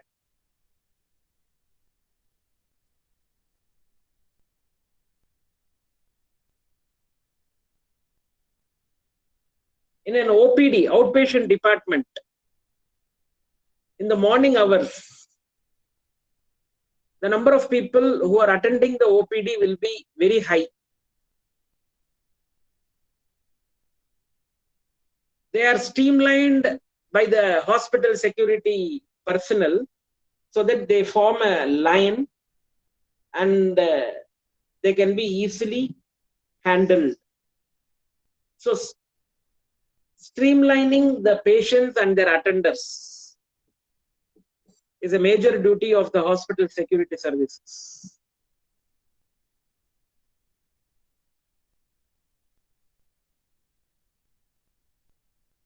The selection of the security agency. So in many cases, the selection of the security agency is the lowest quotation. But in some cases, the quality of the service they are providing and the cost, so they are important.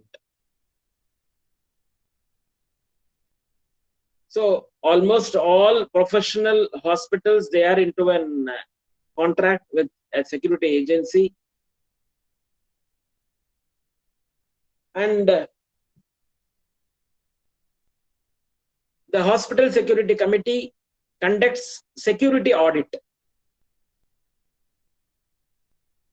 I remember in one maternity hospital, they had a mock drill where they had performed an act as if a person is running away with a newborn baby.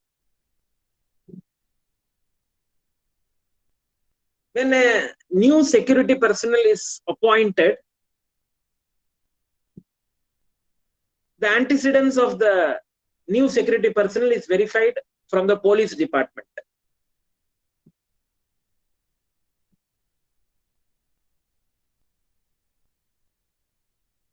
In a hospital, the line of control is clearly defined in a security organogram. So in your examination, you need to write the security organogram. The chief of hospital security is the medical superintendent. He is supported by additional medical superintendent. In a hospital, usually the medical superintendent is overburdened. So we have one additional medical superintendent who shares the responsibility of the medical superintendent. The chief medical officer is the in charge of the hospital security. So along with the PWD person, he goes around the entire hospital and he tries to identify the weak places where security will have to be strengthened. Then we have a deputy director administration who puts in the work schedule for the security personnel because they have to work in 3 shifts.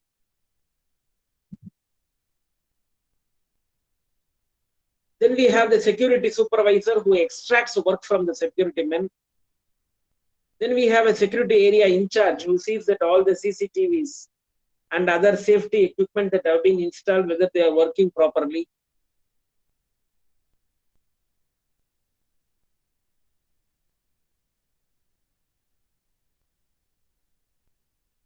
The security personnel, or given a specific uniform, a professional uniform. They are given lattis. And usually the chief is given with at least a dummy gun, air pistol.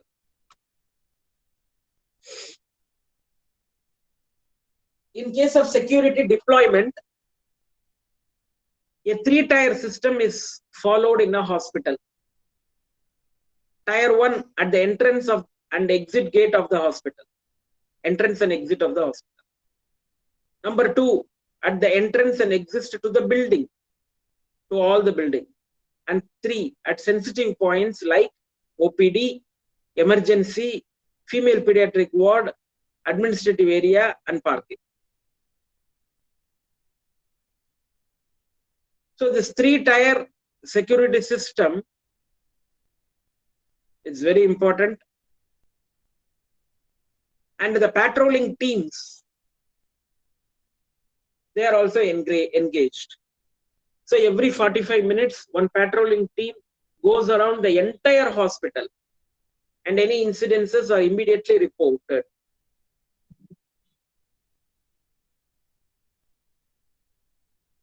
The area in charge is to deploy security men in his area.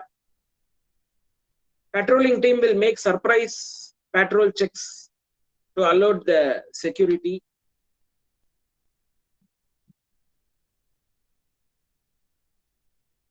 So in a hospital, they make use of an electronic security system.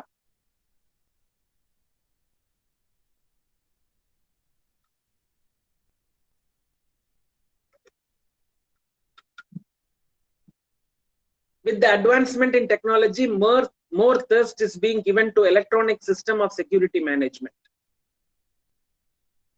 Closed circuit television, CCTV, access control devices. Like for example, the hospital staff are provided with ID cards with an inbuilt electronic system that when tapped, the door opens. So only authorized person will be able to enter, unauthorized person will not be able to enter. So access control devices. X-ray screening system. So all the bags of the attenders of the patients, they are screened in a X-ray screening system to know what they carry inside the hospital. Intrusion detection equipments. In the night, if somebody has intruded into the medical records department, then that can be detected. Metal and explosive detectors. Security light system. Security alarm system. So these and all are the security electronic systems, tools. So all these are cost effective. They require less manpower, and they are very efficient.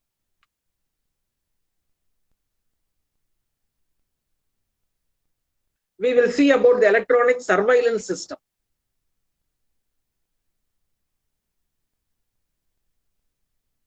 The entire security network is connected to computer through a server.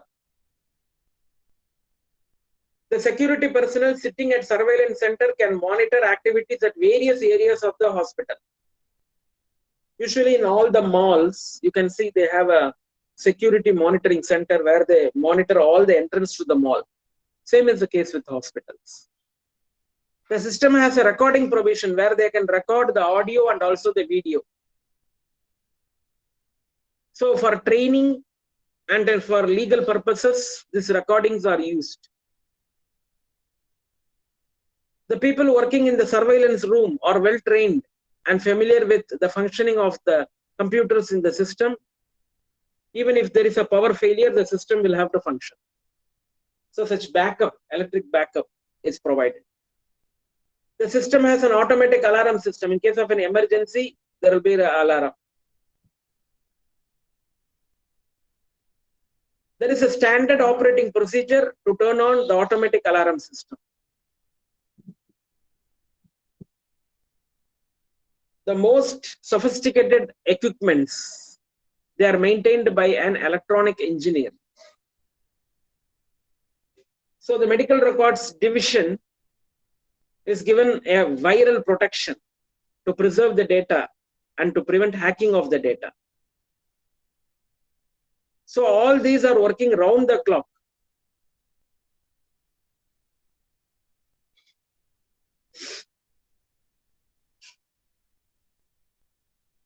We will see the security management system. For the security management, adequate budget is required. This is the budget allocation has to be adequate.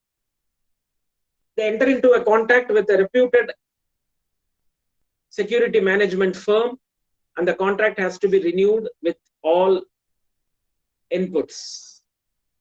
Monitoring the security system and evaluating the security system periodically is very, very important.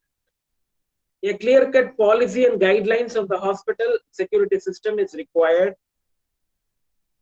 Without verification from the police, security staff should not be employed. Congratulations to the person who have performed well.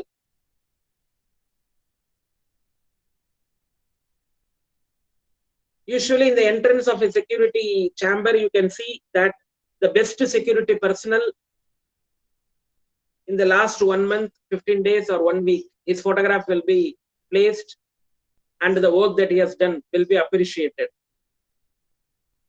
The uniform of the security personnel is unique for every hospital. The tools of the security personnel, the identity card, and all the security personnel are given special training to handle any emergency situation.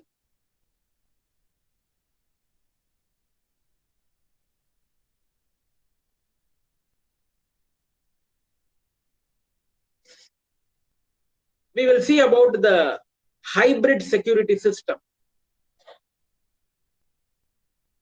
So in very big hospitals, both electronic and manual security system is deployed. So this is very effective, and cost-wise, it is also beneficial. The safety features are more with a mixed security system. So with this, we end this chapter on hospital security services. So to recap, what is the need for a security in a hospital? What are the objectives of the security services in a hospital? And what system is used? Manual deployment or electronic system or a hybrid of both? What is a manual system? What is the organization chart of a security system of a hospital? What is the constitution of the hospital security committee and what are their jobs? What is the security organogram? Who is the chief commandant? What is the 3-tier of deployment of security personnel? What are all the tools of electronic security system that is being used? How does the security management work efficiently? So all these points we have seen. So in the examination, please make use of the keywords. And in case if there is a 5-mark question or a short question on this topic, please attend and come out with flying marks. I thank you very much for your patient listening. So we have seen 2 topics today. If you have any doubts in this topic, you can ask me. My session is now open for doubts.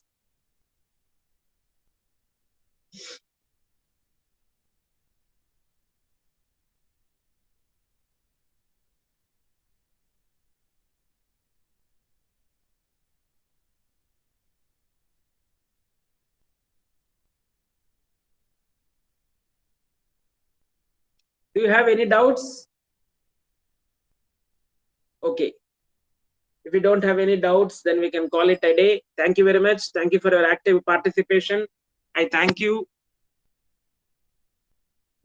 All the best, study well and perform well in your examinations. Thank you, one and all.